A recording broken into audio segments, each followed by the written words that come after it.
Hello, this is Dr. Goldner, and I want to welcome you to Class 1 of Reversing Chronic Autoimmune Disease with Supermarket Foods. In the class today, you're going to hear my personal story of how I fully reversed lupus in my own body after being sick with it for 12 years, and the 3 foods that make you sick. Make sure you pay attention, you take notes, and at the end of the class, make sure you click the link to sign up for the live Q&A that I'm going to be holding. It won't be after this class, but it will be coming up soon, so make sure you click to register for that Q&A so I can answer all of your questions and make sure you get the information you need to get the health you want. Enjoy. Now, before we get started, I just want to acknowledge you for being here right now because, you could be hanging out on your couch with a glass of wine and Netflix, but instead you're here with me. And that's because you want a better life for yourself. You want better health, or you're trying to help other people around you get healthy. And that is so amazing. So I want you to give yourself a pat on the back and congratulate yourself for being here. Because what you learned right here might not just save your life, it could save the life of someone you know and love. Now, before we get started, I want to share a little bit about myself because some of you already know me. You saw me on a documentary, or you saw me on TV like the Home and Family Show, or you heard me on the radio. But maybe you don't know me. Maybe right before this class started, one of your friends tagged you on Facebook and said, you got to go, and you have no idea who I am. So for those of you who don't know my story, I want to share a little bit so you can understand where I'm coming from. I'm a board-certified medical doctor, and I'm also certified in plant-based nutrition. And I've taught in conferences all over, whether it's a medical conference, at a college, and at general conferences for health and nutrition and healing as well. And I'm a best-selling author. I have 2 best-selling books, and I'm kind of a doctor of the future. My entire practice is online because I see nutrition clients and patients from all over the world. And so anyone who needs my help can actually reach me by seeing me right over their computer using Skype or even FaceTime or phone. That way there's nobody out there that isn't able to get the information they need. See, I used to be the medical director at a nonprofit, but I felt like I needed to reach more people because there's so many people out there suffering and dying from disease, and using technology, I'm able to do that now. But before I ever became a doctor or an author, I was a patient. When I was 16 years old, I was diagnosed with something called lupus, which is an autoimmune disease where your immune system starts actually attacking your own internal organs. And some of you right now might actually be suffering from that disease. Back when I was diagnosed at 16, I was told that I had 6 months before my kidneys were going to fail completely from nephritis. They said, a worst case scenario, 6 months dialysis or you won't make it, using the regular treatments they had to offer back then. But they said if I did an experimental treatment using Cytoxan chemotherapy, they might be able to save my kidneys. And they use Cytoxan chemotherapy today for lupus. Selena Gomez had chemotherapy, although it didn't save her kidney. She just had a transplant.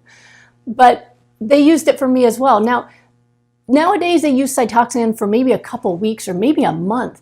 But back when they were experimenting on me, they weren't sure how long they should go. And so I actually had chemotherapy every month for 2 years straight. So from 16 to 18 years old, I was getting IV chemotherapy while trying to finish high school. And it was excruciating. I mean, I didn't really have a social life of any kind. When I wasn't in pain from lupus, I was throwing up from chemotherapy. And, my mom was so amazing because she just kept me focused on what I was going to do with my life and not what I was suffering from. And for those of you who are suffering right now, I really, really suggest that you do that you don't make lupus or your disease or whatever stress you have your identity or your focus. You got to focus on what's in your heart and what you want to do with your life. And so for me, I really wanted to make my life meaningful by helping others. And so I wanted to go to medical school. And that's what I focused on, was how do I get the best grades in high school and work my exams around my studying for my exams around my chemo schedule, rather than the idea that I might not live past my teens. And as amazing as my mom was at keeping me focused and telling me, could be worse, everything's going to be okay, at night I could still hear her crying in her room. And I'll never forget what it was like seeing my grandmother on her knees begging God to take her and spare my life. And so I was acutely aware all the time of how much the people who loved me were suffering, and I often felt like they suffered more than I did. Now, I'm going to give away the ending here so that I don't bring the mood down too much. I'm going to let you know that I made it and I'm still here. But it was a really stressful time for my entire family. Thankfully, the chemotherapy, all 2 years of it, plus high-dose steroids and a bunch of other medicines that I had to guzzle down every day, actually was able to put me in remission at the time. Now, remission is not a cure. I wasn't healed. I still had lupus. Any blood test would show you that I had lupus. I had a positive ANA. I had positive anti-dsDNA antibodies, and I also was symptomatic. I would get arthritis sometimes, and I would take medicine for the arthritis. I would get migraine still. I would get the malar rash across my cheeks if I was in the sun too long. But I wasn't dying at the moment. And that's really what remission means, is that you're stable. You're still sick, but you're stable. And I was able to maintain that level of sick and stable remission through college because I could still control things like my level of stress and when I studied and made sure I get enough sleep. But then I kind of went against doctor's orders. They told me, always make sure you get plenty of sleep and low stress. And so what do? I go to medical school. But I never wanted to let lupus stop me from doing what I wanted to do with my life, to stop me from living my dream. And my dream was to be able to use my experiences as a patient to help other people not suffer. That was really my goal. And so I got into medical school and I did okay the first 2 years, but once I got into the clinic schedule, I got sick again. And this time I started getting double vision, where the entire world was split apart into two pieces. And I would have to hold on to the wall to wait for it to come back together again. And I remember telling one of my attendings who kind of thought I was a hypochondriac med student, and so I kept going. And then one day I collapsed in one of the clinics. And I remember right before that, I was just so confused. I didn't know if I was awake or dreaming, and I couldn't talk. I remember looking at the resident, and I couldn't verbalize what I wanted to say. And next thing I knew, I was waking up in the clinic. And I actually drove home. I remember I woke up and I didn't know what was going on, but all I could think about was I want to go home, I want to go home. And I took my keys, and then I couldn't remember how to get home. But I only lived a couple blocks from the clinic at the time.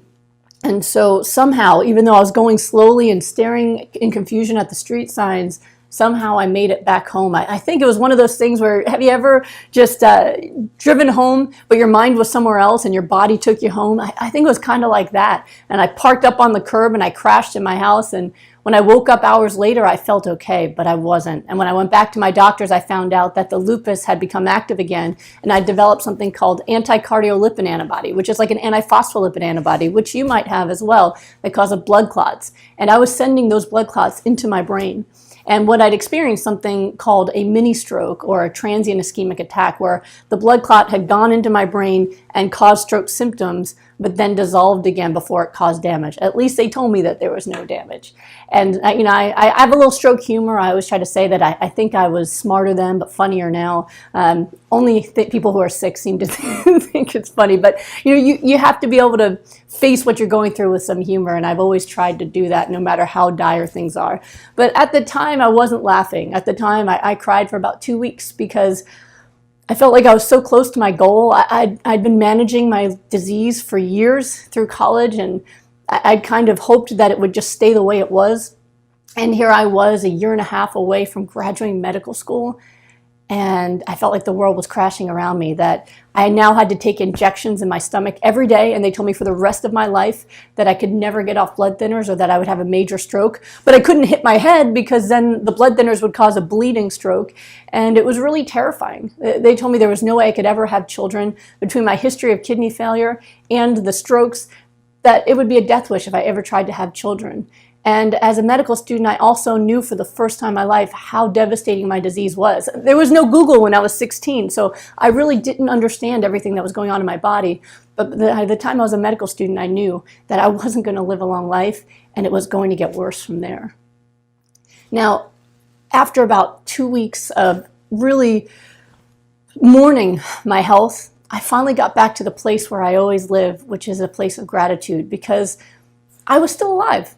Yes, I had to take blood thinners every day. Yes, I had this serious illness, but I also was living my dream of becoming a doctor. And how many people out there never go after their dream? And so I started to actually feel lucky again. I went, you know what? At least there's a medicine that can help me. I'm still alive. I'm going to graduate, and I'm going to live my dream, and I'm going to make every moment of my life count. And so I went back to a place of feeling grateful for my life and feeling intensely happy and excited about what was to come. And right when I was in this moment of thinking I couldn't get any happier, I had gotten my first choice of residency at UCLA Harbor in California, and everything seemed to be going right. That's when something happened that changed the course of my life and my health forever. That's when I met my future husband, Thomas Tadlock. Now you can see him here. This is my husband, Thomas, back when we were 28. So those of you who know him now, he no longer has that hair, and I lost most of it as well. But meeting him changed everything. We fell in love so fast. I mean, it was just magical. In fact, I always thought as a scientist, I didn't really believe in love that was magical. I didn't believe in soulmates until I met him. And within a month of meeting each other, we knew we wanted to get married. And so he was excitedly talking to me about how he wanted to marry me. And I had to break it to him about the lupus. See, we'd only been together a month, and I hadn't really talked about the lupus because I was thinking in my head, well, I'm going to be leaving for California, or this isn't going to be long-term, and it's kind of depressing to start off dating by talking about a horrible disease, right? So I hadn't really talked about that part of my life. And now that we were talking about marriage, I had to tell him everything. And so I told him that I have this horrible disease and that it's going to get worse. And I can never have your children. And before I die too young, you're going to end up taking care of me. And I totally understand if this is not what you signed up for or want to sign up for at 28 years old. And, he says that it took him time to get through that shock. For me, it took maybe a second or two before he looked me in the eye and answered me back, I'd rather live a short life with you than a lifetime with anybody else. And I said, crap, let's get married. Oh my gosh. So I was so excited that, I had everything now. I had someone who loved me that wanted to marry me. I had my first choice of residency. I was going to live more dreams than I ever imagined. But you see, I had always dreamt of my white coat. I'd never dreamt of a white dress. And so for the first time ever, I started thinking about, well, what am I going to wear for my wedding and how am I going to look at my wedding? And we wanted to get married in Maui, which meant bikinis, at least for me. And I wanted to look really incredible. And, the white coat will cover a lot. And I was getting away with being about a size 11, which, was where I started was in Pittsburgh, was actually thin for Pittsburgh, unfortunately. But in LA, where I was heading, that wasn't going to work. And on top of that, I just wanted to look beautiful in my wedding. But I also wanted to be healthy. I didn't want to starve myself like a lot of my friends did before their weddings because my health was so fragile. Now, my husband, or my fiance at the time, was actually a celebrity trainer. And he was working with people who were going on MTV who needed a six-pack in 3 weeks to look good in their music video.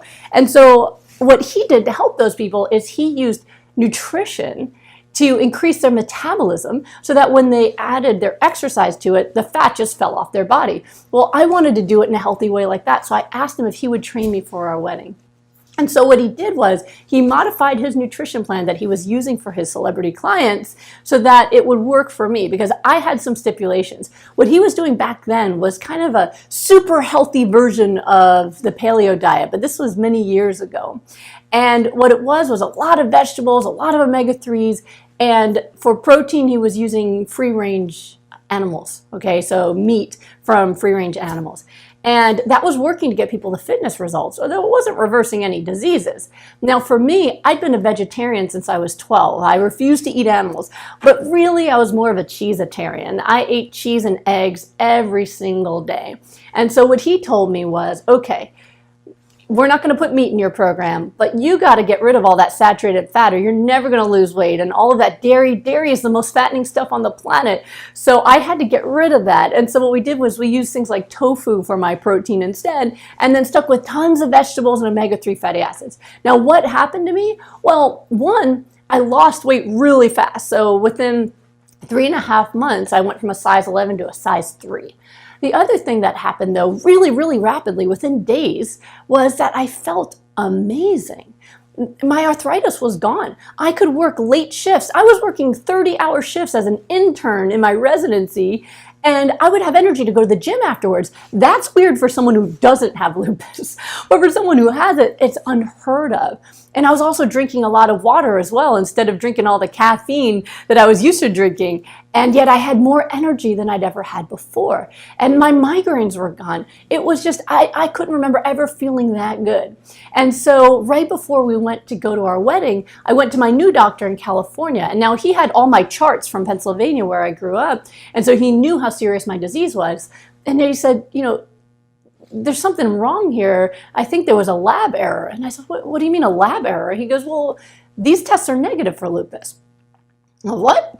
Well, that's not possible. I just graduated medical school, so I knew that was not possible, right? And so he said, yeah, these are negative for lupus. There is mildly high antiphospholipid antibody, but not something you would normally treat. But something's not right here. Let's go enjoy your wedding, and when you come back, we'll retest it. Well, let me show you what happened physically. So before we left for our wedding, here I am in California, and that's not my husband, that was a friend of mine, and not fat, but not really that healthy either. This is what I looked like right before I went on the program. And then here I am less than 4 months later in Maui, and so there's my husband and I at Twin Falls right before we got married. I think it was the day before we got married. I'd gone from a size 11 to a size 3 and really super fit in about 3.5 months. And he looked pretty good too, I think. And we had a beautiful, beautiful wedding. It was just so romantic to just be together and with only the people we were closest to and just rejoicing in our love and knowing that we had to really treasure every moment together because we didn't know how many moments we would have. And so we had a beautiful, beautiful wedding. And then when we got back, I went to the doctor and I took my blood tests again. And this time he was really confused. He brought in the medical student with him and he said, this woman alleges to have lupus, but I can't find it. And I went, excuse me, alleges?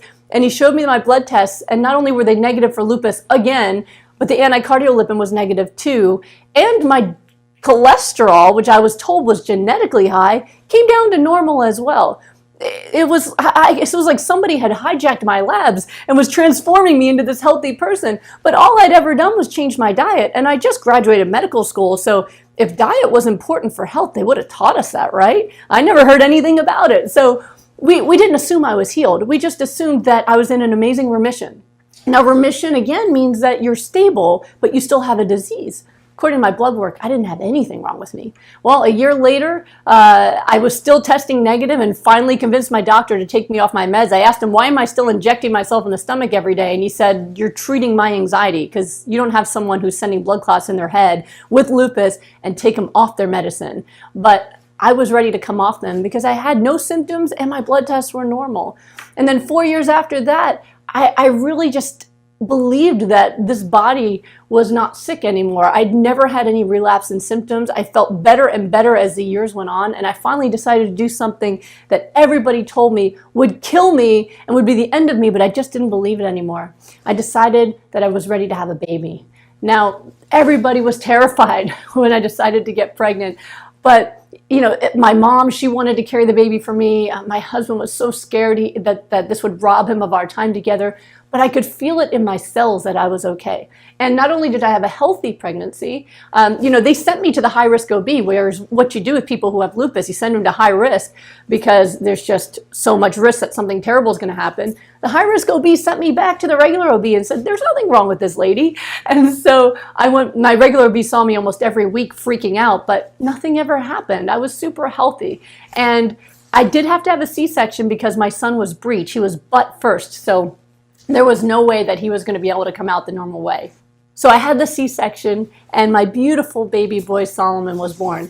And here's my Solomon, and he was just gorgeous, and he was so healthy. And not only that, but only a matter of hours after my C-section, I was up walking around again, feeling totally fine. I went home after only a couple days and was just so excited to embark on my new exciting motherhood adventure. And I was producing a ton of milk. I was actually able to donate my milk and feed my baby because I had such a healthy milk supply.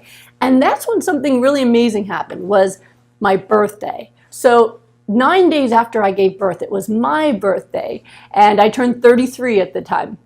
And my mom was with us, and she said, you know what, baby's sleeping, go out to dinner with your husband, and as soon as he wakes up, I'll call you and you can come right back and nurse him. And I said, okay, that sounds really wonderful. Now, I had not put clothes on, like regular clothes on, for a week because, you know, any of you guys who have had babies or who have wives or girlfriends who had babies, you know, once the baby's born, it's like pajamas and nursing, because I was just nursing, eating, and sleeping, right? So I hadn't really put regular clothes on for a week, and I had no idea what I was going to wear. So I just went into my closet and pulled out a pair of jeans that I wore before I got pregnant. And lo and behold, they fit. So here I am 9 days after giving birth, and my size 3 jeans just went right on. And there was no problem at all. And that's when my husband and I went, wait a minute, something is going on here. You know, there is something strange happening because, you know, my husband at the time, we had moved to California together, and he now had the largest boot camps in Orange County. He was training, you know, hundreds and hundreds of women, many of whom said they hadn't lost their baby weight yet, and they had a baby that was 20 years old already. And so, you know, he'd never seen somebody who could have a baby and then immediately, a week, 9 days later, it looked like they never had a baby. So he knew something was really bizarre. And we went, you know what? There's a lot of strange things here. Number one, my body just transformed back to looking like I never had a baby, except for the I was nursing, you know, but my waist came right back down. I still had no lupus symptoms. I still had negative labs for lupus. Everything that we expected to happen wasn't happening.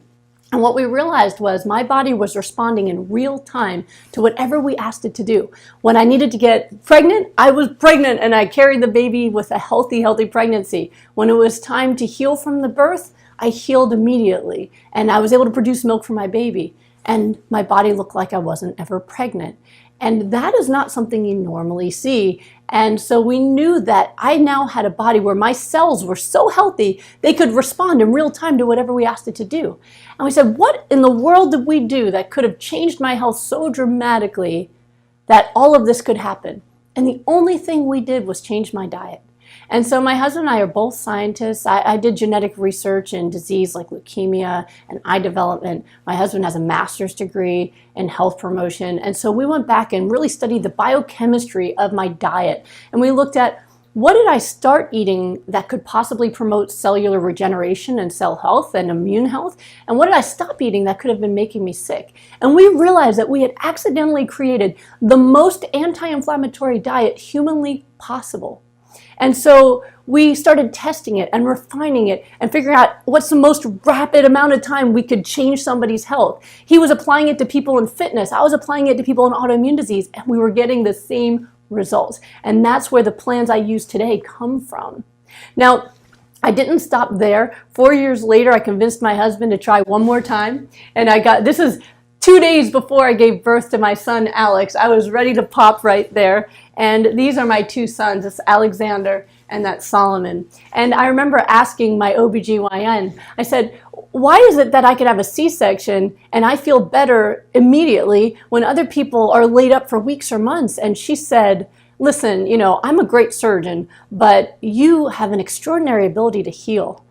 And to this day, when I say that sentence, I get goosebumps up my arms because when I had lupus, I couldn't even heal a pimple. I had a pimple that turned into this big on my hip that I had to get lysed open because my immune system couldn't even heal a little bit of bacteria. And now I can have my belly cut open and a baby taken out, and I feel better within hours because my cells are so healthy. And so I get to enjoy my family, and I don't need to be afraid of whatever's going to happen to my health, that there's something terrible on the way.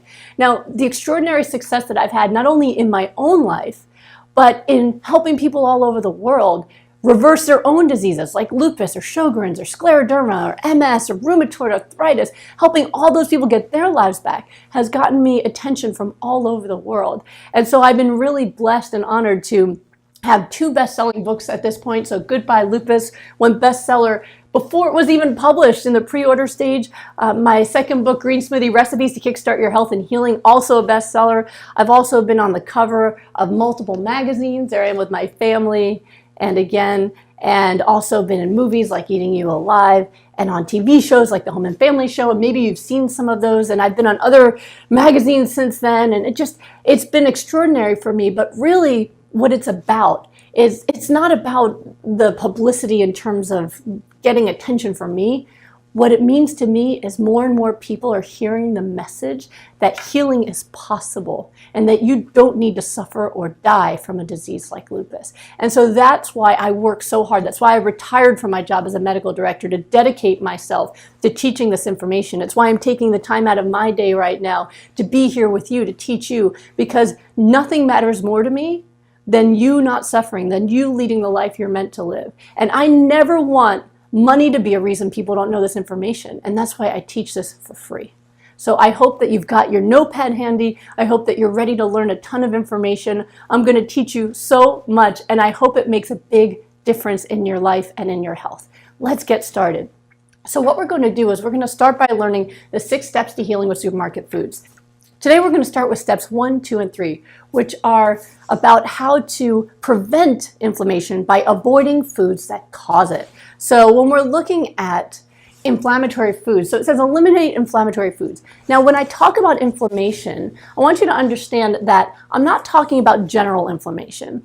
Inflammation is really how your body reacts to any kind of threat. So when you have a virus or a bacteria, or if you bang your knee on the corner of your bed like I do on a regular basis because I'm clumsy, you get an inflammatory response, and that's your body trying to go after the culprit to get you better. Now, when you have inflammation every single day, okay, because you're eating foods that cause inflammation, then you develop something called chronic inflammation. So chronic inflammation would be like if you banged your knee in the corner of your bed every single day over and over again, eventually you'd actually start to damage the tissues in your leg with that inflammation, even though your body was trying to use it to heal it. Well, that happens in your body as well.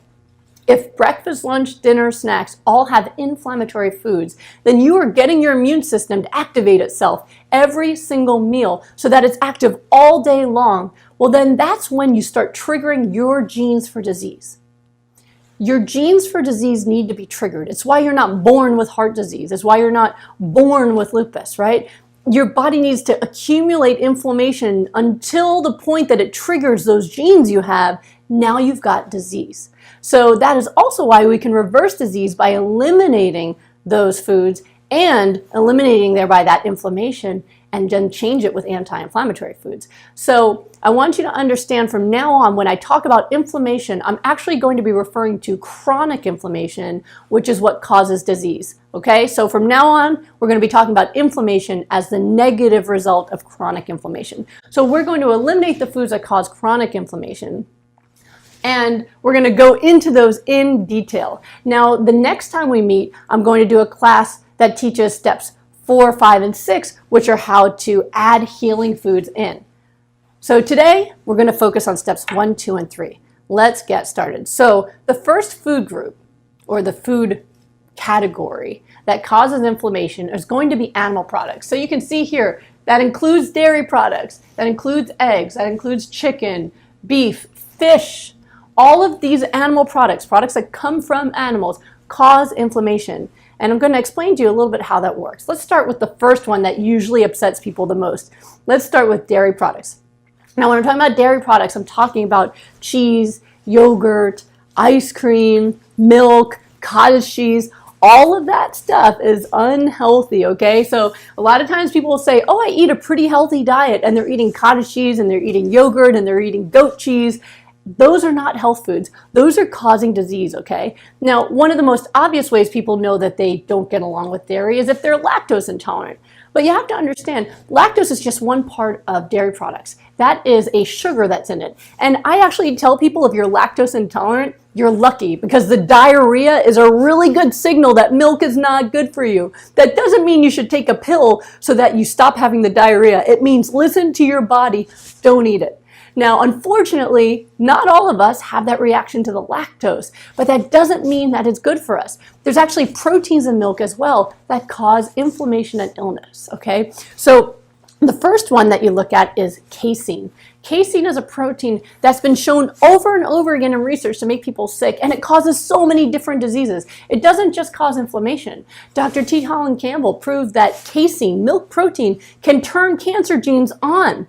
And then when you eliminate it, the cancer genes go off again. It literally turns cancer genes on the promoter level of the gene.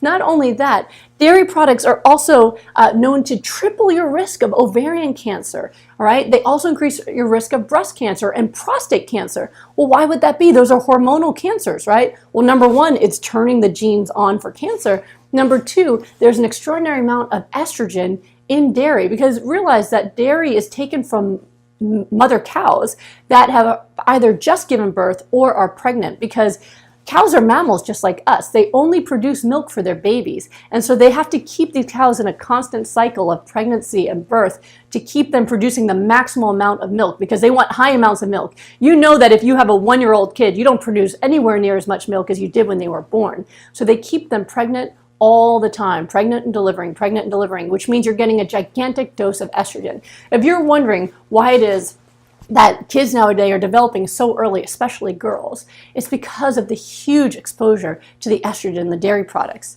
The study that looked at tripling the risk of ovarian cancer, that was done at Harvard. So realize these are not little eensy-beensy, insignificant studies. And the dairy industry has been trying for a long time to get some kind of study to prove it's healthy, but they haven't been able to do so, which is my theory behind why their slogan has changed from, milk does a body good when I was a kid, to got milk or milk life, because they really aren't able to support the claim that it's good for your body in any way.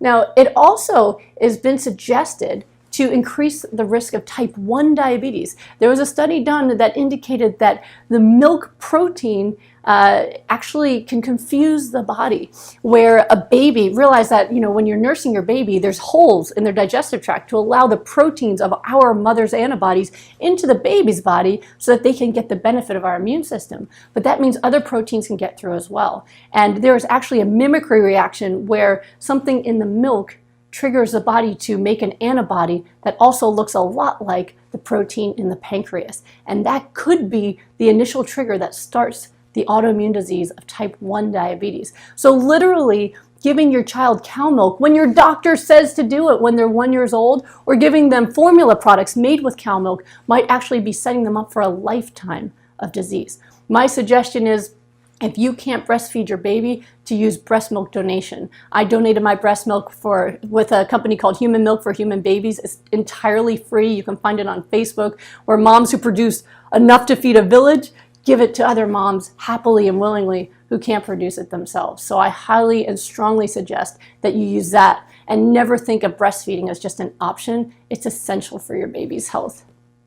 Now, they've also shown that people with autism respond to removing dairy from their diet. They actually are able to communicate better and feel better and think better without it. They've also shown that it increases the acidity of our bodies. So a lot of times people wonder, well, how do you get your calcium without milk? Well, yes, milk has calcium in it, but it's not in an easily absorbable form in our body. So what happens is the milk itself is so acidic, it triggers our bones to release calcium phosphate to neutralize all of that acidity.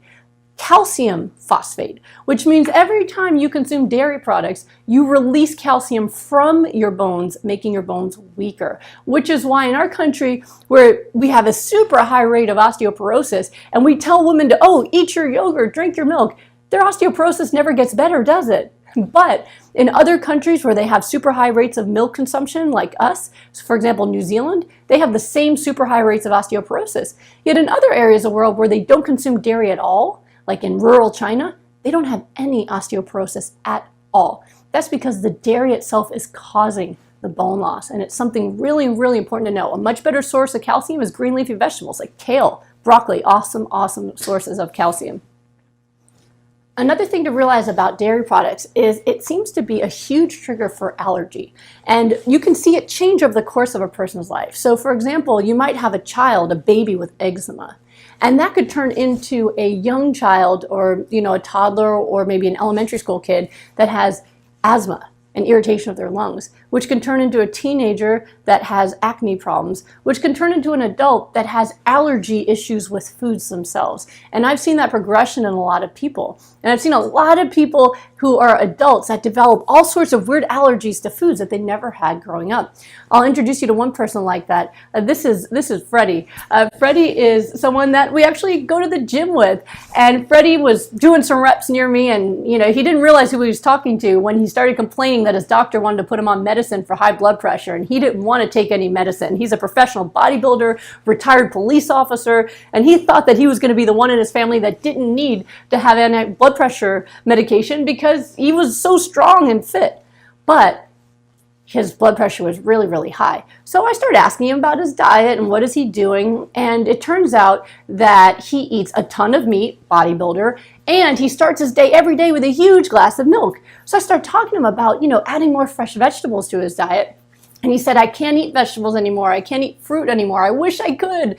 He said, over the years, I've developed more and more allergies to fruits and vegetables, and I miss them dearly, but it's gotten so bad that if I have a bite of watermelon, my wife needs to give me an epi shot because I can't handle it. I go into anaphylaxis from it. So really severe allergies.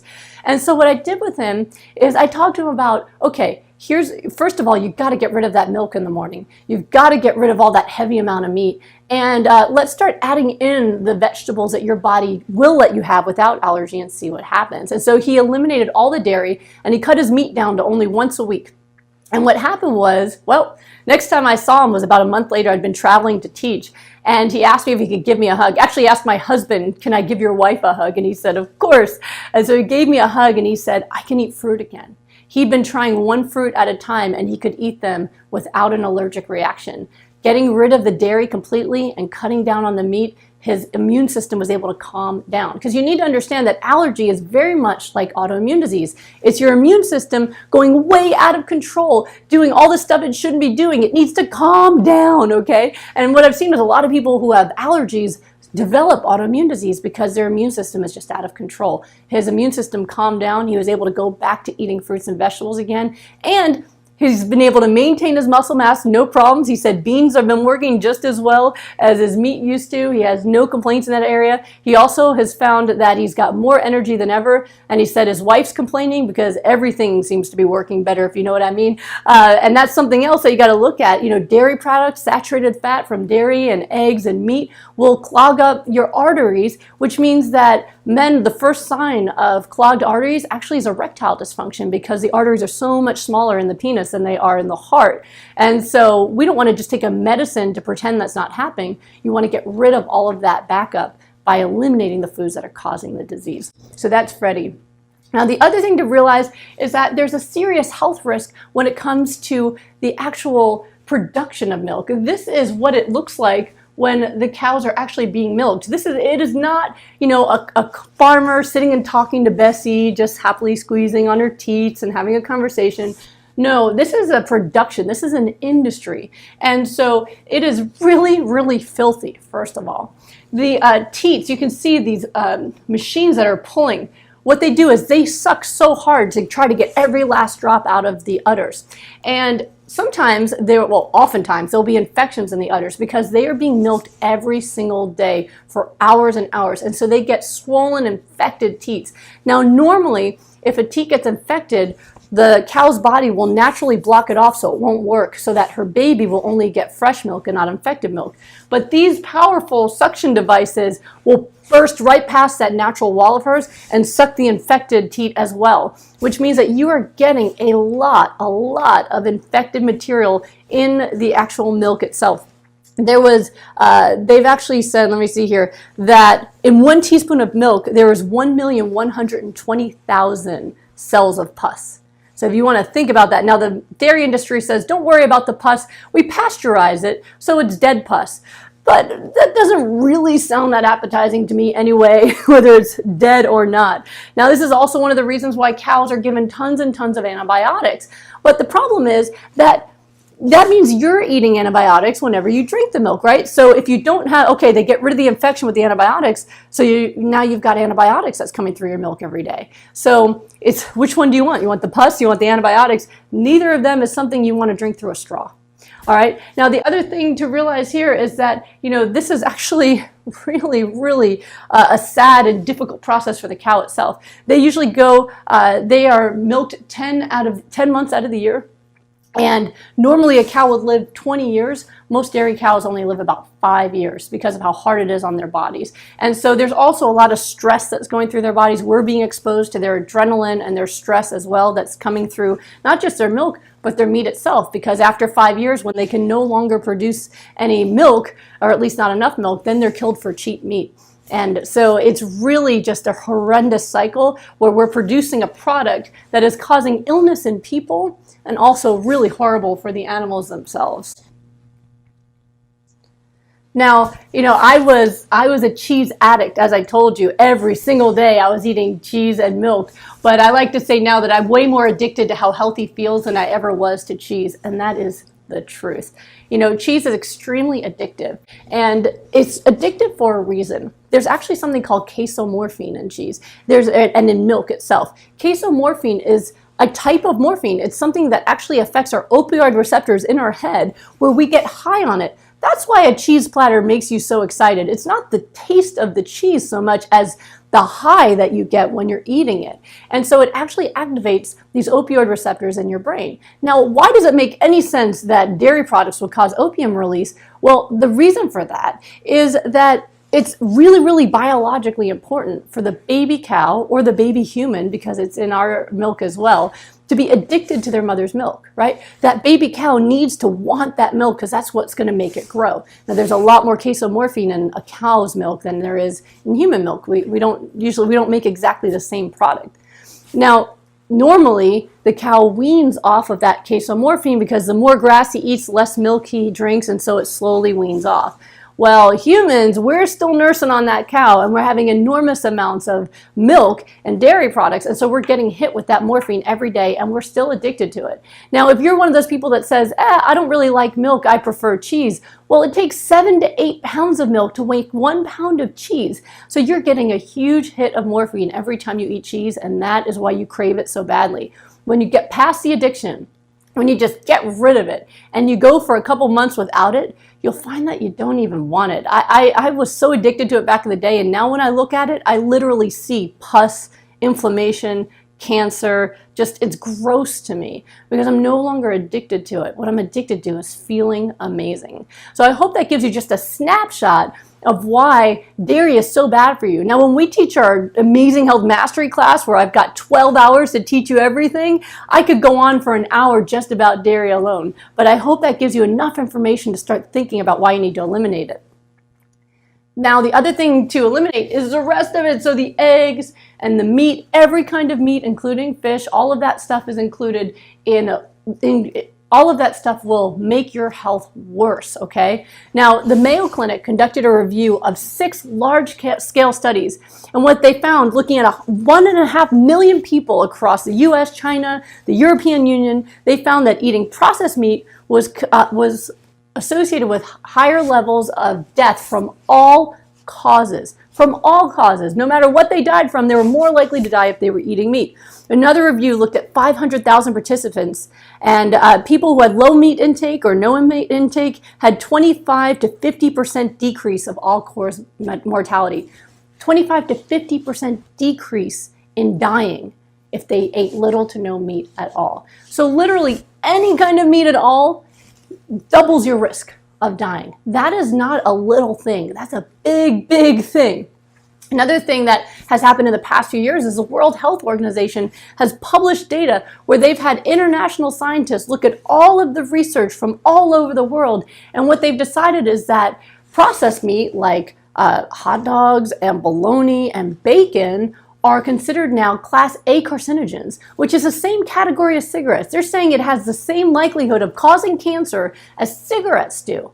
And yet, who usually eats bacon and hot dogs and bologna? Kids. So people are literally giving their kids carcinogens, okay? Really important. Now, the rest of the meat products were called Class B, which says likely carcinogen. And actually, they're being really careful about that. It is not just likely, it is extremely likely. And in my opinion, from looking at that research and looking at what's happening in people, it is really true that all meat is going to increase your risk for cancer. And I'm going to show you exactly how that works in a moment.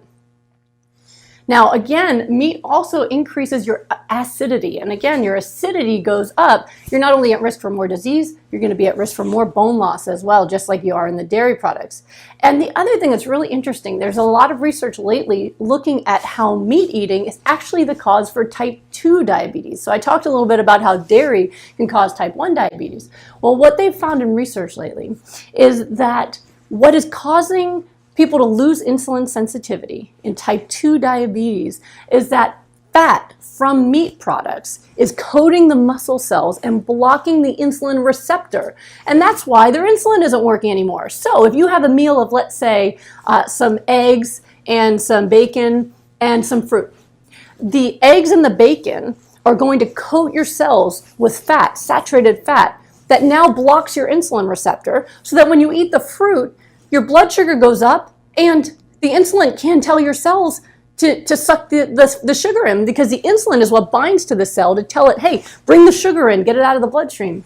It doesn't work, and so therefore your blood sugar goes up. For years, doctors have been blaming the fruit for the high blood sugar, when it's not the fruit's fault. It's not the carbs' fault. It's actually the meat's fault. So I have type 2 diabetics who do my programs, and we eliminate the animal products, and they can drink a green smoothie full of pineapple and bananas, and their blood sugar goes down.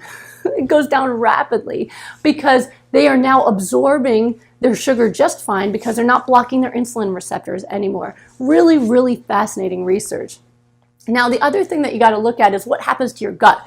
Everybody nowadays is talking about leaky gut syndrome, right? So leaky gut is really a syndrome where there's actually disruption in the gut, where things that are supposed to just travel through are leaking out into your bloodstream because the cell walls are breaking down. And Scientific American did a study where they looked at if you put saturated fat into the gut, what happens? And what they found was it increases immune activity immediately. So immune cells come to the gut, and they've also found that the gut itself becomes inflamed, and in some cases it even hemorrhages blood.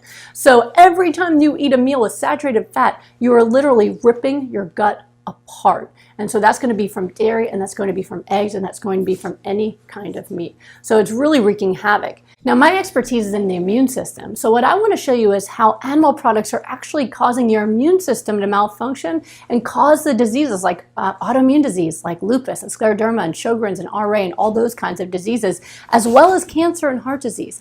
Watch this. Now, don't get nervous when I show you this. I'm going to put a big pathway up. Don't memorize it. Don't try to get it all down on your paper. I'm going to actually make it simpler once I show you the big one. I'm going to zoom in and show you exactly how it works. So I'm going to start out by showing you, this is the omega-6 fatty acid pathway. Now, this is the pathway your body uses to make the inflammatory immune cells. Now, remember, some inflammation is normal. Inflammation all day, every day, that is pathological and causes disease. So your omega-6 fatty acid pathway leads you down to your inflammatory immune cells. What I'm going to do now is I'm going to zoom in on this section here and show you exactly how that works.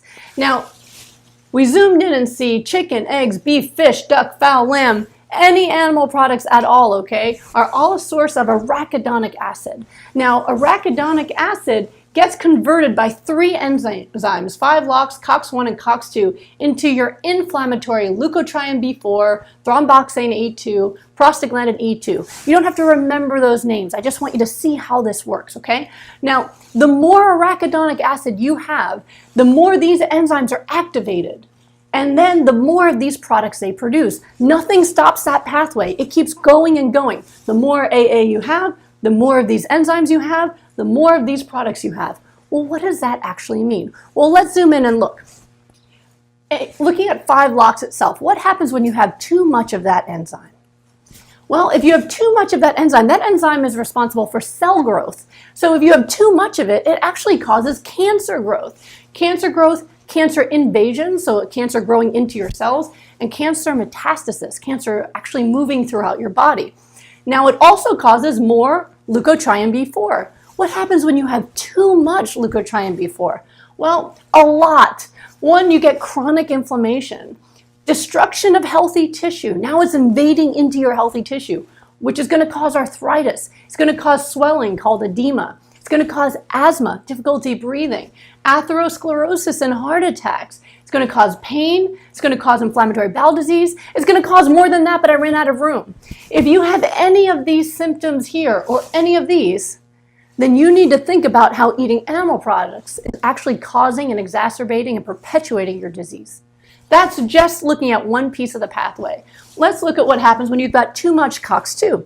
Well, COX-2 helps regulate formation of blood vessels to healthy tissue. If you've got too much COX-2, you're going to have increased cancer growth from increased cancer blood supply. Now you're making more blood vessels to help your cancer grow more and more and more. You're also going to make more prostaglandin E2. What happens when you have too much prostaglandin E2? You get more cancer, you get more chronic inflammation, again, more pain, more irritable bowel, inflammatory bowel disease. So if you've got a problem with cancer, with your bowels, with pain, with arthritis, with asthma, with heart disease, then you need to think about getting rid of the animal products. Now there's one other one here. What happens when you have too much COX-1? Well, you get more thromboxane A2. So what happens? Well, thromboxane A2 is responsible for creating blood clots. So when you've got too much of it, you're going to have more heart attacks and more strokes. All of this happens because of the arachidonic acid that you get from all of the animal products, which also means that it doesn't matter if it's free range or factory farmed. Yes, that makes a difference in terms of whether or not you're getting the antibiotics and all of that kind of stuff, but it does not make a difference in how inflammatory it is, which is why any kind of nutrition program that tells you that you can reverse an inflammatory illness while eating animal products is not correct. They don't know what they're doing. Okay, it's really important because when you look at the science, there is no way to eat animal products and not generate more inflammation. So I hope that makes a lot of sense to you. Now you may be wondering, well, why didn't my doctor tell me this? Why don't they know this information? Well, here's the thing. As a physician, I learned this pathway.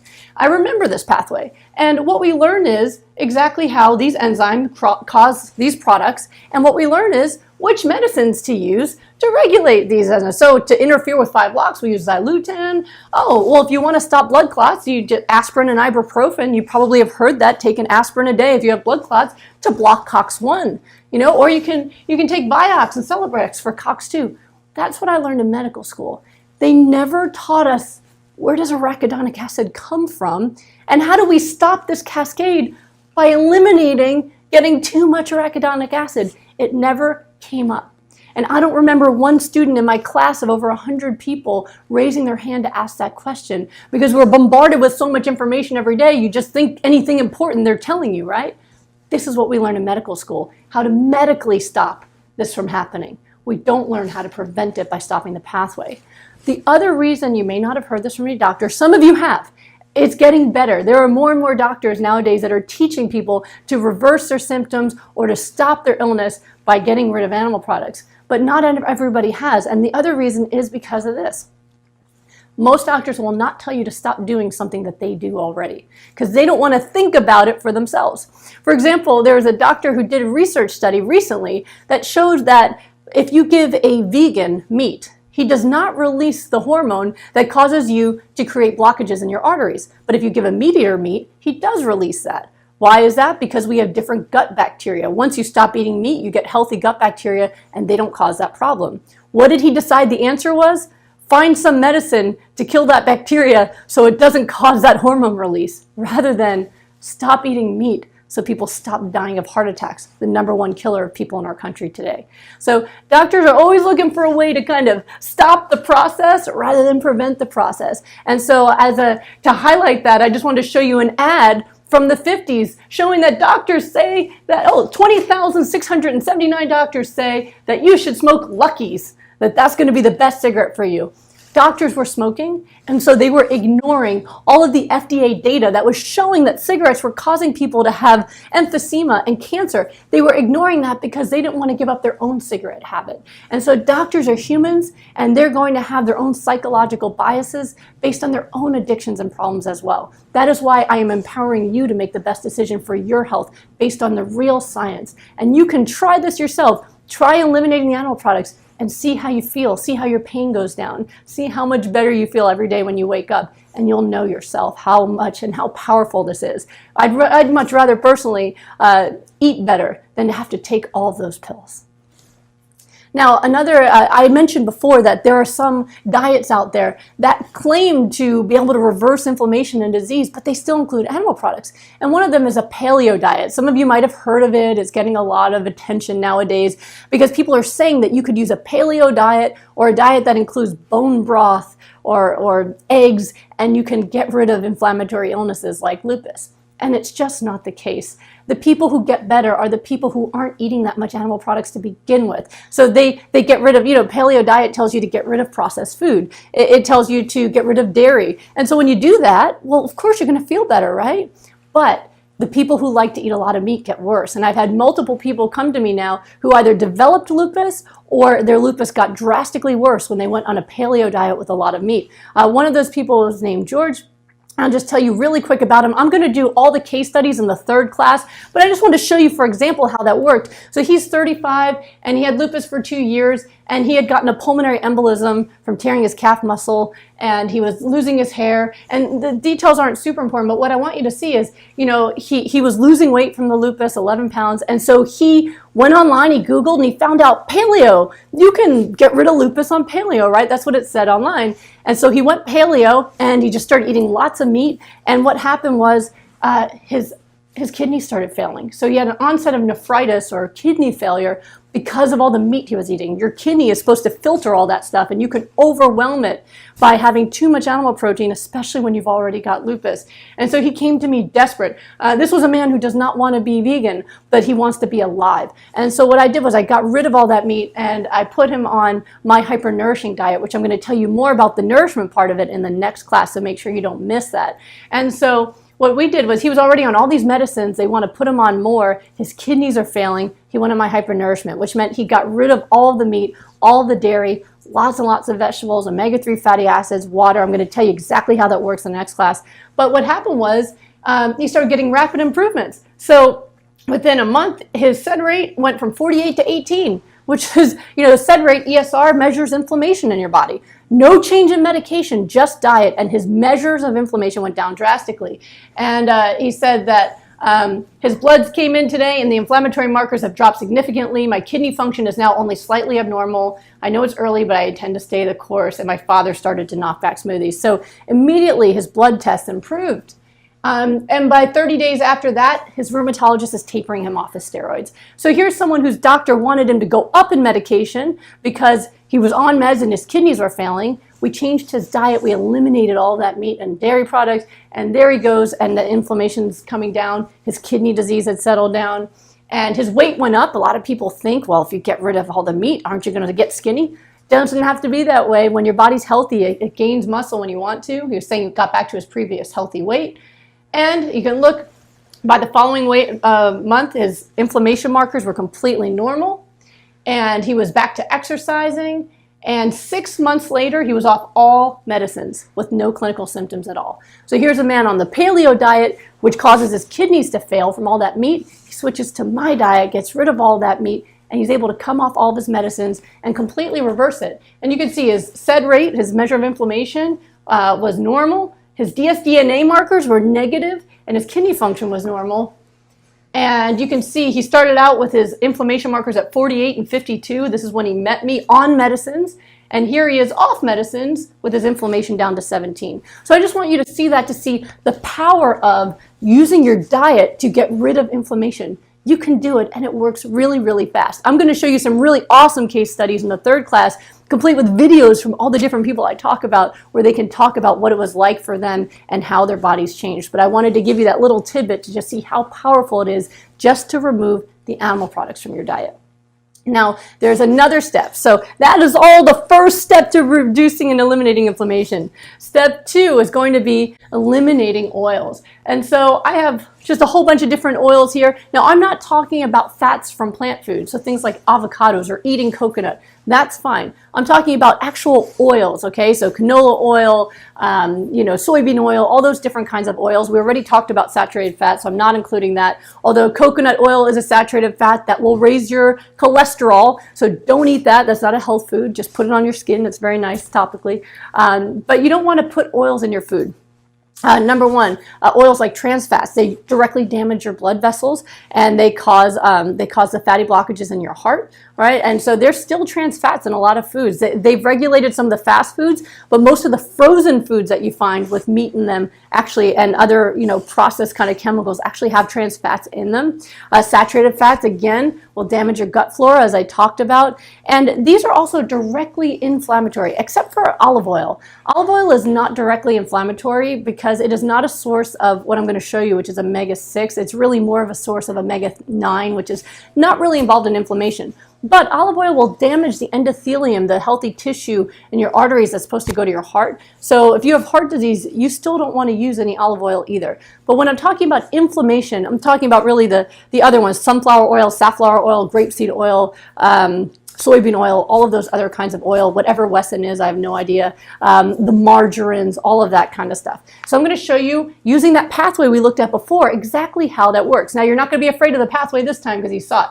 Now, vegetable oils, and I also put processed foods there because processed foods usually have a lot of oil in them as well. So vegetable oils and processed foods are going to be a big source of something called linoleic acid.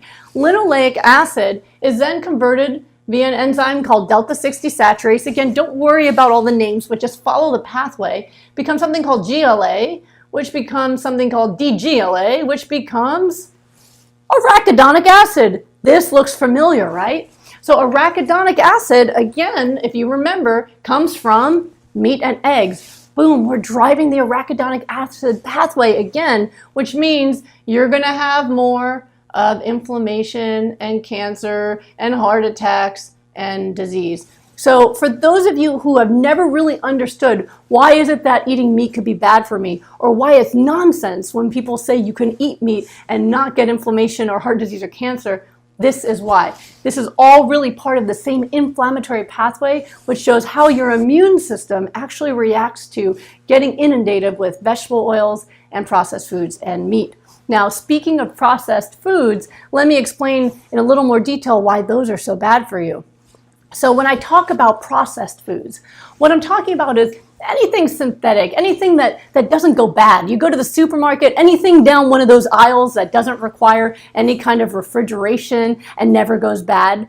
So when you're looking at, any kind of processed cereals, people love to think cereals are healthy. Let me tell you, if something says healthy on the box, it's not healthy. When have you ever seen healthy in the vegetable section of your supermarket? They don't need to do that, right? Because we know if it comes in a box and it doesn't go bad, or it doesn't go bad for weeks or months, that is not healthy. Bread should mold if it's left out. Why can bread sit there for weeks, right? All of that stuff is unhealthy. It's processed. It's got chemicals in it. They didn't even start labeling food until the 50s, because before then, it was just what it was. It was just food, right? Nowadays, we need labels because we have no idea what's going on. And even with the label, we look at it and go, I don't know what that is. You have to be a chemist to know what's in there.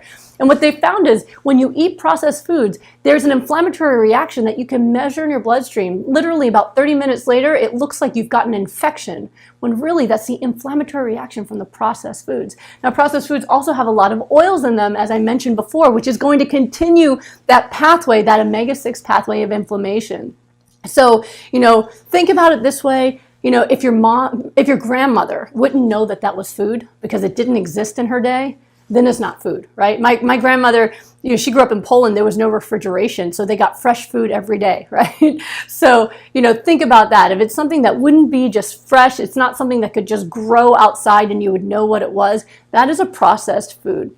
And so it's really, really important that your body gets the right kind of food where it knows what to do with it and it doesn't act like it's getting an infection every time you have a meal. Now, a lot of people nowadays are really living on meat and dairy and eggs and processed food and oils. That's their entire diet. And that's why right now we live in a society where people are so sick. They're overweight, they're underfed and undernourished, and severely ill. And so if you're one of those people right now that's suffering with a lot of pain and inflammation and disease, I want you to think about that and take inventory of that. You know, one of the things I also see a lot of with people who eat processed food is there's now a lot of people who have non-alcoholic liver disease, where their livers are getting destroyed like an alcoholic's, but it's being caused by the enormous amounts of sugars they're eating. And most of those sugars are hiding in the processed foods, all that corn syrup and other sugar that's in processed foods.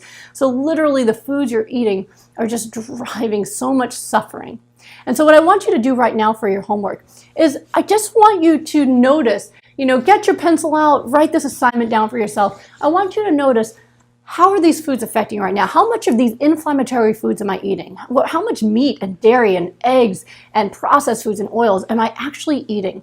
And I want you to start thinking about how that might be affecting your health. And if you're ready to start looking at how would you like to start eliminating those from your diet so that you can get your health back. Now, the next time we meet, I'm going to be teaching you, what do I eat? Because that's probably the thing you're wondering. If I get rid of all that junk, what am I going to eat?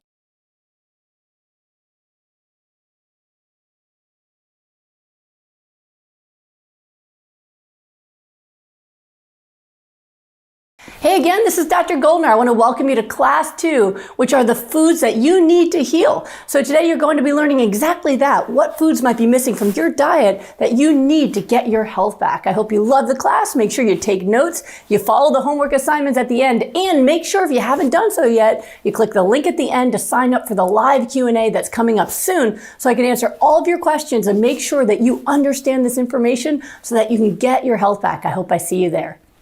Hello and welcome to class 2 of the 6 Steps to Healing with Supermarket Foods. My name is Dr. Brooke Goldner and I'm so glad you're here. Today what you're going to learn about are the 3 foods that are the 3 foods that are essential to healing. Now if you missed class 1, which were the 3 foods that are making you sick, don't worry, when you get the replay to this class, you're going to get a replay to class 1 as well. So if you missed that one or you just want to see it again, you can watch it right after you get the replay to this class as well. Now, I'm really excited you're here because that means that you are excited about getting healthy. So let's go ahead and get started.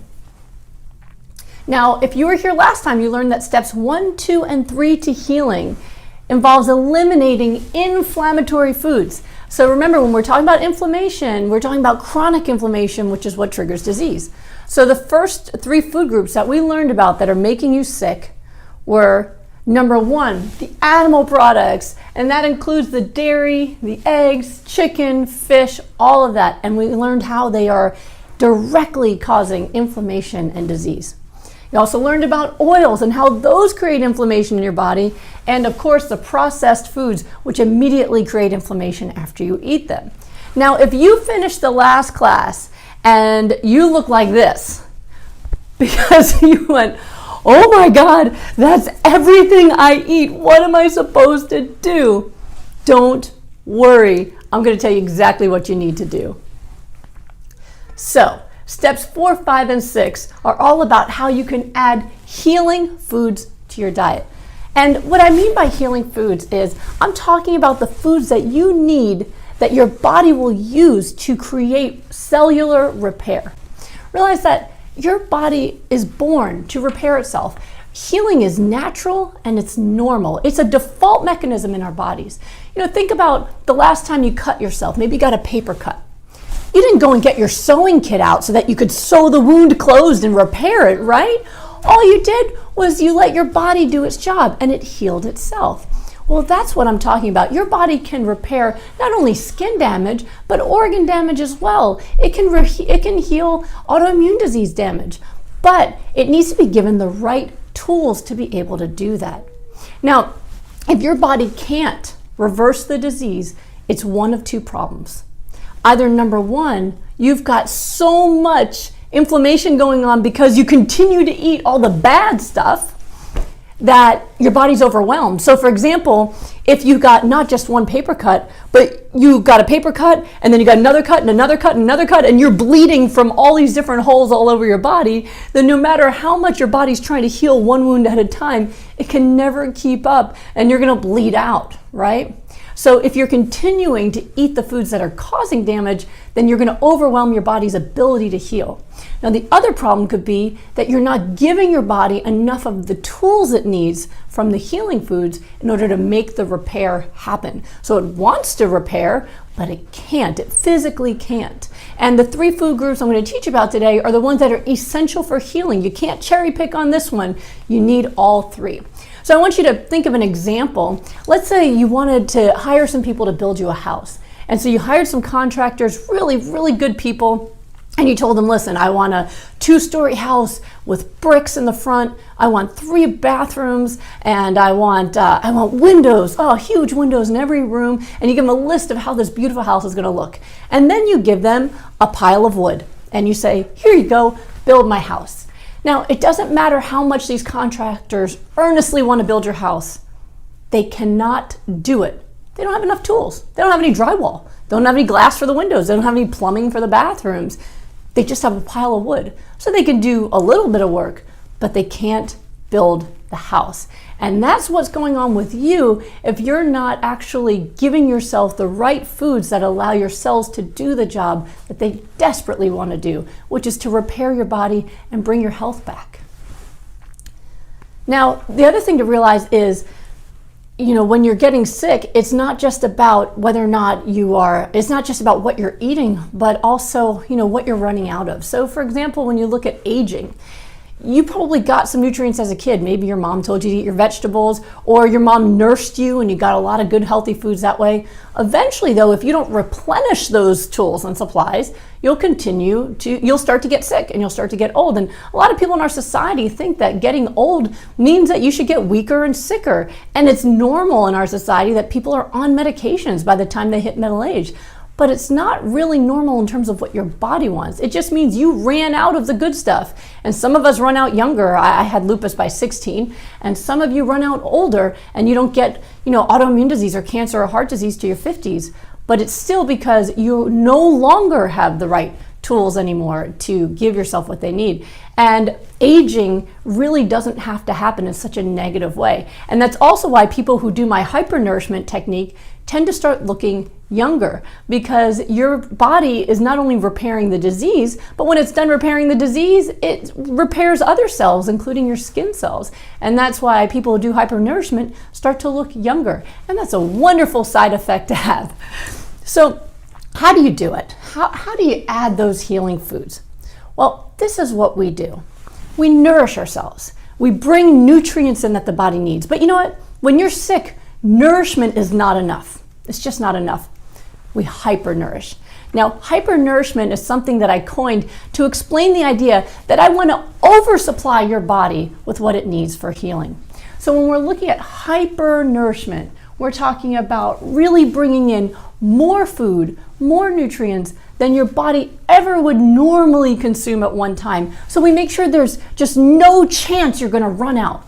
We don't want to run out of the good stuff. So for example, again, if we go back to building the house, we don't want you to run out of drywall and now you can't make any more rooms. We'd rather have extra drywall. We want extra glass for the windows. We want everything that you could possibly use plus some, so that we know that no matter what, your body is getting what it needs. So what is the first step to consuming healing nutrients? The first one is a focus on raw vegetables.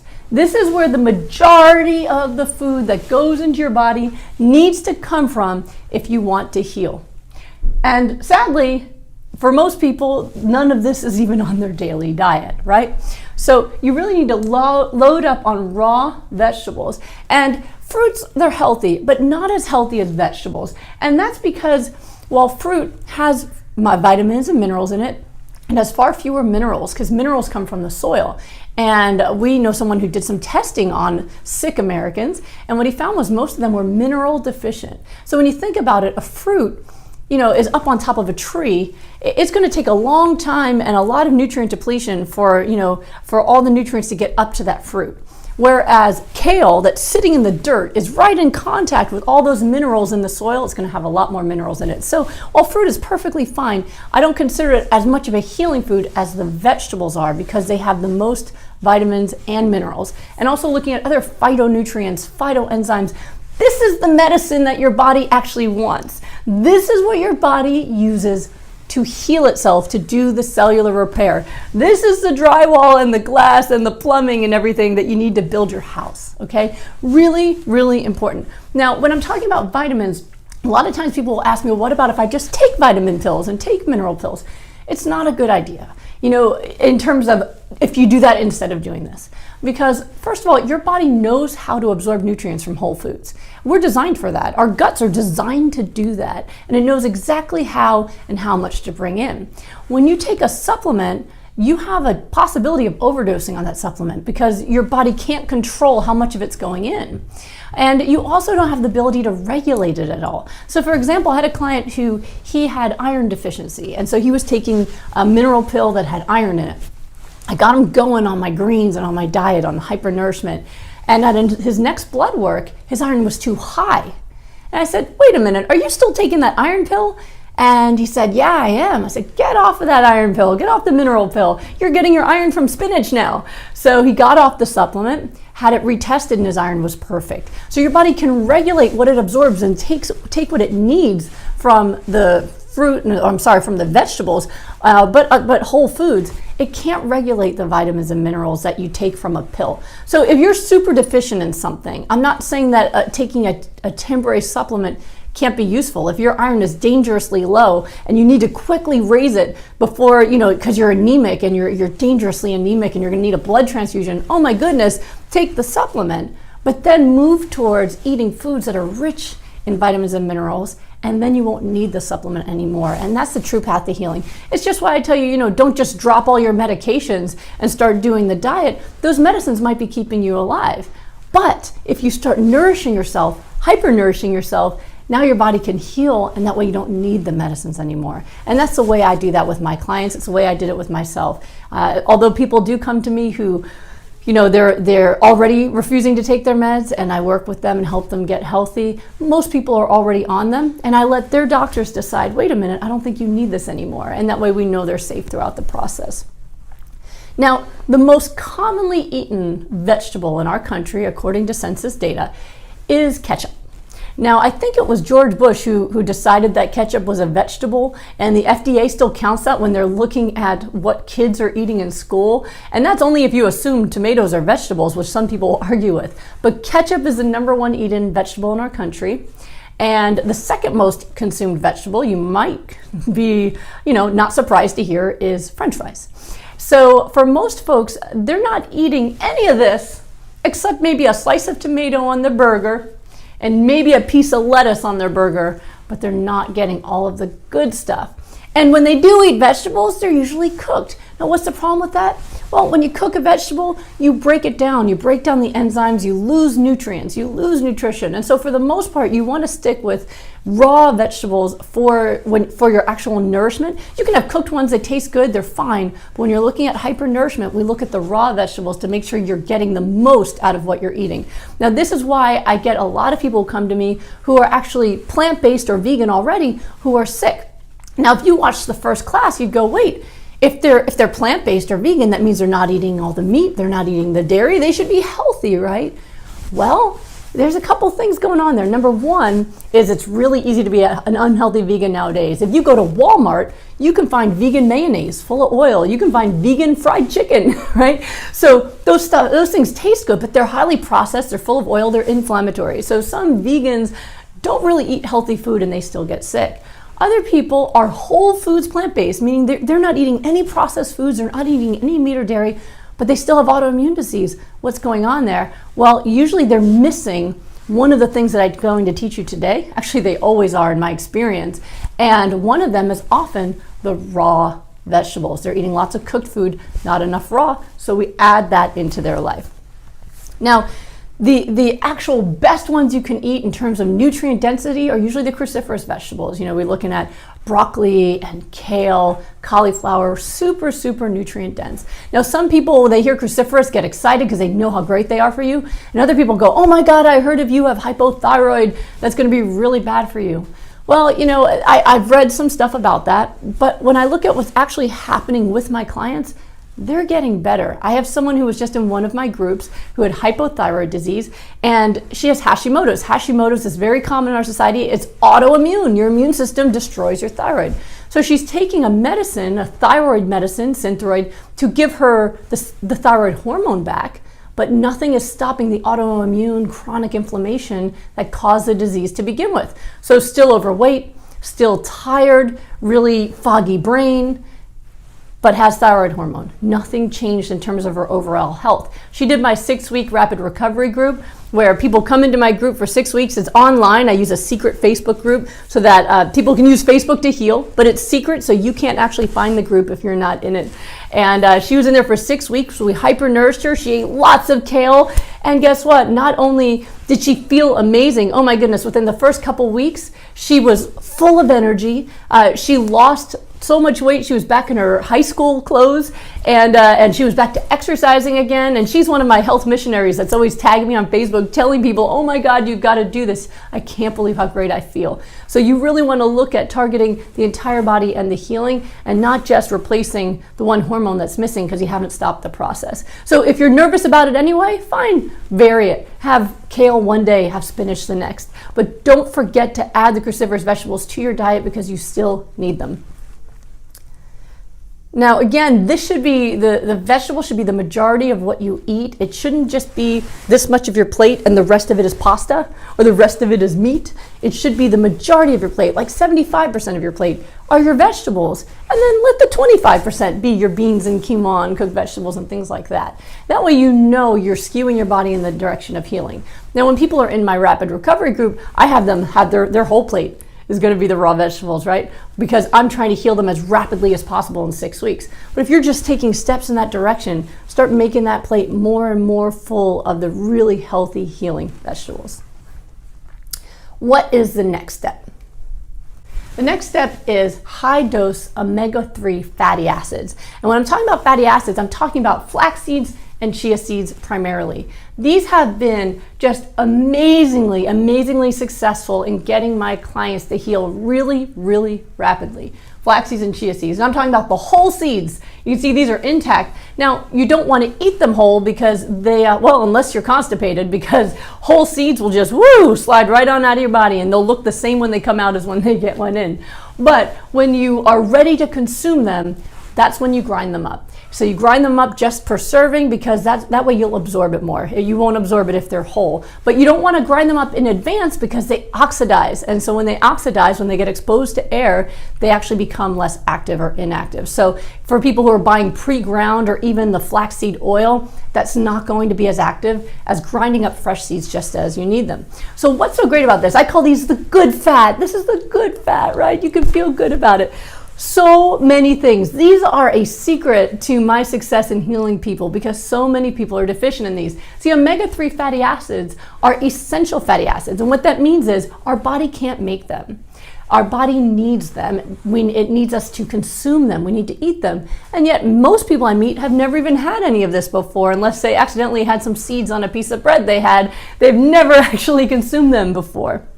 Now, flax seeds and chia seeds are a source of ALA, which your body converts into EPA and DHA, and I'm going to show you exactly how it does that. And I know for myself, once I added omega-3s to my life, my joint pains disappeared. I felt so fluid, and that's what I see happening with my clients as well, that I'll see people who are eating whole foods plant-based, but they still have some joint pain, they still have some issues going on. They add their omega-3s, and immediately they start feeling better. Let me show you why. There's a few things that this does that makes it one of my favorite nutrients in the world.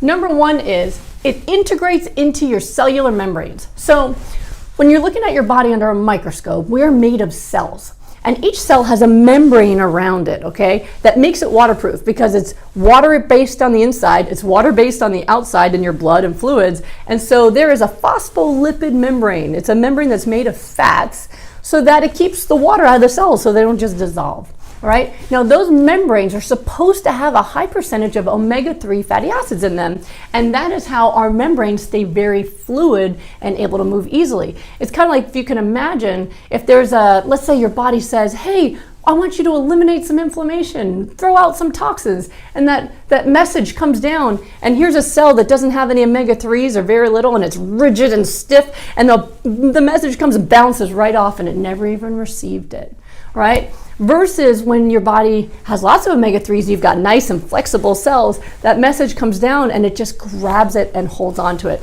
Let me show you what that looks like.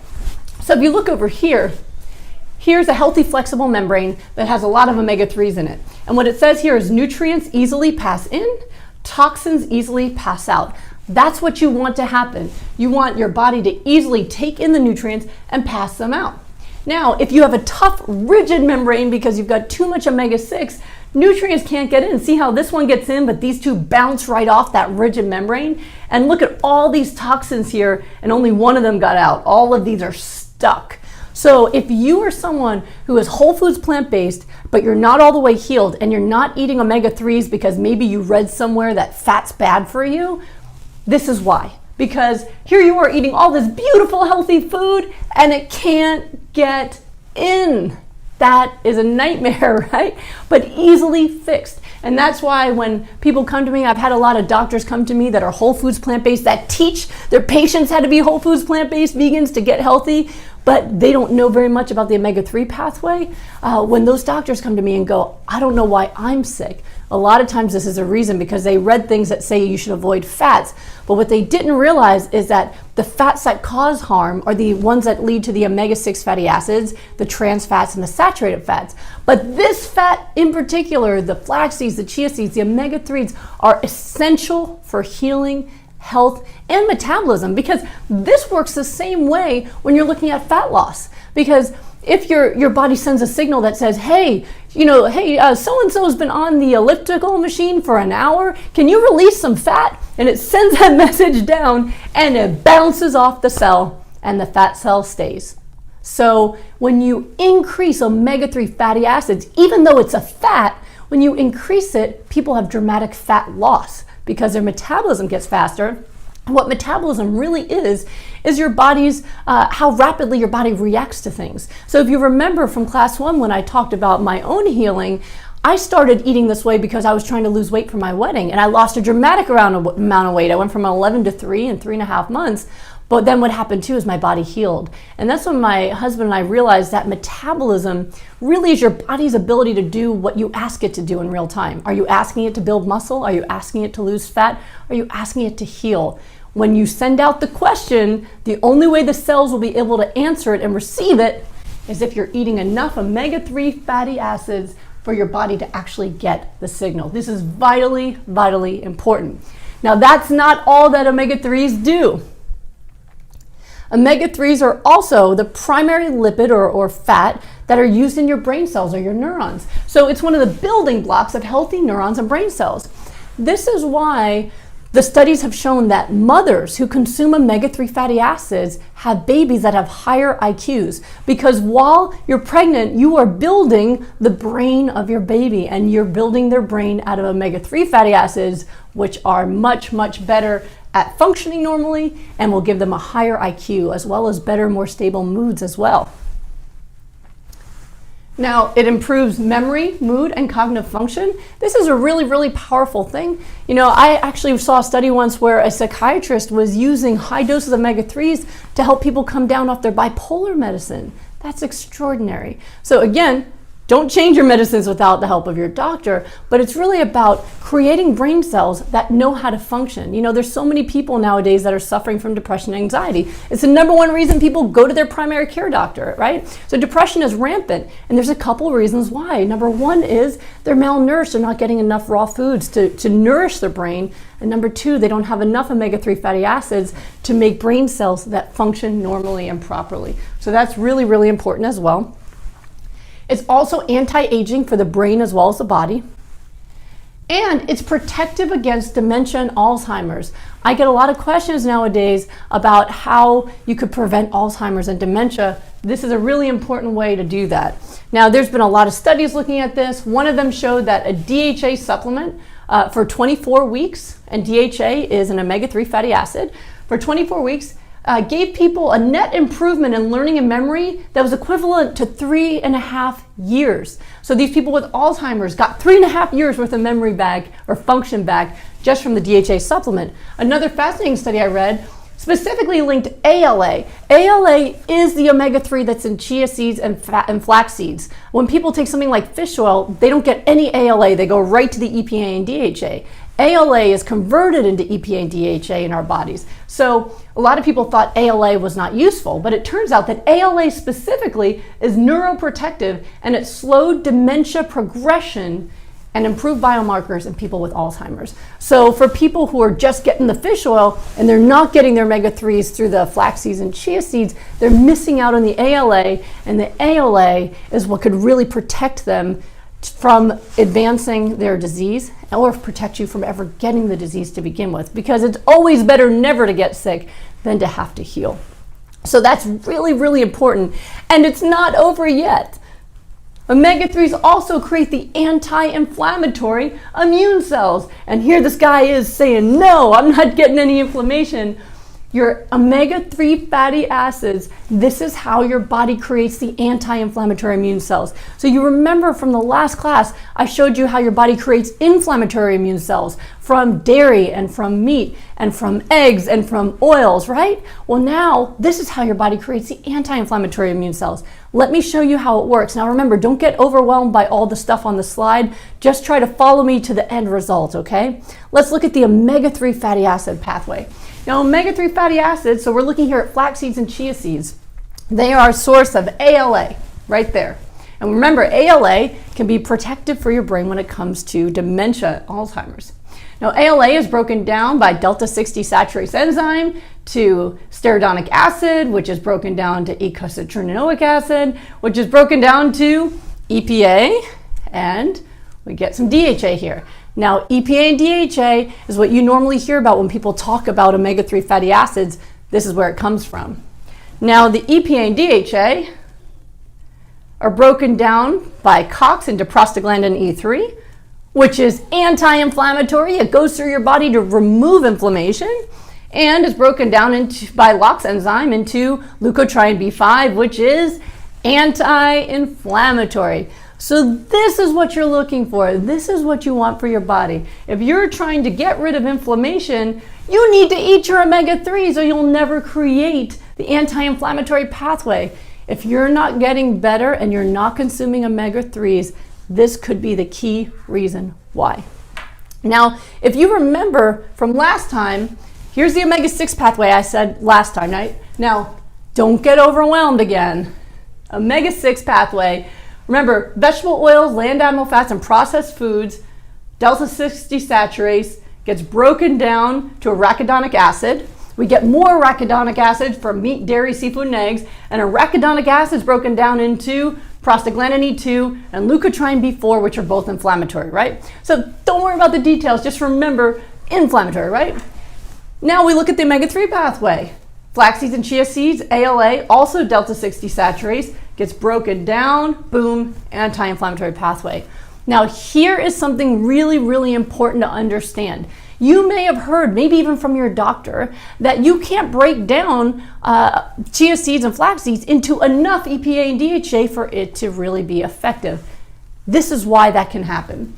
Delta-6 desaturase, this enzyme is essential for both pathways, but the enzyme prefers the omega-6 pathway, which means that if you are eating vegetable oils and land animal fats and processed foods, then you are basically hijacking this enzyme to that pathway. And yes, there's not enough enzyme left to really do a good job at converting this. This is why my program works so well, because if you eliminate the vegetable oils and the animal fats and the processed foods, then what happens is all of this enzyme can go this way, right? And when that happens, Bam! Shazam! Alakazam! We got tons of EPA and DHA because the enzyme is just massively converting now.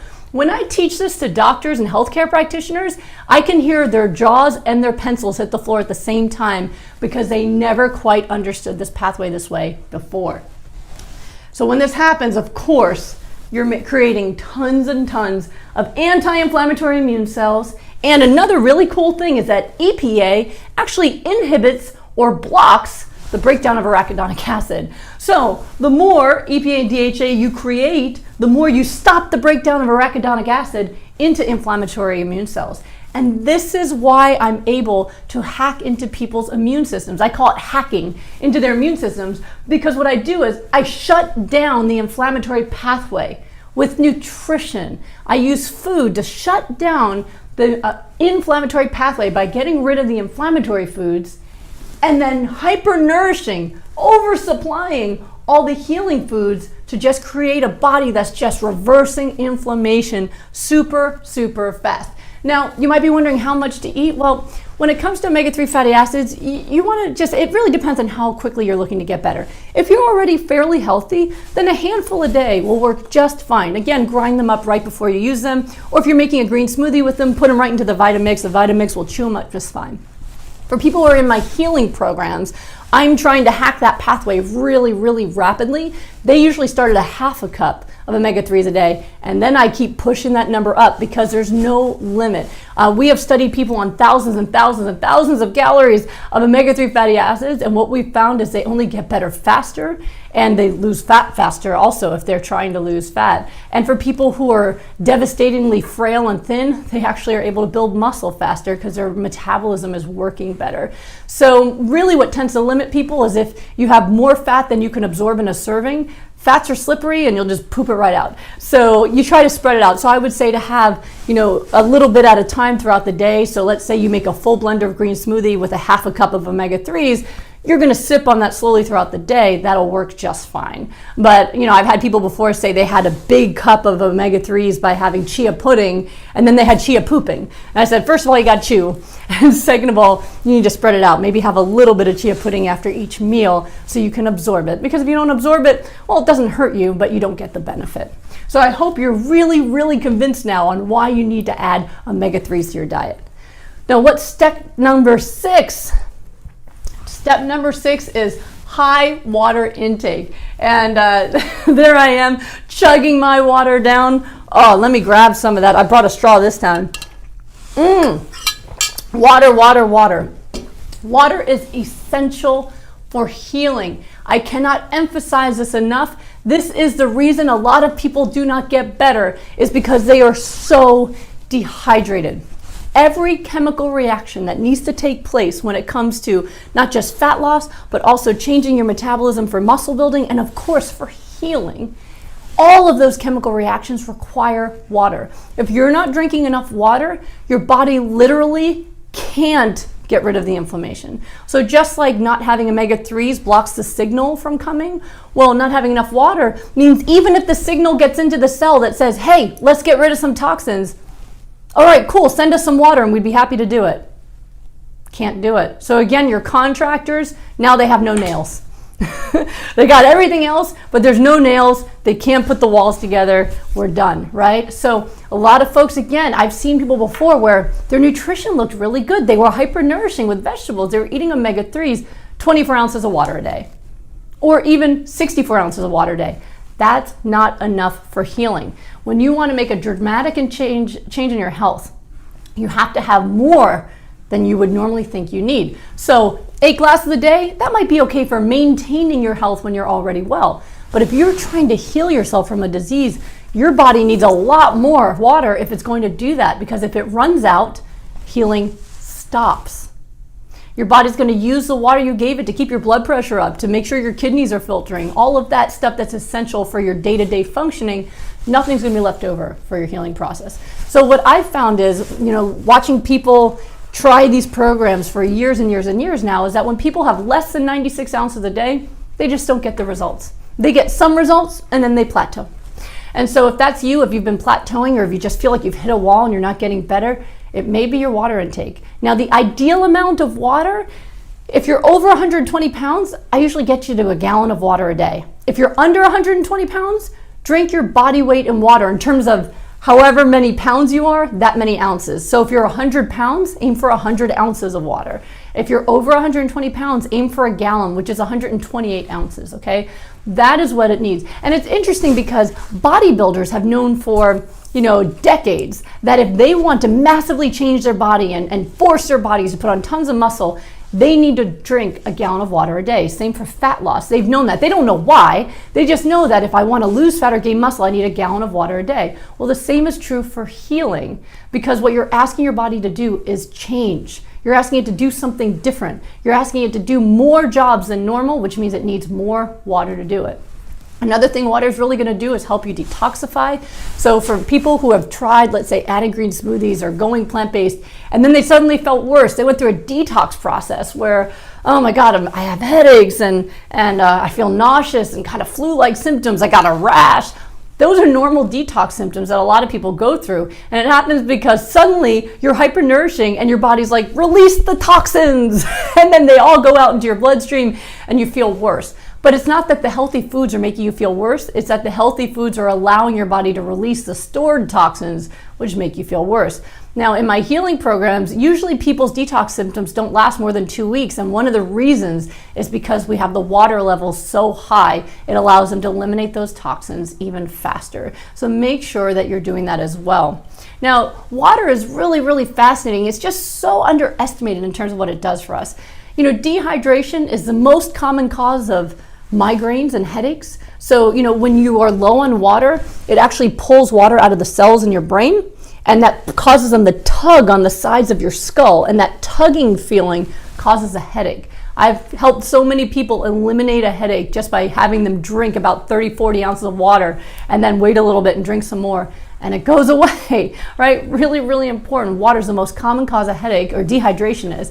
The other most common cause of, the most commonly caused issue from dehydration is constipation. So for a lot of people, this is an issue that many, many people go to the doctor about, is that they're so constipated. They can't move anything out and they feel so horrible. Well, if you're constipated and you go on this program, that's probably not going to last very long, because one, you got all the fiber from all those greens, and then the water. You have to understand that water is absorbed in your large intestine. And what it's supposed to do, the water is actually supposed to be the river that carries the poop out of your colon, okay?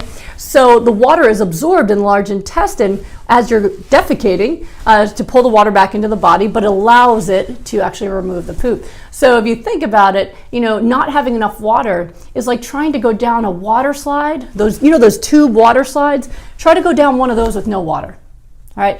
Imagine yourself laying there and you're just like, right, trying to move down the slide. That's what's happening in your colon if you're dehydrated. So if you're not able to pass your poop, then I want you to up your water intake so that you can create that nice water slide that just sends it right out of there. There is nothing that makes somebody happier than regular bowel movements, I swear. So make sure that you're doing that. All right. So, and another really common symptom I see in people that are dehydrated is low energy. You can't have energy if you're dehydrated. If you're wondering why I'm always so up and active, I am so nourished. Okay. Most common cause of low energy is dehydration and low nutrition. So when you add hypernourishment, where you're having your omega-3, so your brain is spot on and you're getting all your nutrients from your kale, and then you add the water, you've got so much energy. So if your energy is low in spite of getting a lot of sleep, then it's because you're malnourished or you're dehydrated. So I really hope you start to see really how important this is. And also water is involved in the aging process as well. It's one of those things that are necessary to keep our cells really, really healthy. And so if you're dehydrated, you accelerate the aging of your internal organs and your one external organ, your skin. And that's why when people join my programs, their skin starts to glow and they look so healthy and so youthful, is because they're so nourished. And your skin is the one organ you have that's visible to the world. And it's also the last organ to receive nutrition and hydration. So if you've got skin problems right now, you've got rashes, pimples, you've got hives, you've got tons of lines on your face or wrinkles, all of that is because of your malnutrition, and all of that can get reversed, okay?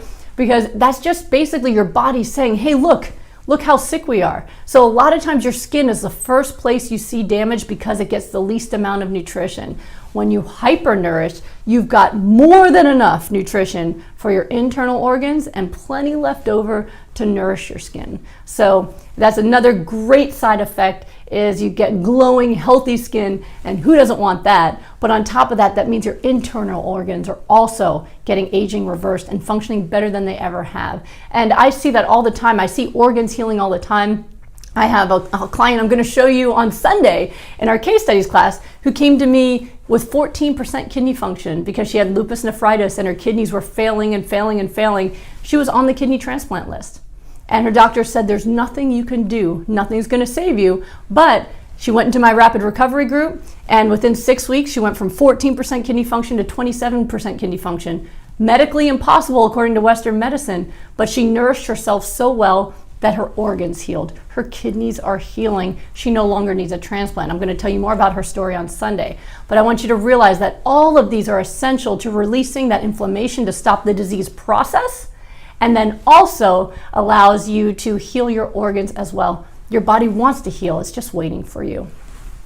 Now, when you think about, okay, how does this all work together? It works really rapidly. I've seen so many people who've been sick for many, many, many years, and within weeks, they're going, oh my God, I've got energy and I feel good. And I get these messages all the time from people. I'll show you a text message I got, and this is just normal for me. So here's a text message, and I'll read it to you because it's kind of far from you. It says, 1 week of vegan hypernourishment and eating equals no pain meds, no felt inflamed joints, no muscle soreness, no gallbladder pain, better sleep, more energy. I could go on forever. I don't know why I let the holidays interfere, but I'm so glad I'm back. Thank you, Dr. G. And then also no anxiety meds and no NSAIDs, no painkillers. And I lost 14 pounds. That was 1 week. 1 week.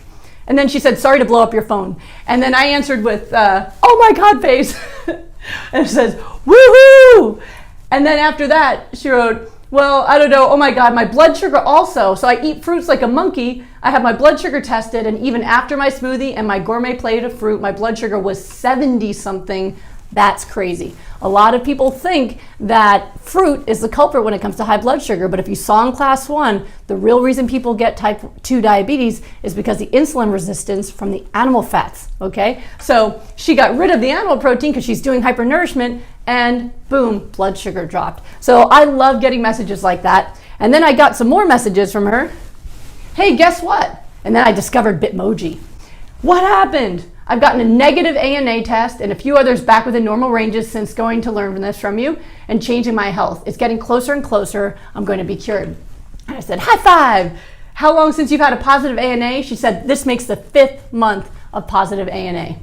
And I had my first positive in 2006 when I was active Air Force duty.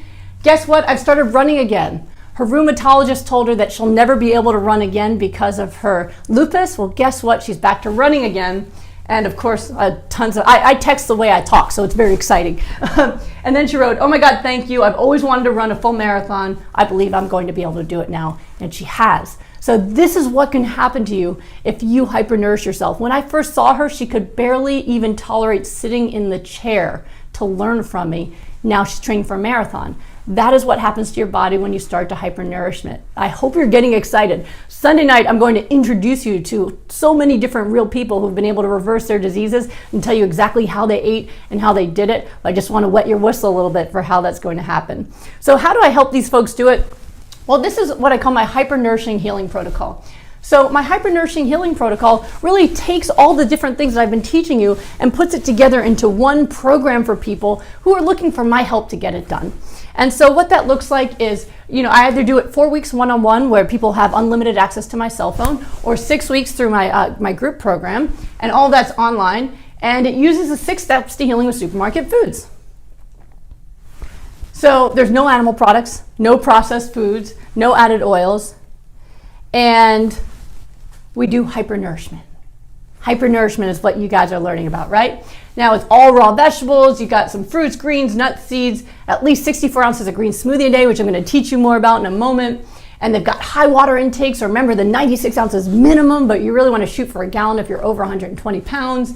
and then high omega-3s at least half a cup a day. And so that's what folks are doing with me in either one of my programs. And what I do with them is I work with them every single day to figure out, okay, how do we make this work for you? For a lot of people, while the ideas are simple, putting it into action can be really hard. Either they don't have the support, or they're not tolerating it well, maybe their stomach's hurting, or they're having trouble getting it all in, they're not sure exactly how to do it or what to eat. And so I help them every single day. So either one-on-one for 4 weeks, or my favorite program, which is my 6-week rapid recovery group. Next one starts October 6th, by the way. And that's where I help a whole bunch of people at once, and they all help each other. But we do it every single day to make sure everybody's able to do it and everybody gets results. That's the most important thing to me. And so people who are in either the group or working with me one-on-one, we have daily contact, they have a daily diet log, and they tell me what they ate, and they told me how much omega-3s and how much water, and they rate their pain and their swelling and really tell me about everything going on in their life. And I help them conquer their bad habits. You know, if you're trying this, if you've been watching me and you've come to my other lectures and you're still not doing this, something's getting in your way. It's either negative thinking or it's some kind of bad habits you have, or maybe you're not good at prioritizing yourself. And I help people conquer that, because if you want the health that you've been dreaming of, you need to be able to do this. You need to make it happen. And I live for this. I live for helping people heal and get their lives back. And so I make sure I teach you how to conquer your habits, your bad habits. You get immediate support and help as soon as you need it. And then I also manage the stress and negativity. You know, stress is inflammatory. Depression, anxiety is inflammatory. Help you also manage and control those as well, so the nutrients can do their job and your body can heal. So that's my favorite thing to do. So if you're interested in that, if you go to goodbyelupus.com and click on group healing, you can learn more about it there. Really fun and life-changing. We're actually, tomorrow is the last day of my current group, and they're doing great. Right now, I already have someone who, she's completely reversed all of her lupus labs. They've been reversed since week 5. Other people whose pain is down to 0, and their labs are just, all their negative labs are dropping like bricks. And one person went from barely able to walk to walking. You know, it's remarkable to see that in 6 weeks, people's lives can change dramatically. And so I'm going to introduce you to more people like that. But if you want to be a part of it, check it out, and I'd love to help you guys heal. So let me give you some tips on how to hypernourish. This is something that my husband and I call the smoothie solution. So if you're getting intimidated by the idea, how am I going to have 10, 12 cups of vegetables a day? How am I going to eat all that kale? I don't like salad. What am I going to do? Blend it, okay? The smoothie solution. So what we do is we have people create green smoothies so that they can drink their greens. You know, a lot of people just have trouble, especially if you're eating, you know, the standard American diet where it's just processed foods and burgers and things like that. The idea of eating all those vegetables doesn't sound that good. But what we found is if you take a blender, I recommend a high-powered blender like a Vitamix, which is a professional grade, blends everything down and doesn't die. You take a nice high-powered blender, 75% greens like spinach or kale or a combination of those, and pack it down so it's really 75%, not just air mixed in with greens. Pack that down, put your omega-3 fatty acids in there, your chia, your flax seeds, and then for the last quarter of it, the 25%, put your fruit in. And what's amazing is if you use this formula, it'll still taste like fruit. And I've had people who will not eat a vegetable love their green smoothies. So if you want to just be able to put a straw on it and be done thinking about it and know that you got all your nutrients in, the smoothie solution is really the way to go. My husband and I created a free online community for people to learn how to make green smoothies, drink them every day, get their exercise in. And if you want to join that community, it is 100% free. Go to smoothieshred.com, smoothieshred.com right there. And you have an option. If you go to that website, take a screenshot if you need to, okay? Go to that website and we have free recipes. So you can get some recipes on making green smoothies that you really like. And you have the option of joining our Facebook group. And there's over 6,000 people from all over the world that are just making their smoothies and supporting each other. You don't have to be plant-based or anything like that, just committed to drinking your greens. So I strongly encourage you to join our family there. It's just, it's really fun and it's wonderful. And of course, if you don't want to drink it, you can make healing meals. So you are welcome to eat the biggest salads possible. I personally love salads. I could eat just, oh my gosh, I could eat salads like crazy. I love, you know, one of my favorite healing meals is super easy. It's just broccoli dipped in guacamole. And I could eat so much broccoli if I have guacamole, right? So there's lots of different ways. You know, you could start out with, you know, go to Costco, get a veggie platter, throw the ranch in the trash because that's inflammatory.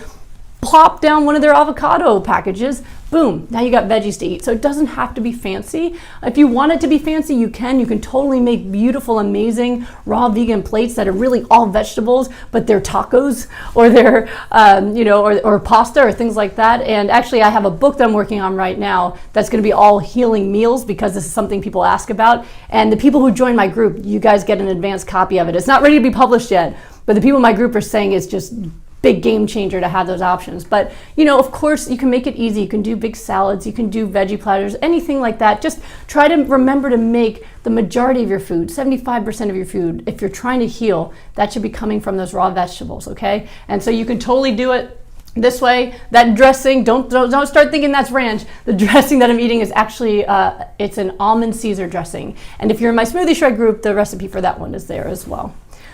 So, I hope that your mind is now just brimming with excitement, maybe a little bit of fear, but brimming with excitement for how you can start adding healing foods.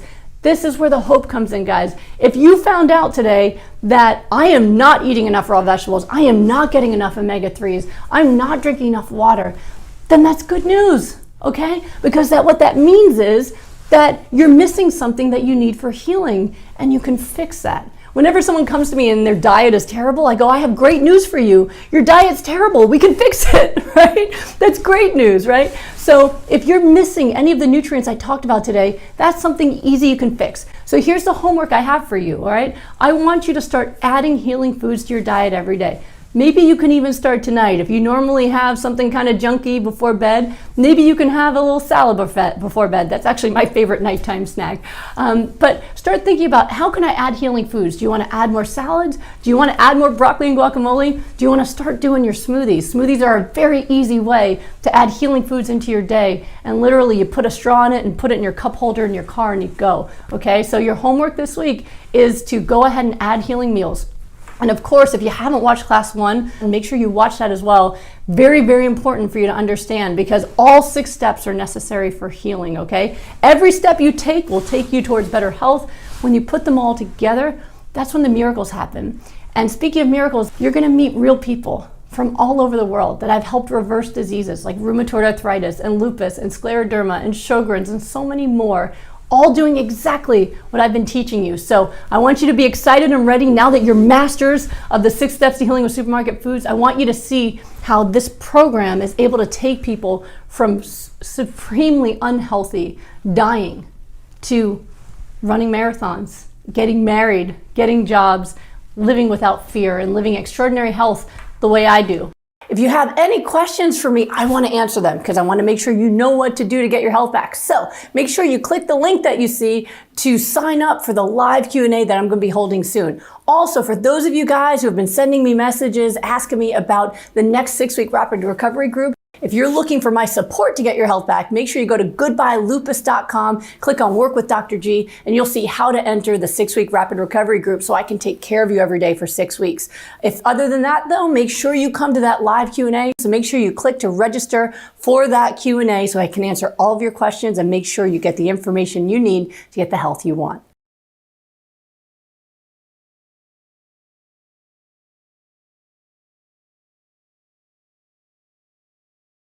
Hey, it's Dr. Goldner again. Welcome back. This is Class 3, Case Studies in Reversing Autoimmune Disease with Supermarket Foods. This is my favorite class. What you're going to see are the steps you need to take to actually turn the information you learned in Class 1 and Class 2 into rapid recovery. And you're going to see dozens of case studies of how I helped many people actually get their health back from autoimmune diseases like lupus, rheumatoid arthritis, scleroderma, Sjogren's, MS, so many more, using the program that you are learning about right now. So make sure you buckle up, you learn all the information while you're there, and make sure you come to the live Q&A I'll be holding soon so that you can get all of your answers and make sure you know what to do so you can get your health back as well.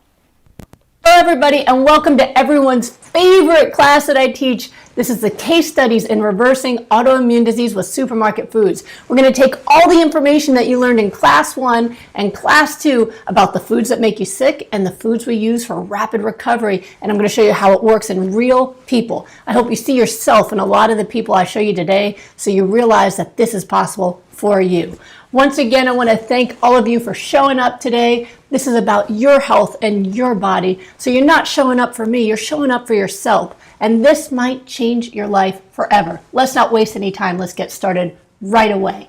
So, I want to review really quickly for those of you who either missed the first 2 classes and you still got to catch up, or you saw them but you need a little refresher. The 6 steps to healing with supermarket foods. Number 1, 2, and 3 are all about eliminating inflammatory foods.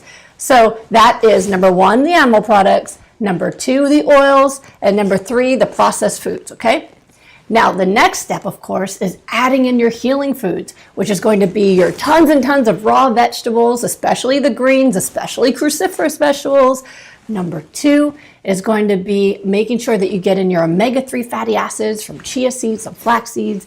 And number 3 is drinking lots of water, at least 96 ounces a day, to make sure you have enough water to fuel the healing process. Let's dive right into the case studies. The first study I want to show you is a case study in rheumatoid arthritis, where someone went from what they thought was a healthy American diet to the hypernourishing healing diet. I want to introduce you to Dana. Now, Dana met my mother in a furniture store, and anyone who knows my mother knows that as soon as you meet her, for some reason you tell her your whole life story. Well, this is the case with Dana. And she started telling my mother about her rheumatoid arthritis, and my mom said, "You have to meet my daughter. She'll help you." So Dana called me, and I put her on the hypernourishing healing protocol. But before we go into what I did, let's look at what she was eating before. And I want you to use the knowledge I already taught you to see if you can pick out what's wrong with her diet and why it was actually keeping her sick, even though she thought it was healthy. First, let's look what she had for breakfast. So for breakfast, she had oatmeal, fruit, protein shake, eggs, and an English muffin. I want you to use the chat right now and start talking about what do you think it is that's causing that. And if you don't have a chat, start thinking about it in your head. What is it that's going on right now that could be causing her to get sick from breakfast? All right, well, I'm going to help you out here. First of all, we have inflammatory foods. So let's look for animal products. Protein shake made with whey protein, which comes from dairy. Second, we have eggs. Rich source of arachidonic acid fuels the inflammatory pathway. English muffin, a processed food. Now let's look at healing foods. I don't see any greens. I don't see any water. I don't see any omega-3 fatty acids. She had some fruit, which it has a little bit of vitamins in it, so that's something. But overall, her breakfast is inflammatory. The oatmeal, I'll give her a neutral on that. Let's look at the next one. Lunch. Well, for lunch, she had lean cuisine at work. Now, how many of you already know that's bad on a lot of levels? It's all the bad food, right? We've got oils, we've got processed foods, we've got animal products. Very inflammatory lunch. And snacks. Okay, snacks, we have carrots, nuts, a lot of protein bars, apple, and string cheese. So the inflammatory foods are what? We got animal products and the string cheese and the protein bars, right? That probably has whey protein in it. And then we look for, let's see, anything with oils in it, perhaps the protein bars. And let's see here, the protein bars are also processed. And in terms of healing foods, well, she's eating some carrots. So you've got a little bit of vitamins and minerals in there, especially if she's eating whole carrots, but more likely she was eating baby carrots from my memory. And those are bleached and ground down, and all the minerals are pulled off with the skin. So that's not really very good. Apple adding a little bit of nutrition. Still not enough to overpower the lean cuisine she had at lunch. And then dinner, it all goes downhill here. She has quinoa, broccoli rabe, salmon, chicken, occasionally meatballs and sausage for her husband who likes a heavy Italian diet. So now we're looking at the only healing food I see in here is broccoli, but it was cooked in oil, so very little nutrition left. A lot of animal products. Quinoa, I'd give her a neutral on. There's nothing in this dinner that could possibly help her counteract all the inflammation from what she ate earlier in the day. And there's a lot more inflammation being added on with all of the animal protein and fats and the oils on top of that. And dessert. Always dessert, always dairy, usually ice cream or whipped cream, etc. More animal products, more inflammation all the way through to the end of the day. Water, about 64 ounces a day. Is that enough? It's not enough. Not enough. So when you look at this, again, this is something that many Americans would consider to be a healthy diet. But when I looked at this, I went, I understand completely why you're sick. We need to turn this around. So what did we do? we put her on the hyper-nourishing anti-inflammatory diet. She started drinking at least a full blender a day of the nourishing green smoothies, the way I taught you to do in class 2, right? 75% greens. She put in a half a cup of chia or flax seeds in that a day, fruit to flavor it the rest of the way. She started drinking a gallon of water a day, as many raw vegetables and fruits as she wanted on top of that. And here's what happened. First of all, she was feeling so great, she texted me only a few days later saying she was skipping in the Home Depot parking lot. Now, this was a woman who could barely move beforehand. Her symptoms were so severe that she couldn't play catch with her kids. She used to run 5Ks. She could barely walk. She was in so much pain that even sitting at work, her knees and her ankles were so painful. This is on medication, by the way. This is a woman who was basically at a point where she was taking injections in her knees twice a week. She was taking all these pills, and yet her pain was still an 8 out of 10. So imagine that, or maybe you don't have to imagine, maybe that's you. Maybe you're on tons of medication as well, and you're still having, the rheumatoid arthritis or the terrible aches and pains. She was also having Raynaud's, where everything would go cold, and she was in so much pain by the end of the day she could barely tolerate just enjoying her family. And yet, within a few days of changing her diet, skipping in the Home Depot parking lot. Let her tell her story. Hi, my name is Dana Sardano. I'm a 45-year-old woman, and I have rheumatoid arthritis. I was diagnosed about 2 years ago. Very rapidly, my range of motion and my ability to do the things that I used to do declined. I was fatigued, uncomfortable, and just unhappy. I also have 2 little girls that are 6 and 7, and I went from running with them in a double jogging stroller to barely being able to sit on the floor and play with them. I was on a couple different pills, methotrexate, doing the shots, 1 in each leg every week, and just wasn't feeling any better. By happenstance, I found Dr. Goldner, and I did exactly what she told me to do. Not only did I start feeling better in the first week, but I was off all of my medications within 3 weeks. I can't believe it. It's awesome. It's 4 months now that I am following her program, and I feel awesome. I'm completely off the medications. I am working out in the yard every day, planting and digging and gardening and doing whatever. As you can see by my surrounding area, I'm an artist, and I'm on my feet a lot, and I don't know when to stop, and I'm able to have more stamina and to do more of what I need to do. So thanks to Dr. Goldner, I am a better mother, hopefully. I'm a hard-working person. I'm a better artist. I am a gardener, and I am back to being the person that I used to be. So thanks, Doc. Thank you so much, Dana. I hope you loved that. Let's move on to the next one. The next case study is in lupus. So this is someone who went from a plant-based diet to the hyper-nourishing healing protocol. Now, some of you might be wondering about that. Hey, I'm already on a whole foods plant-based diet. I saw forks over knives. Why am I still hurting? Well, I hope watching class 2 and maybe class 1 as well helps you discover some of the things you might be doing wrong. Well, let's look at what happens in another person who is trying very hard to do the same. This is Kathy. Now, Kathy was 60 years old when I first met with her, and she was the director of a mental health clinic. She had had lupus for much of her life, and her rheumatologist put her on a whole foods plant-based diet. Isn't that wonderful? I know, I thought it was really, really wonderful. Here's what she was eating. Mostly rice, beans, potatoes, and cooked vegetables. Now, think about right now, what's good about that diet? What she eliminated, all right, so she eliminated the unhealthy foods. What is she missing? She's missing all of the healing foods. And so, not surprisingly, she still was planning an early retirement because of her symptoms. Her weight was 209.5 pounds. She only had a minimal change after she took away all these unhealthy foods, started the whole foods plant-based diet, just a minimal change in her symptoms. She still was planning to retire. She was still in an extraordinary amount of pain. This is a woman who had to actually use her hands to help herself get out of chairs because her legs were so painful and weak. She couldn't bend down to put on her own pants. She had to use a claw tool to pick up her pants, to maneuver them over to her because she couldn't squat down to actually put her own pants on. All right, so even changing her diet to the whole foods plant-based with rice and beans and potatoes and cooked vegetables, it wasn't enough to change things. Also, she was constantly exhausted. She was only had to get to work at 9 a.m. and yet she was still so tired she could barely function, could barely walk around, and then she was falling asleep at 7 o'clock at night and was still exhausted in the morning. She also was unable to go up or down stairs for 2 whole years. And I want you to remember that number. 2 years she couldn't go up or down stairs. Now this was a major problem for her because as the director of the clinic, she was supposed to be running a meeting that was on the 2nd floor and it was up 2 flights. And she could not lead that meeting for 2 years. And that was another reason why she thought she should retire from this job that she loved so much.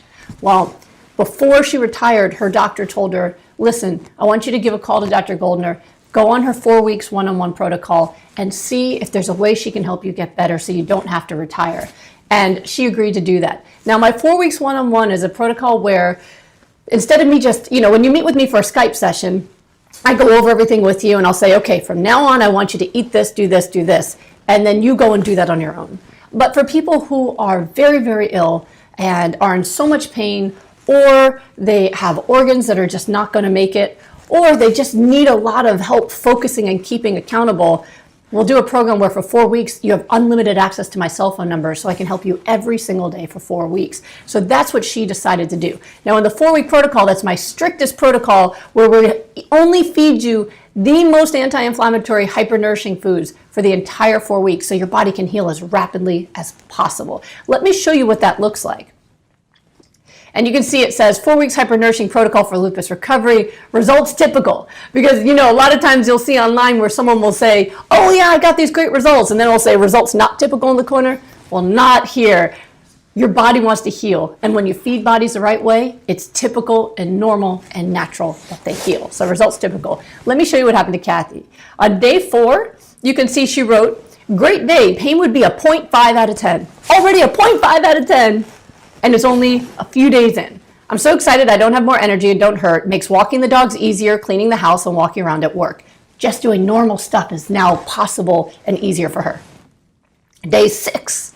Energy was good today. 2 flat tires today, so I had to complete the repairs. I was uncomfortable, but was able to tolerate the job. It's amazing the decrease in symptoms I noticed yesterday. Couldn't put her pants on a week ago. 2 tires and just a little uncomfortable 6 days in.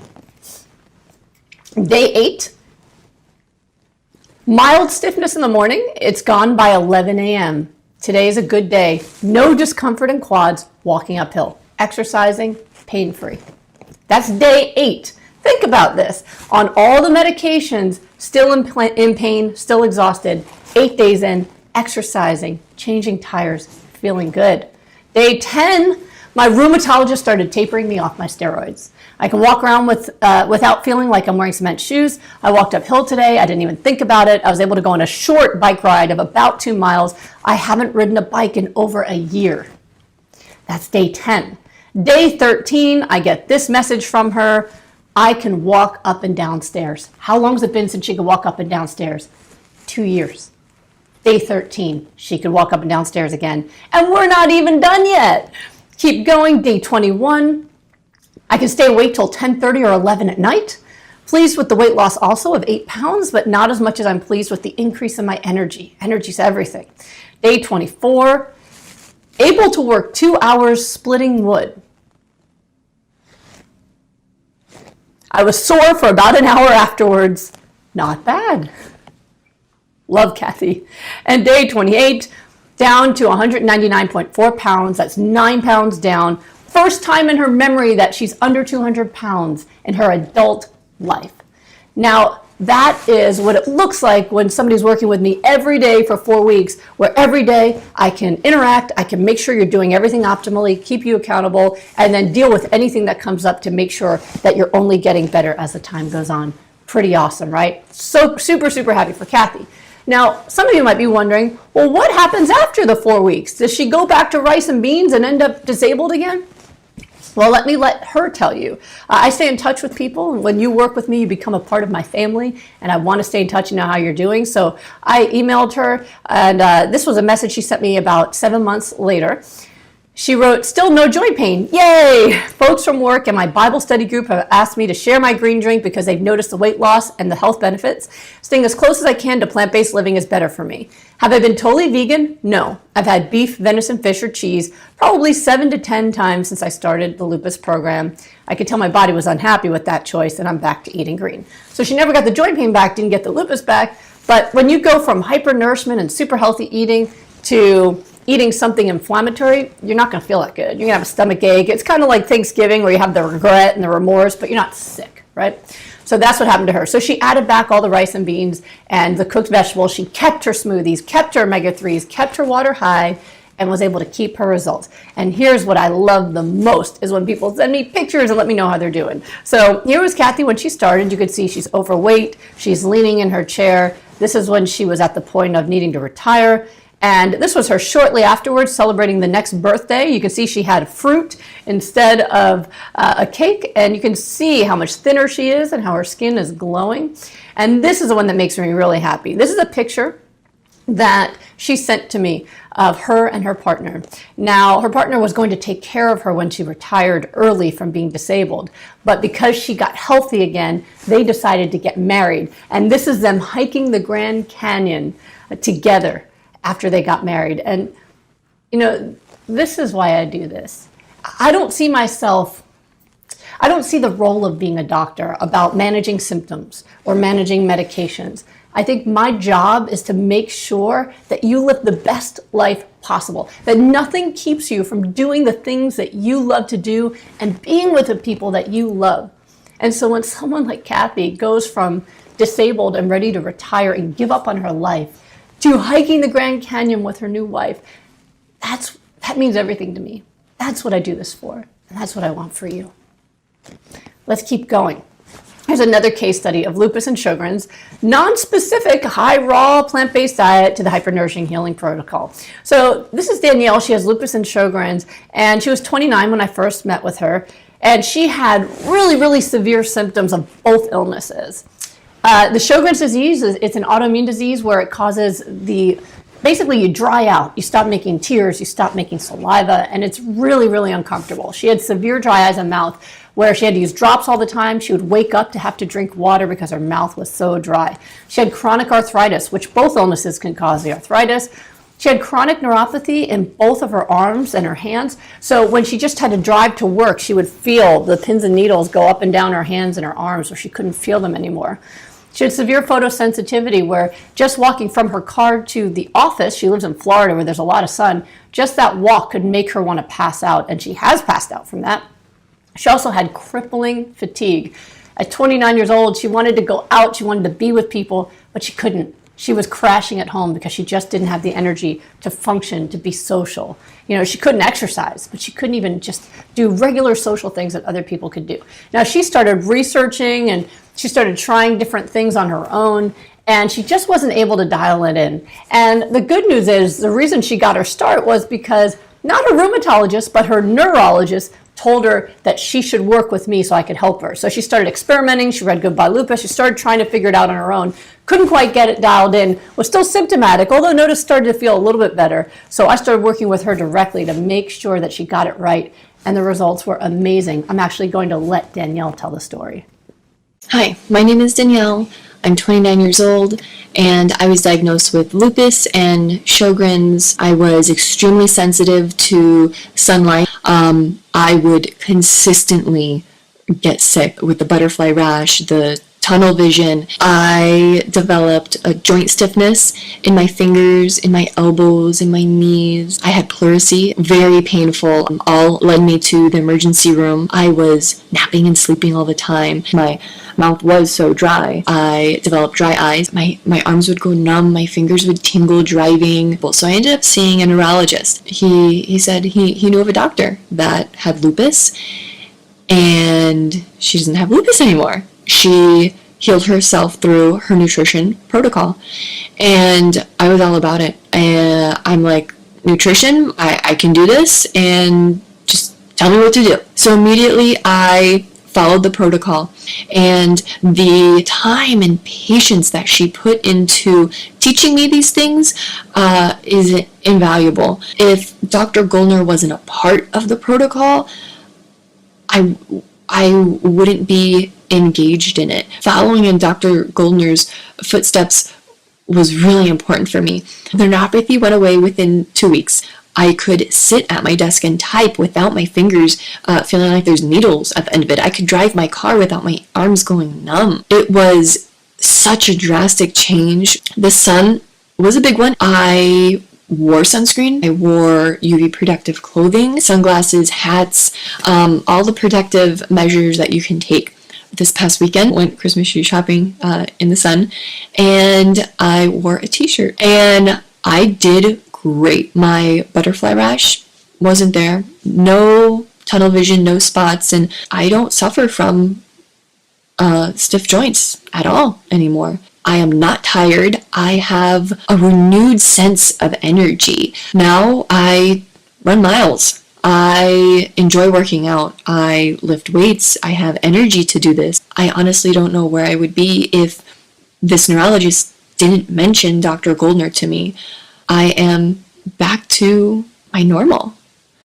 Awesome, isn't it? I love it. And Danielle actually got married. She looks so beautiful. She now has her own Instagram where she promotes raw, vegan, high nourishment lifestyle for disease prevention. And I'm so proud of her. So many of the people I've worked with go on to become what I call health missionaries. I tell them, go out, heal the world, tell everybody, because I want everyone to know that this is possible and you don't have to be sick and you don't have to suffer. You can be out there living your life. So I'm really excited that she's out there doing it as well. Let's do another case study. This is lupus, Sjogren's, and scleroderma. This is someone who went from a highly processed American diet to hypernourishment. Okay, so I'm going to show you what he did. Now, he did hypernourishment while still keeping some inflammatory foods. So I want to show you what that looks like for the people who asked questions after the last one saying, what if I just eat little meat subtypes? Here's the case study that I wanted you to see. This is David. Now, David is an amazing guy. He is someone that holds a dear place in my heart because he's someone who was the first person that I ever did telemedicine with. So back in the day, I actually was one of the first telemedicine docs out there. And so I was out there giving a talk. And the talk was about how nourishment affects the brain and psychological diseases. And his mother is a therapist, so she came to this talk. She almost didn't show up, but she came because she needed the credits.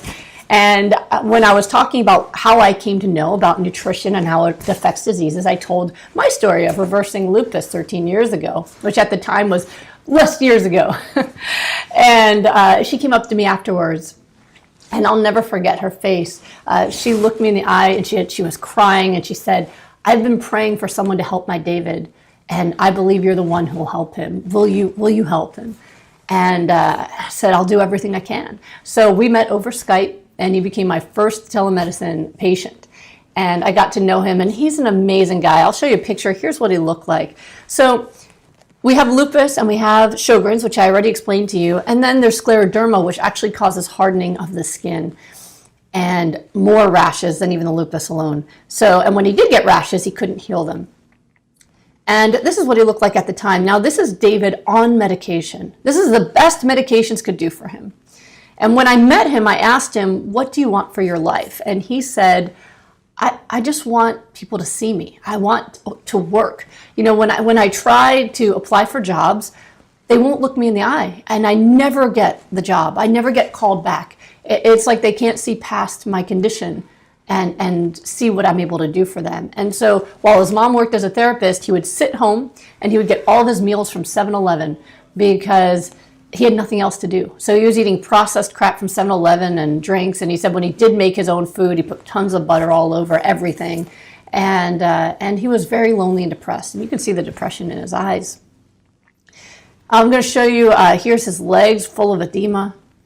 Here's his hands. I know it's difficult to look at, but I want you to see how severe this is. So the scleroderma would make his hands so stiff that just bending his knuckles could make the skin split open. And then he would get infections all the way down to the bone, and the infections wouldn't heal because he didn't have the blood flow to be able to heal it because of the diseases he had. And right before he met me, his doctors told him that the only thing they could do was amputate his fingertips because there was no way possible to heal all of those openings and get his finger function back. He's in his 20s, and his mom had to button his shirts for him because he couldn't use his fingers. It was really a horrible situation for him, and that was the answer that they had for him was amputation. Now, when I met with him, he decided to do hypernourishment, but he didn't do the full protocol. So the full protocol is all 6 steps. You eliminate all inflammatory foods, and you hypernourish with the greens and the omega-3s and the water. And he wasn't ready yet to give up his meat, but he said he would meet me part way. He would give up all the dairy and the butter, and he decided to drink 90 ounces of green smoothie a day, made the way I taught you in class 2. He was drinking over a gallon of water a day. And then once a week or so, he would have meat. And here's what happened. His skin cleared up. Within a couple days, he had dramatic improvements in his energy and mood. 6 months later, decreased pain in his joints when I checked in with him later. And he had gotten a job as a case manager helping poor youth in Los Angeles, California. At the time, he was considered in remission. He was still on medication, but much lower dosage and feeling much better. And even more amazing, he became an artist. Now, David lived this way for a couple of years where he was on low doses of medications, he was in remission, he looked good, he was able to function, and those same fingers they were going to amputate created artwork that has been featured all over Los Angeles, right? Amazing that he was able to get that back, and that means everything to me. Now, I stayed in touch with him and his family. His mother keeps a copy of Goodbye Lupus in her purse, along with David's before and after pictures. So if you ever meet Glenda, she will happily show you exactly what this is and how it works because she's so dedicated as a health missionary to make sure everybody gets that for their lives and their kids as well. Well, stayed in touch with him, and when my husband and I were getting ready to do our Amazing Fitness and Health Conference, I contacted him because I said, we're going to be in LA. Why don't you come with Glenda, with your mom, and we can see you and see how you're doing. So he attends the entire conference, and he relearns the 6 steps to healing with supermarket foods that you learned in classes 1 and 2. And this time he commits 100%. He went, Doc, I totally forgot that I wasn't doing the whole protocol. You know what? I'm going to stop eating the meat. I want to see what can happen for me if I go fully 100% plant-based with the hypernourishment. And I said, yes, let's go buy some tie-dye. You're going for it. So we did that. And here's what happened. 2 months later, I check in with him to see how he's doing. His skin went from clear to glowing. His joints are more flexible than ever. And I get this text from his mother. Guess what? David's rheumatologist is taking him off all of his medications. And I wrote back, wow, wow, wow, DMC emoticon, because I text the way I talk.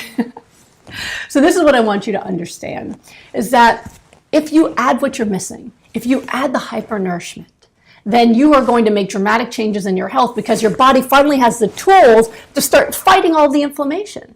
It'll fight some of the new inflammation you introduce with the foods you shouldn't still be eating, and it'll start repairing some of the old stuff. So I've had people who've had dramatic responses just by adding what they're missing. If you're in my husband's smoothie shred group, you've seen that where people go, okay, I still haven't given up all the bad stuff, but by adding the smoothies, I've lost weight, I feel more energy, and all these other great benefits that are happening. When you eliminate all of the inflammatory foods, that's when the miracles happen. So he went from remission, eating mostly plant-based, hypernourishment with a little bit of meat, to completely healed without all of those, okay? So this is really, really important. I actually just ran recent labs on him just to keep checking. It has now been many years, and he is still completely symptom-free and feeling great. He has 0 markers for Sjogren's, 0 markers for scleroderma, and just a small amount of lupus antibody that seems to just stay behind, but not causing any symptoms. And that'll happen sometimes. Some of your antibodies have memory, but all the inflammation is negative and all the other markers are gone. And he's still off medication for all these years and living amazingly. He's had 2 promotions. He's got a wonderful girlfriend now, and he's living life at 100%. So when you want miracles like that to happen, you have to go all in. And so this is also something that can help some of you understand, when people go, oh, I've heard that someone went paleo and they went into remission. Yes, That can happen if they're not eating a lot of meat, because paleo tells people to give up processed foods and to give up dairy. So think about it this way: if it's someone who eats a lot of vegetables to begin with and doesn't really like meat that much, they could get fairly close to doing the protocol correctly, right? And anything you do in that direction is going to help you feel better. But you don't hear about people having complete cures. You don't hear about people who've reversed their ANA and are living completely medication-free with zero symptoms at all, unless they've gone all in. And that's really, really important difference. But it's also great motivation for those of you who are ready to start hypernourishing but are not ready to give everything up yet. It'll push you in the right direction. Let me show you what David looks like. So if you look here, you can see what his hands used to look like, and that was on medication, and that was the best medications could do. He was still being prescribed an amputation for his fingertips. And then you can see in the other image, his hands fully healed. This is him off of medication. Now, if you're wondering about the shape of his fingers, yes, they're a little bit misshapen because the bones had so many infections that the bones are no longer shaped the way they were before. But you can see he gets blood flow all the way to his fingertips. He has no pain in his hands, and he's able to use them fully for work and for art. That's off medications. Here's David before, and you can see the best medications could do for the lupus, scleroderma, and Sjogren's, what he looked like. And here's what David looked like after, off all medications and zero symptoms from any of those illnesses because of hypernourishment. And look at his eyes, no more depression either. He's feeling great. And here he wanted you to see a picture of him wearing his work shirt, going off looking handsome for work. Here's what his artwork looks like. It's a three-dimensional, incredible artwork. And here he is at work. They call him the rabbit because of the way he eats. So for his birthday, they gave him carrots instead of cake. And I thought that was really great. So again, this is what I live for. Going from sitting home, depressed, his only outing of the day being 7-Eleven, to living, contributing, having purpose, and having love in his life. That's what this is all about. Let's move on to the next person. Some people ask me, what if I'm pregnant? Is it too late if I'm pregnant? Should I wait till after I have the baby? I get messages like this every day. Here's a case study of lupus and Sjogren's during pregnancy. And if you're wondering why a lot of people have both diseases, if you've had autoimmune disease long enough, you usually collect a lot of different diagnoses. And that's completely normal. So a lot of these travel together. This is someone who went from the standard American diet and Mediterranean diet. Actually, it was more of a Mediterranean diet, I must say. Her husband is Israeli, and so they ate a lot of Mediterranean-style foods, with a lot of olive oil in it, in addition to eating some of the standard American fare. And she went from that to 4 weeks of hypernourishment protocol. So she's someone who, she called me and said that, listen, I'm having a baby in 4 weeks. My C-section's already scheduled. And I went, oh. Well, you need to start 4 weeks now because we got to make sure you can have that baby. So here's what happened. So she was 32 weeks pregnant at the time that she met with me, and she actually went on maternity leave 8 weeks early because she was already feeling exhausted and in a lot of pain. She had excessive fatigue, was spending the day in bed, joint pain. She was catching colds easily, sleeping a lot. And it was really upsetting because she couldn't play with her older daughter when she got home. A lot of lower back pain, which she thought was due to the pregnancy. And, it was really, really scary for her because she's also had a lot of miscarriages. And when you have a miscarriage or you have a regular birth, when you have lupus, you're much more likely to aggravate the lupus. And whether she had a miscarriage or she gave birth, both times she ended up in the hospital with severe lupus flares. So she was terrified that this was going to lead to another flare, and she was going to have not only a newborn baby, but her older daughter to take care of as well. She was totally terrified. So she went right away into 4 weeks of hypernourishment with me, just like Kathy did, and I'm going to let her tell you exactly what happened. Hi, I'm Rachel. I am 34 years old, and I was diagnosed with lupus 3.5 years ago. I had symptoms of sun sensitivity. I couldn't be out in the sun for more than a few minutes, and my skin would feel like it was on fire. I would break out in the typical lupus butterfly rash on my face, sometimes within a few minutes from being outside, and it was just so incredibly painful. I started becoming so fatigued, I'd come home from work and just lay on the couch. I couldn't be the mom I wanted to be for my daughter. I had so much pain in my legs, I had to give up running, which was a passion of mine. My husband and I decided to try for another baby. I ended up with a miscarriage, and after that I had a major flare-up again, and I was getting the butterfly rashes, I was getting fevers, I always felt like I had the flu, and I was just very fatigued. And my legs always hurt, just always in pain. So my husband and I made that decision, okay, we're gonna try again. And when I was about 8 months pregnant, I started getting very scared that I was gonna have this baby and be even more sick after I had him. So when I was 8 months pregnant, I heard of this book called Goodbye Lupus. So I set up an appointment with Dr. Goldner. So I completely changed the way I was eating at 9 months pregnant. I was literally 4 weeks from my due date. I was so shocked. 2 days into doing this, I had so much energy and I felt amazing. 2 weeks into this, when I was pregnant, my Sjogren's symptoms went away. My aches and pains were gone, which at this point in my life, I thought it was from the pregnancy, but apparently not, because once I started doing her protocol, my pains went away, my back felt better, my legs felt better. And actually 1 week before my due date, I was running around a park teaching my almost 4-year-old how to fly a kite. I gave birth to a beautiful baby boy, and I had a C-section, and I recovered so quickly. My baby is now 5 weeks old, and he is amazing, and I feel great, and I don't have the sun sensitivity anymore. I don't have any pains in my legs anymore.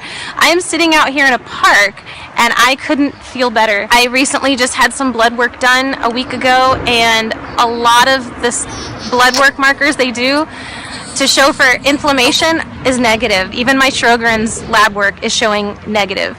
So I couldn't be more grateful for Dr. Goldner and for giving me my life back, making me the mom I want to be. My daughter comes home from school now and I play with her. I don't sit on the couch, even with the lack of sleep I have with a newborn. I am running around and I am enjoying my life. I'm truly, truly grateful for reading her book and for working with her and for continuing to work with her. I haven't felt this good in years. So thank you. So this next case is another person who had both lupus and Sjogren's, and she had in a way that some of the major symptoms was mostly Sjogren's. It was affecting her, the dryness was one of the biggest things, and arthritis, but also severe memory issues and itching. And that's something that a lot of people have that's not talked about as much, is this feeling of kind of, this early dementia might be setting in. A lot of people have that issue, brain fog, fatigue, feeling like their memory isn't working anymore as part of the autoimmune spectrum. Let me introduce you to Emily. Now, Emily went from the standard American diet to the 4-week hypernourishment protocol. She was 46 years old and had lupus and Sjogren's, severe dry eyes and mouth, severe chronic itching. She told me she had spent over $5,000 just in going to specialists to help her with scalp itching because it was driving her crazy how much her scalp was itching all the time. None of the creams or potions or shampoos they gave her ever worked. She had chronic arthritis that was severe. She was a professor, and it was taking her from being able to teach her classes in the normal way to having to sit down to teach her classes. Severe fatigue and memory loss as well. She said she thought she had early dementia. She also had chronic gut pain and digestive issues. She'd always had them, never really knew why she had them. I'm going to let Emily tell her story. My name is Emily Horowitz. I am 46 years old. About a year and a half ago, I was first diagnosed with lupus and then Sjogren's syndrome. I had an itchy scalp. My skin was itchy. My feet were itchy. I thought I had carpal tunnel syndrome. My wrist hurt all the time. I wore braces. I couldn't even text. I was exhausted all the time. I had brain fog all the time. I started to think I had like early onset Alzheimer's. I would teach and my ankles would hurt so much that I started sitting down when I would lecture to a class. I was buying vitamins. I was doing everything and nothing was helping. Dr. Goldner's nutrition plan, I cannot emphasize how much it changed my life. Immediately, the itching stopped. I don't have to wear braces on my wrist. I can type. I apparently don't have carpal tunnel syndrome. I don't have any ankle pain. I don't have any knee pain. I had one doctor I consulted said that I had a labral tear in my hip, and one option was hip surgery. I don't have any pain in my hip. I can walk everywhere. I can play with my kids. I can remember things. I don't have to write everything down. I can type. I can text. I don't take any painkillers anymore. I've had stomach problems for years and years. They're completely gone. My stomach is perfect. I can stand up in front of my class.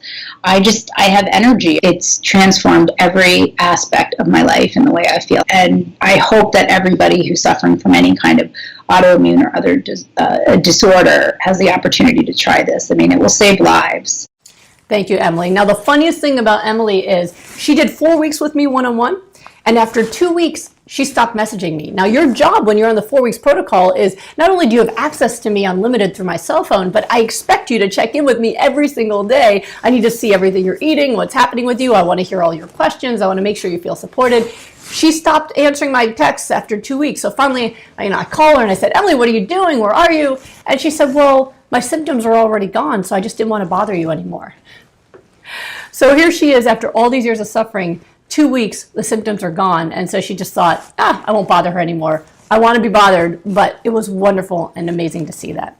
Let me show you another case that's near and dear to my heart. I have a lot of children that are coming to me now, anywhere from as young as 8 years old, a lot of 12 to 14-year-olds, and some 17-year-olds, all of whom have severe autoimmune disease, alopecia, lupus, and it's heartbreaking. These diseases are getting worse every generation, and we need to do what it takes to stop it now. So I'm going to share with you one of those cases of someone I'm working with. This is a case study of childhood lupus, standard American diet to hypernourishment protocol modified for the child. I was 11 years old when I met with her, and she was recently diagnosed with lupus, but it was very severe. She already had cardiomyopathy, which is an enlarged heart, and that was caused by the lupus. She had nephritis. It's very common for people with lupus to have it attack their kidneys, and her kidneys were failing. She had protein in her urine. And she started working with me in February of 2017. She also had a rash, the lupus rash. The lupus was also causing seizures, and she went into a code blue. That means that the doctors had to revive her because her heart stopped. You can only imagine what her parents have gone through. And so she came to me to see if I could help her daughter, and I said, I would love to help your daughter. And so we met over Skype so I could modify the program for the child intake. And so what we did was we just changed the amount. So for her, we started off at about 3/4 of a blender a day of the green smoothies.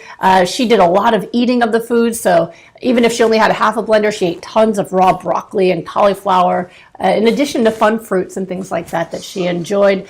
And she had the water intake was modified to her weight. So we looked at her body weight and we made the ounces equal to her body weight and then raised it as she was able to do that.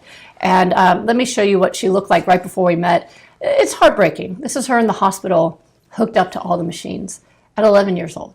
As a mother, it hurts me to see the condition that our children are in. And, she was on medication, but she was still very ill. So we started the program, and Mom kept in touch with me, sending me text messages. And here she is on her way to becoming lupus-free, eating her veggies with homemade guacamole. And here is a message I got only 2.5 weeks later. It says, hi, Dr. Goldner, just a quick update. She's gotten off 2 medicines since our chat a little over 2 weeks ago, and her labs are trending well. Her nephrologist said no longer suffers from proteinuria. That's 2.5 weeks later, no more protein in her urine, off 2 medications. And as I said, I continue to check in with people. She sent me an update. Update, we just had a cardiology appointment last week. Her heart is completely back to normal, no more fluid around her heart. For your information, she's been doing martial arts 3 times a week, 1 hour each since May. She really kicks butt. This is the same girl who suffered myocarditis less than a year ago. She's a member of the student council at her school. She plays the piano and the viola. She wants to be a nephrologist when she grows up. She's an honorable student, straight A's the entire year. Before, after. This is something, you could see how she's still back out again. She's glowing with health. And it's now been a few years and she's still doing well. She still feels really good. And, you know, it's hard for children. I mean, she fights the urges where she kind of wants to eat some of the foods her friends eat. And so, you know, that's part of the struggle as a parent, that you have to keep them focused. You know, kids, it's hard for them to understand their mortality even when they've been this sick, but it's worth it. And she's doing it. So when people ask, if my kids are sick, is this for them? Yes, it's for them. If your kids are healthy, is this for them? Yes, it's for them. There is nothing more important we can do than take the best care of our children's health. It's not convenient, it's not always fun, but it's the most important thing we can do. So take care of your health and then nourish your kids as well. Let's keep going. Here's a case study of chronic pain, HPV, and cervical dysplasia. So this is from a highly processed diet to a hypernourishment protocol. I'll introduce you to Sarah. Sarah's 29 years old, chronic pain for over 10 years, seeing 7 doctors, 9 medications for pain and inflammation, multiple joint surgeries, chronic bladder inflammation, still in constant pain with all of that intervention. She also had HPV with precancer of the cervix, and she had multiple surgeries to try to remove the precancer, but every single time it was still in the margins and she still had the illness. And her favorite foods at the time I met her was frozen packaged foods, chips, crackers, packaged ramen, cheese, and lunch meats, all processed, all animal products. She was overweight and in pain no matter what the doctors did for her. Got her on the hypernourishment plan, and I'm going to let Sarah tell you exactly what happened to her. My name is Sarah Grover. I was suffering chronic pain for over 10 years. I was 203 pounds. I was under the care of 7 doctors, on 9 medications. I had multiple surgeries on joints, and I was struggling big time. I was so discouraged. Fast forward, with Dr. G's guidance, I have been pain-free. I have had 0 flare-ups. I have gone to 0 doctor's appointments. And I have not been on any pain medication. I am so thrilled. I'm 147 pounds, which is just a side effect of everything. I never did this to lose weight, but boy, is that a perk. To have these nutrients and to feel the energy after being so lethargic and so fatigued and so drained, I could not be more grateful. Thank you, Dr. G. I could not do this without you. You have given me the true gift of health, and I can't wait to continue this journey on healing. I can't wait to inspire others. You inspire me every day. You are Wonder Woman, and I am so grateful. Now, Sarah did have a side effect. Sometimes people ask me, can anything go wrong? Is there any side effects? There are side effects. Side effects are optimal weight, glowing skin, and your immune system becomes so strong that after it heals whatever the other chronic inflammatory issues you have, it starts repairing other things. It makes you younger, but it also can fight off even old illnesses that we didn't even know was possible to fight off. Let me show you a text message video that she sent to me that she told me I could share with you guys. I just got a call from my OBGYN to tell me that my PAP was normal. I haven't had a normal PAP since 2009. Not only do I not have any precancerous cells, my HPV came back negative, which means I'm no longer a high-risk patient because I don't have a chance of getting those precancer cells again. Thank you, doctor. Isn't it amazing? Now, I could go on and on about this. I mean, it works for type 2 diabetes. This was somebody previously who in only 1 week dropped 100 points and lost 7 pounds. This is doing 4 weeks one-on-one with me. No more brain fog, high energy. 3 more weeks to go at the time that I put this. And here's somebody who was never eating fruit. She's eating fruit now. She just never had given up animal products before and done hypernourishment. I have somebody else I'm working with right now who had type 2 diabetes, newly diagnosed, and within a week his blood sugars are normal. His HbA1c is already normal. He's doing amazing. So hypernourishment is great for diabetes. Fruit didn't cause your problem. Remember that from class 1. It helps with chronic liver inflammation. Actually, the person I was just telling you about that I'm helping with diabetes right now has had chronic inflammatory liver problems for many, many years. Doctors have never figured out why. They just thought he had some kind of chronic liver disease. Well, liver enzymes are normal for the first time that he can ever remember. Lots of other people I see have chronic inflammatory liver disease, maybe related to their illness, maybe related to the medications. But as you can see, here's a person here, 3 weeks, chronic liver inflammation that she's had for years, totally gone, stayed gone. Multiple sclerosis. This was one person that I work with who I did a one-on-one session. So she contacted me and said, hey, 4 months later, I went from unable to move out of my bed. She said she could only close her eyelids and open them. That was the most she could move. Back to work as a police officer in 4 months. I had 2 people with MS do my rapid recovery group who had amazing progress. One person in 6 weeks said 80 to 90% of her symptoms were gone, and her best day, what her best day used to be, was now what her worst day was now. She was able to go back to work as a nurse. Another person who joined who was already doing plant-based wanted to take it to the next level. Her MRI scan that she did after doing the group showed one of the lesions wasn't there. Now, of course, the doctor who read it went, well, that shouldn't happen. Maybe it was artifact, but it's not unusual to me to know that people can get better and they can heal. So MS absolutely responds. It's great for weight loss. Here's someone who did 4 weeks one-on-one with me. Not only did her RA pain go away, but she got off of all her blood pressure medicines and lost 32 pounds. And she's lost more weight since then. I just don't have the newest updated sexy pictures of her. I hope that you're realizing that these are amazing transformations, right? I hope this is blowing your mind. I really do, because the reason I do these classes is I want you guys to see that there's hope and there's healing and that this is real so that you take massive action for yourself.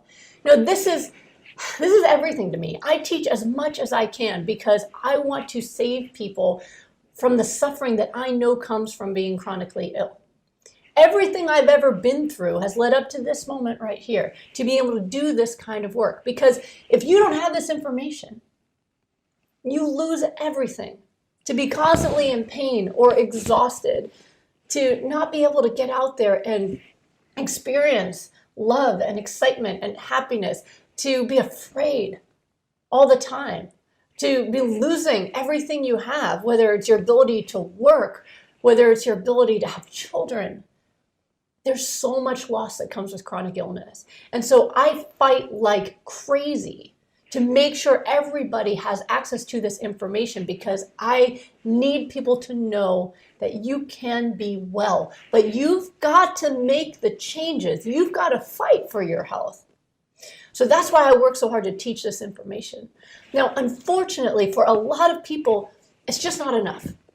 I wish it was. I wish information was all people needed. Like, eat this, not that, and they get better. That would be great. But it's just not the case. For a lot of people, it's so much more than that. I mean, food is emotional, first of all, right? I mean, food is an emotional thing. There's traditions and there's cravings and addictions and peer pressure and come on, a little bit of cake at someone's birthday, right? And your mom's still making you your favorite meat or something and getting upset when you don't eat it. There's so much tied into food that it is very hard to do this on your own.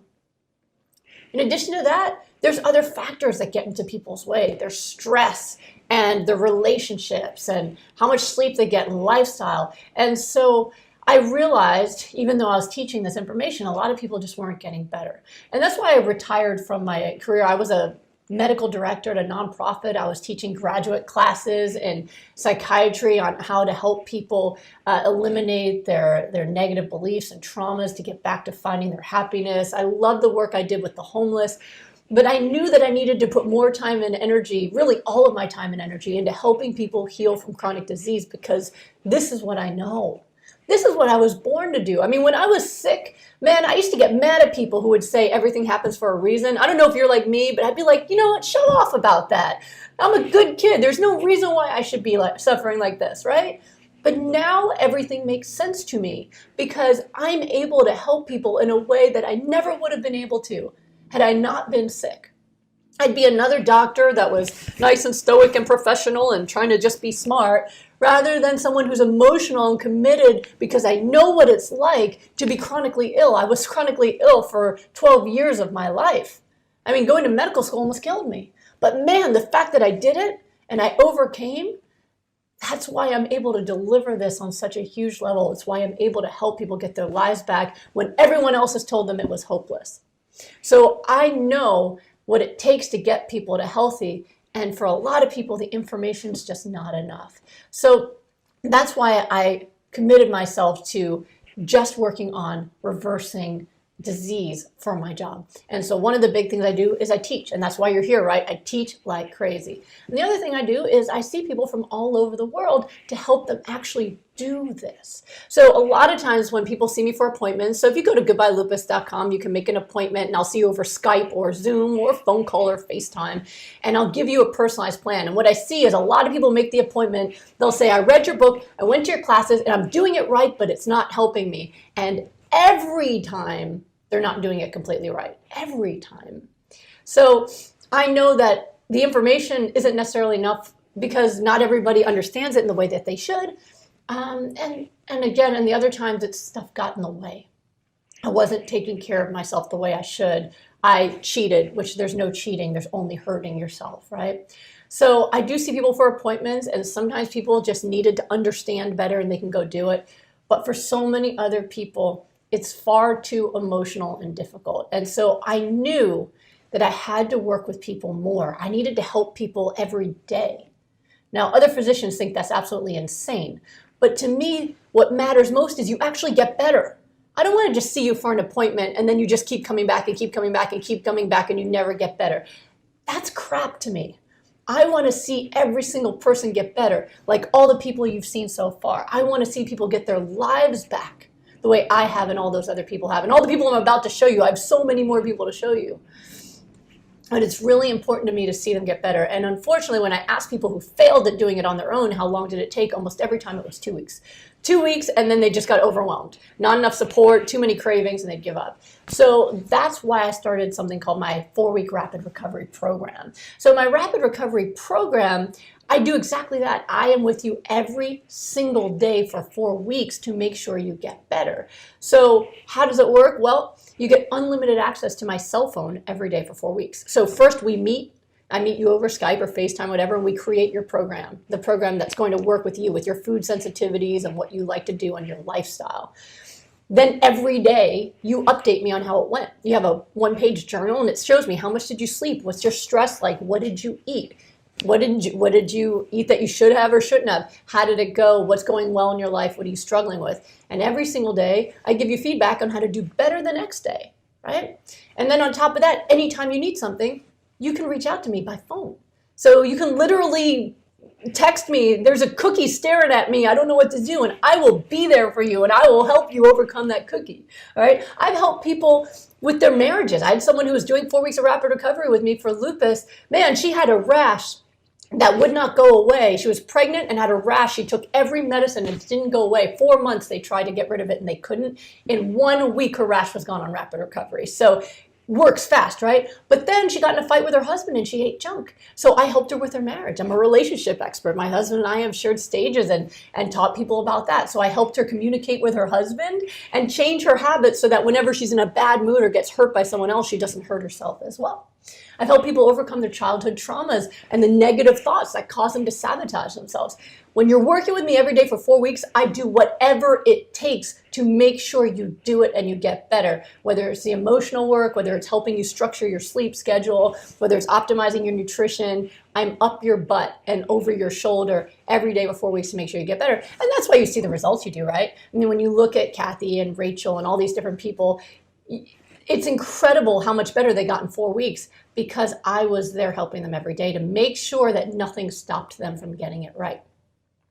So that program's incredible. I mean, when you join that program, you get my green smoothie book, you get my pre-release of my healing meals recipe book that's coming out, and then you get all the different parts of the protocol. We check in as often as you need to live to make sure that you're getting better and you're getting what you need to. And again, unlimited access to my cell phone. So that program, it works. And you see that it works. It's incredible.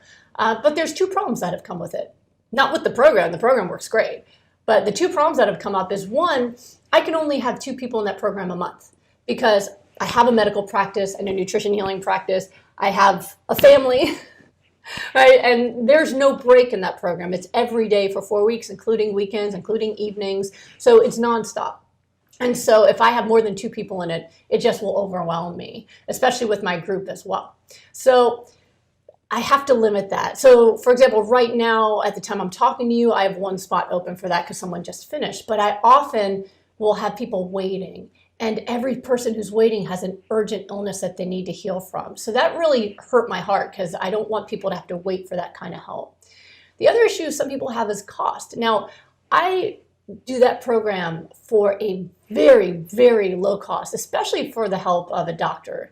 So most of my physician colleagues have told me they would charge minimum $30,000 to $50,000 to give a patient their cell phone to see them every day. Now, this is not medical work I'll be doing with you. This is going to be a lifestyle nutrition change. But to give somebody their cell phone number, to contact them anytime for that amount of time, they wouldn't do it for less than that.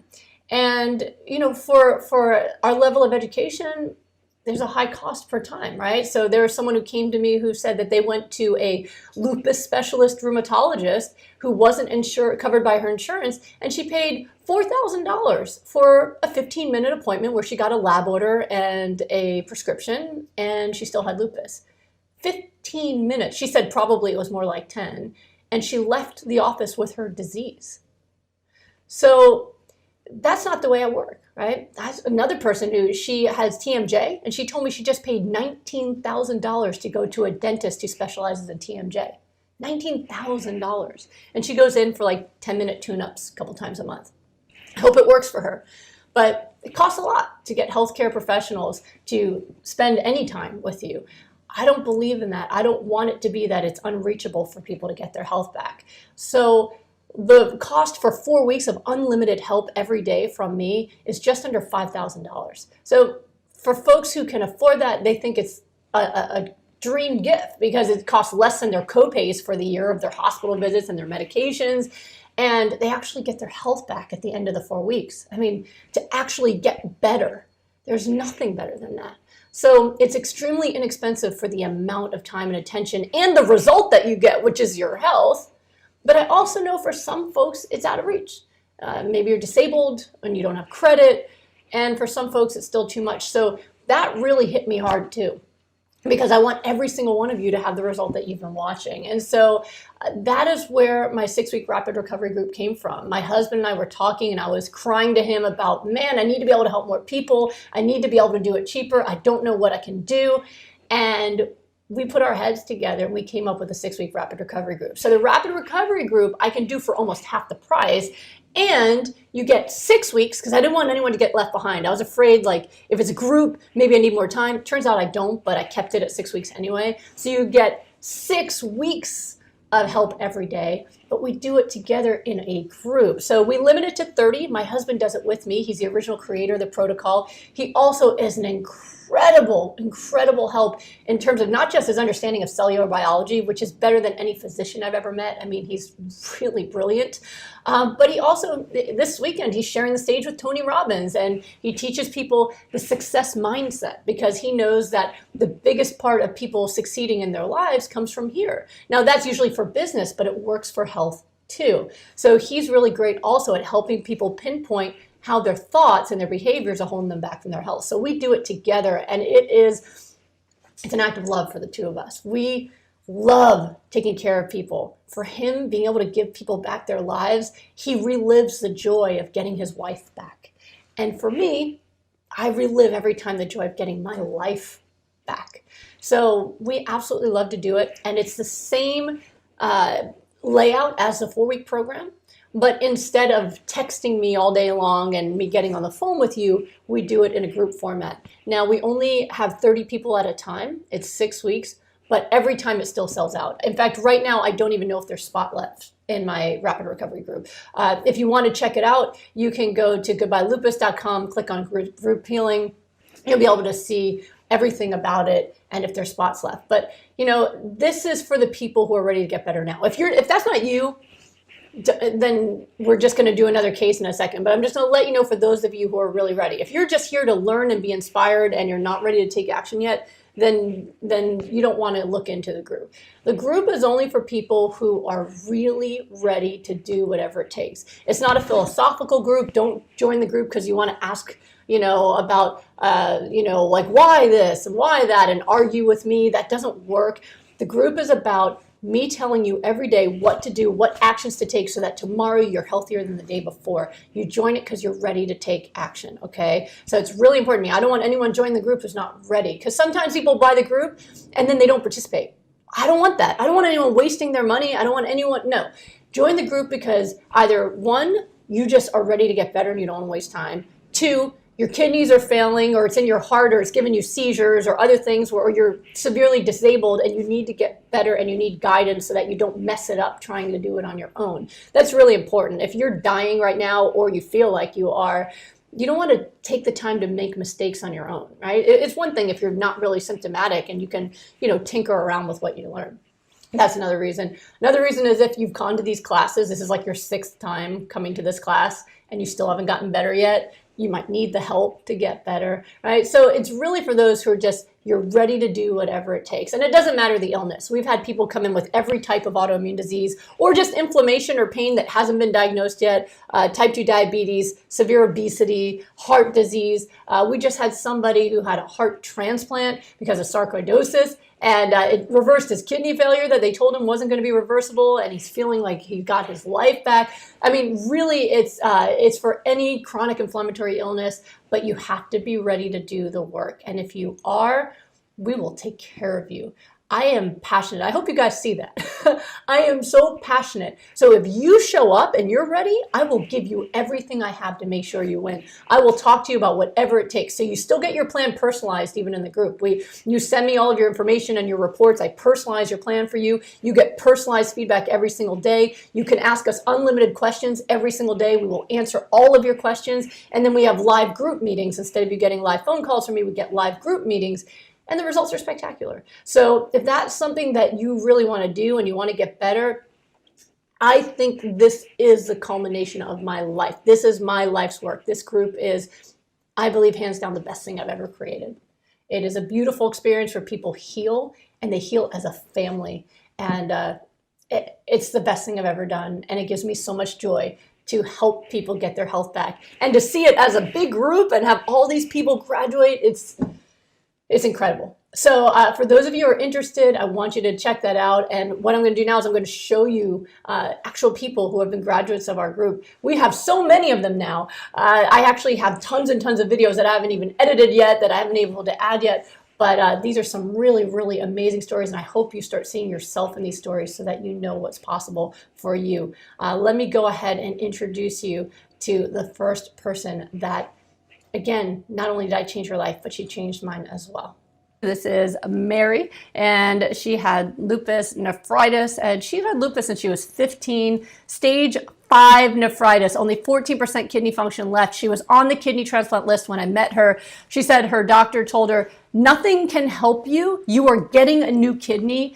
Nothing's going to work. Nutrition's not going to work. So you might as well let it go. And she said, well, if nothing can work, I've got nothing to lose. And she decided to do it anyway. She had super swollen, painful joints, exhausted, sleeping all day long. Even though she's in her 20s, she could not get out of bed. She did have a wonderful fiance who wanted to marry her, even though she was sick, just like I did.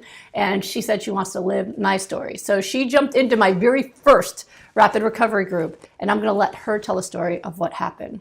Hey everyone, my name is Mary and I'm from Richmond, BC. I was diagnosed with lupus nephritis when I was 15. I just remember being sick all the time, missing a lot of schoolwork. I was achy, it was painful, I had slight fever every day. I missed a lot of class. By January of 2017, my kidney functions went down to 14%, and by then I already did all the paperwork for the kidney transplant because my doctor told me, it's going to happen soon. But I'll be needing dialysis really soon. In February of 2017, Tony and I, we were listening to Dr. G's webinar, and she was talking about starting the first group healing program. And to the point where Tony and I were like, okay, what do we have to lose? After a week, I did the blood work and it went up to 17% the first week alone. After that, every week, my kidney function just has continued to increase, either 1, 2, or 3%. My last blood work, I'm at 27%. I'm no longer at stage 5 chronic kidney failure, so that is amazing. I no longer have to take any hypertension medication. My blood pressure were so low that my doctor said, stop all your medication. I was actually on 2 different hypertension medications at that time. They decreased my Plaquenil to 3 times a week, and the other medications I'm taking are just a bunch of vitamins. And those all thanks to the healing program, because it really works. So it's been about 6 months since I started the healing program. You know, I have so much energy. I can run around and keep up with my 4.5-year-old nephew, and he is full of energy. Because of the healing program, I'm able to become the aunt that I want to be and that he deserves. Before, I would teach my dog how to nap because I'm so tired, and the 3 of us would just nap all day. But now, you know, we've been going on for long walks every day after work. One thing I'm looking forward to is growing old with my husband and traveling and just spending time with each other. So thank you, Dr. G, because without you, I would not be enjoying my life now. Thank you. And by the way, I actually just saw Mary in person for the first time because she did my group. And so, of course, I only knew her through interacting with her online. And she showed up at an event I was just teaching in Costa Mesa with my husband. And we got to share lots of hugs, and she had a beautiful wedding.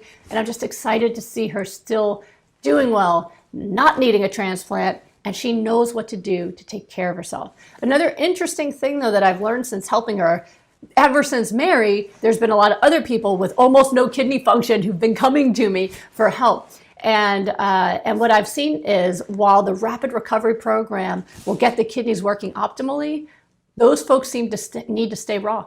When they add cooked foods, like Mary, if she adds cooked foods, even though they're plant-based, her kidney function comes down a little bit. So what I've seen is that when it comes to kidneys that are this poor, you need to maintain it. Because understand, I spoke about it in the last class, with kidneys, they get sclerotic if they've been sick long enough. So sclerotic means scarred. So the scar tissue doesn't work like a kidney anymore, it's dead. So for her, she was down to 14% kidney function with the scars plus the inflamed kidney. When we got rid of all the inflammation, she was able to go back to 27%, which she can have forever. You can live with 27% kidney function forever and be able to do everything like she can. She has energy, she can run around, she can have fun, she can work, right?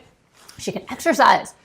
But if she goes back to eating any kind of processed foods or cooked foods, it comes down. So I think with that level, I can't explain the whys yet. It's just what I'm observing in people with end-stage kidney failure. They need to keep up the nourishment. For people like me who went from stage 4 to normal, you could add back cooked foods and it seems to be neutral. But it's something to be aware of is that, and so what, right? So she has to eat raw foods and she can have a full, vibrant, amazing life.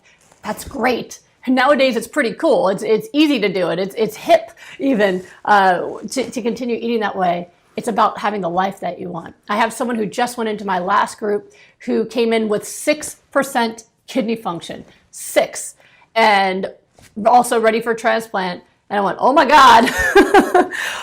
Wow, people are really pushing me and challenging me. Well, she didn't check in every day like she was supposed to. So I wasn't able to push her as hard as I was able to push Mary, because Mary checked in with me every day. And if you check in with me every day, I'll go, great, you did great today. Let's increase this, let's do this. She was checking in maybe once or twice a week, so I didn't have the ability to push her the way I wanted to. So I was worried that her results wouldn't be as great because I wasn't in control. I wasn't able to help her as much as I wanted to. But the one way you can mess it up is by not letting me help you, right? But in spite of that, she doubled her kidney function in the 6 weeks.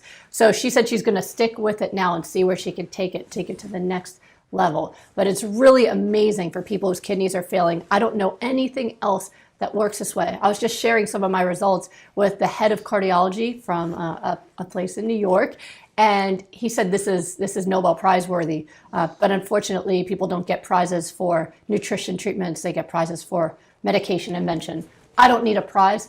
I need you to get better. So I hope that inspires those of you that have nephritis.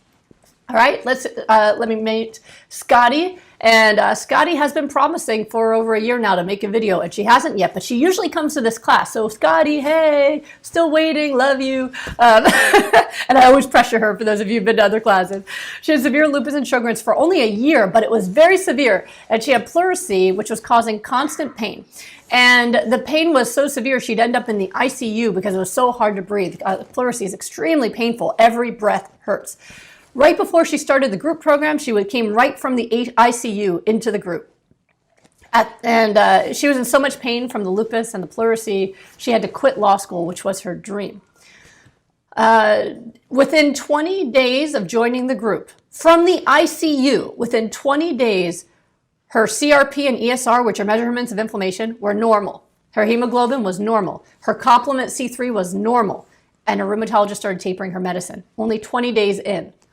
6 weeks after the group ended, she was back to work and feeling really great. She started exercising again, and she reapplied and got back into law school. Now, she decided to do a second round. Now, it's always amazing to me when people want to do a second round, because if it was really awful, they wouldn't want to do it again, right? But a lot of people choose to stay a second round because the results have been so amazing and they want to keep it going. Some of them are afraid to leave me. If it's just fear, I kind of push them on. But others are just at that point where they just started healing and they just want to keep it going. They want to keep the support. So she decided to do a second round. And by the end of the second round, she was running every day. Now she posts in our smoothie group all the time. She has an Instagram page all about being vegan and healthy. She now works out about 2 hours a day, and she's in law school, and she's off all of her medications. This is what's possible when you hypernourish. I'm so proud of Scotty, and I can't wait to one day see the video that she makes. Here's another one. This is Karen. Karen has Sjogren's disease, just primary Sjogren's disease. She was 65 years old, and she also had antiphospholipid antibody. So that's the antibody that causes blood clots. That's one that I had myself that led to me having the mini strokes. It's very serious. She had severely dry eyes and mouth, severely dry, burning, itching scalp, just like Emily. And she had something called burned tongue syndrome. A lot of people with Sjogren's had this feeling where their tongue feels burned all the time. It's torture, and nothing was able to help that as well. Let Karen tell you the story. Now, what's really interesting is that Karen's doctor, she was really excited about this program. He was aware of my work, and he was really thrilled she was doing this. So they did a ton of blood work before she started, and then all the blood work again after only 6 weeks, just to test to see what happens in terms of labs and all the different markers in the blood after you hypernourish for 6 weeks. Take it away, Karen. My name's Karen O'Brien, and I was diagnosed a year and a half ago with Sjogren's syndrome, primary Sjogren's syndrome, and I also had a diagnosis of antiphospholipid syndrome. I had the classic Sjogren's syndromes of dry eye, dry mouth, but I also had burning, itching feeling on my scalp that never went away. I had burned tongue syndrome 24/7, and I also had some neuropathy beginning in my toes. And so when I found Dr. G, I was ecstatic. Sometimes between the 2nd week and the 6th week of the healing program, the itching, burning feeling on my scalp, gone. The burned tongue syndrome, one day I realized my tongue felt normal. The numbness in my toes resolved, all gone, and they've stayed resolved. I have no problems during the day. Plenty of saliva, plenty of tears. As far as the blood work, what we found at the end of that 6 weeks was that the inflammation markers in my blood were back to normal. White blood counts and red blood counts completely normal. The Sjogren's antibodies are still there, but it's at a low manageable level. The nutrient levels are fantastic, and my liver and my kidney functions are all normal. My heart is fine. There are no blockages. The antiphospholipid syndrome has resolved. It's not there in my blood now. What can I say? This program works. I have been given a very powerful tool in hypernutrition to take care of myself for the rest of my life. So I have to say to Dr. G, thank you so much. You have made such an impact and difference in my life. I recommend it to everyone. Thank you. Awesome, isn't it? Now, Arthi is someone with hypothyroid. A lot of people come in with Hashimoto's. It's one of the most common autoimmune diseases that's out there. One of the problems in Western medicine is that with Hashimoto's, All that doctors do is give you back your thyroid hormone after the autoimmune disease kills your thyroid, but they do nothing to get rid of the autoimmune disease. So the process continues. And that is why people with autoimmune disease often, that cause Hashimoto's, often continue to have super low energy and sluggish metabolisms and feel awful and achy, even though they're taking thyroid replacement, because they never got rid of the autoimmune disease. Well, Arthi joined one of my groups, and she started out, her pain was a 3 out of 10, her energy was low to low average, and her mood was only a 5 out of 10. A lot of people with Hashimoto's battle depression. 6 weeks later, pain was 0, energy was high, mood was 10 out of 10, down 5.5 pounds. So she loved this program. She was showing us pictures of herself, and her skin was glowing and feeling great. And she wrote, "I'm so proud of my skin health. I do push-ups like a pro, and my strength while exercising is phenomenal given how saggy I would feel before. My blouse fit me from 8 years ago." She has gone on to be a health missionary. So like I said, a lot of people graduate my programs and they can't stop talking about it. If anyone mentions hypothyroid anywhere on the internet, I think she gets an alert and she immediately posts things like this. This is something she posts. "Dr. Goldner's starting another group and you should join that group. I just finished group healing and it was nothing short of miraculous." So she's a huge health missionary. If you've got hypothyroid, know that you need to hypernourish yourself to get your body healthy again. It's going to help you. Now, people ask, can I get off thyroid medicine? It depends if you have any thyroid left. So just like kidneys can get sclerotic and the scarred tissue is dead, it can happen to the thyroid too. So if your thyroid's inflamed, then getting the inflammation down with this program should help you get function back. But if your thyroid's already dead, this will get rid of all the other symptoms that the autoimmune disease is causing. And then you just continue to replace the thyroid hormone. At least it's just the hormone that you've lost that you're replacing and not a more severe, complicated medication like prednisone and Celsep and Plaquenil and all these other medications people take for autoimmune. People also ask about, oh my God, cruciferous vegetables. You need cruciferous vegetables even if you have hypothyroid. You just have to make sure you also have iodine. So make sure that you eat some seaweed, or if you want to, you can take an iodine supplement, but you absolutely need to eat these foods as well. Let me show you another person that I absolutely love. This is from my one of my most recent groups. This is Dawn. Dawn has rheumatoid arthritis for many, many years to the point that she has joint deformities. You get something called ulnar deviation if you've had rheumatoid arthritis for a long period of time, where all of your fingers start to bend this way. They bend towards the pinky side, and the joint actually disfigures and gets stuck that way. And it's painful. It's painful. All the muscles are pulled that way, and they lose the function of their fingers. So she had this pretty severely. Severe fatigue, severe pain, and limited mobility in her arms and shoulders and legs. She suffered so much. And the thing about Dawn that I love is that she believed in her heart there was a path to healing besides medication. The medications made her feel terrible. She was still stuck in bed. And she actually used to blog about her illness because she was hoping one day she would heal and be able to use those to show where she came from. But it was also her form of therapy for herself. And she started trying all different kinds of nutrition plans, and she tried them all. She tried everything she could Google, and nothing worked until she started trying to hypernourish on her own. She found my book, she found my protocol, and for the first time in her life, she started to feel better. So she joined my 6-week rapid recovery group, and she's done amazing. She's still doing amazing. As I said, my husband is also a participant in this group, and not only did he create this protocol, and he's brilliant in understanding cellular biology and metabolism and in a way that nobody else does. He actually has a new book out called Miracle Metabolism, where he helps you understand how you create metabolism and fast metabolism at a cellular level. Brilliant. And he also has a background in personal training, and he has so many different certifications, like more than a dozen certifications in different kinds of physical therapy techniques. And so while she was working with me, she also worked with him on the physical therapy to strengthen her hands. You gotta see what happened. She's even better now than when she made this video just a few weeks ago, but we're gonna go with the video she has. Take it away, Dawn. Hey, this is Dawn from Savannah. I just finished the Rapid Healing group. I had been really sick, and I had joint pain, neuropathy, edema, connective tissues, ringing in the ears, hair loss, stuck in bed most of the time, chronic fatigue. To get out of the bed, it would probably take me about 3 minutes, and then another 5 that if I wanted to go from here to just where that door is, it probably would have taken me like 5 minutes to shuffle there, and it would have been excruciating. I had just excruciating pain that would happen in the shoulders. It's like an ice pick through here, and maybe my arms would move like this. So I can do this way, over my head. I can brush my hair, brush my teeth, feed myself. I would try to go to dinner with somebody. I need to order something that I don't have to cut because I can't actually hold my silverware and cut food. I can barely hold it to get it to my mouth. I can feed myself now. One of my party tricks is the fact that you see that with my hand, my fingers go that way. But if I focus, I can now move them back to the left. I can clap now. Can you imagine? I couldn't imagine this before. Drumming my hands on the table.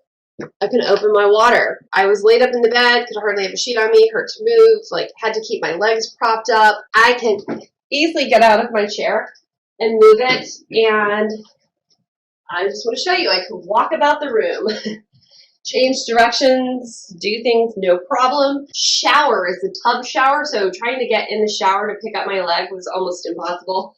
And I just want to show you now, I can actually do high knees, let alone just normal stepping. That mobility just got better and better and better. When you do the protocol, if you really commit to it, I mean, that's all in. That is for real. And you go hyper nourishing all the way. And that's when a lot of these other things that I couldn't really do before really started getting better. Like that I could really put a ponytail in my hair or just function. When you're that sick, it's sad. Like your expectations aren't like, I want to climb Kilimanjaro. You're like, I just want to get up and get dressed and not be in the bed. And now I can. So I don't want you to think that I just kind of felt a little bad when I started. It was the first time in my entire life that I had ever done any kind of a protocol and had success. I've been busting my tail and working and trying to like do these other protocols, and I'm getting sicker and sicker. And I don't understand. I don't understand why nobody can tell me what's wrong with me. Why can't anybody help me? Dr. G is amazing. She is totally there for you. If you do this 6-week group, and just a small aside, if you are concerned about her ability to work with you through the dynamic of a Facebook group, because I actually was a little worried about it. I thought, how can she really, it's going to be chaotic, and how's it going to work? It is, she has her health to a science, and she has her Facebook to a science. It's amazing. It is so well organized. The other thing that happened, though, probably on week 2, is I had walked down the stairs and didn't even realize that I didn't shuffle down the stairs. I walked down them. I had to go back up and do it again just to make sure it wasn't a fluke. Doing the group, she will give you tremendous support. She is a genius. She comes from the greatest place of love, and she has got to be the most organized person I've ever known, because to be able to manage all that so beautifully, well done, Dr. G. Well done. I applaud you. So, and I love you tons and tons. Is that cool or what? She's amazing. She's still going strong. She actually can do even more. Last time I saw her just 2 days ago, she could hold her hands up straight. Her fingers were straight. I'm so excited for her. I can't wait to see what she keeps doing. And I hope you're seeing what's possible for you. By the way, guys, remember, if you actually want to do the group experience she did, there are very few spots left. If that's something you want to do, make sure that you go to goodbyelupus.com and check out the group healing. All right, let's check in on the next one. This is Angela, diagnosed with lupus in 2004. And she actually progressed to something called CREST syndrome, scleroderma, systemic sclerosis, calcinosis, Raynaud's, sclerodactyly, telangiectasias, very bad Sjogren's, and something called Barrett's esophagus. She really was suffering so much. She also had Hashimoto's and arthritis and fibromyalgia, and she wrote, and a few things I can't even think of. She was one of those people that just everything was breaking down. And she really, really hated what happened to her skin. You can see her skin is red and actually is very inflexible. She hated the way she looked. She was just really depressed by all of the different things going on with her. And Angela really struggled at first in the group. This is one of the most beautiful things about the group, is that it's okay if you struggle. Nobody judges you. Nobody comes down on you. As long as you keep posting and letting me help you and letting everyone else support you, you will keep going. she had amazing results where only day 16, she got her saliva back. Her and another lady I'm going to show you later, Joyce, both got their saliva back after only 16 days. After decades of no saliva, one of them with a couple decades, her for a long time, suddenly day 16, they're both making saliva again. And Angela said she was drooling because she wasn't used to water in her mouth.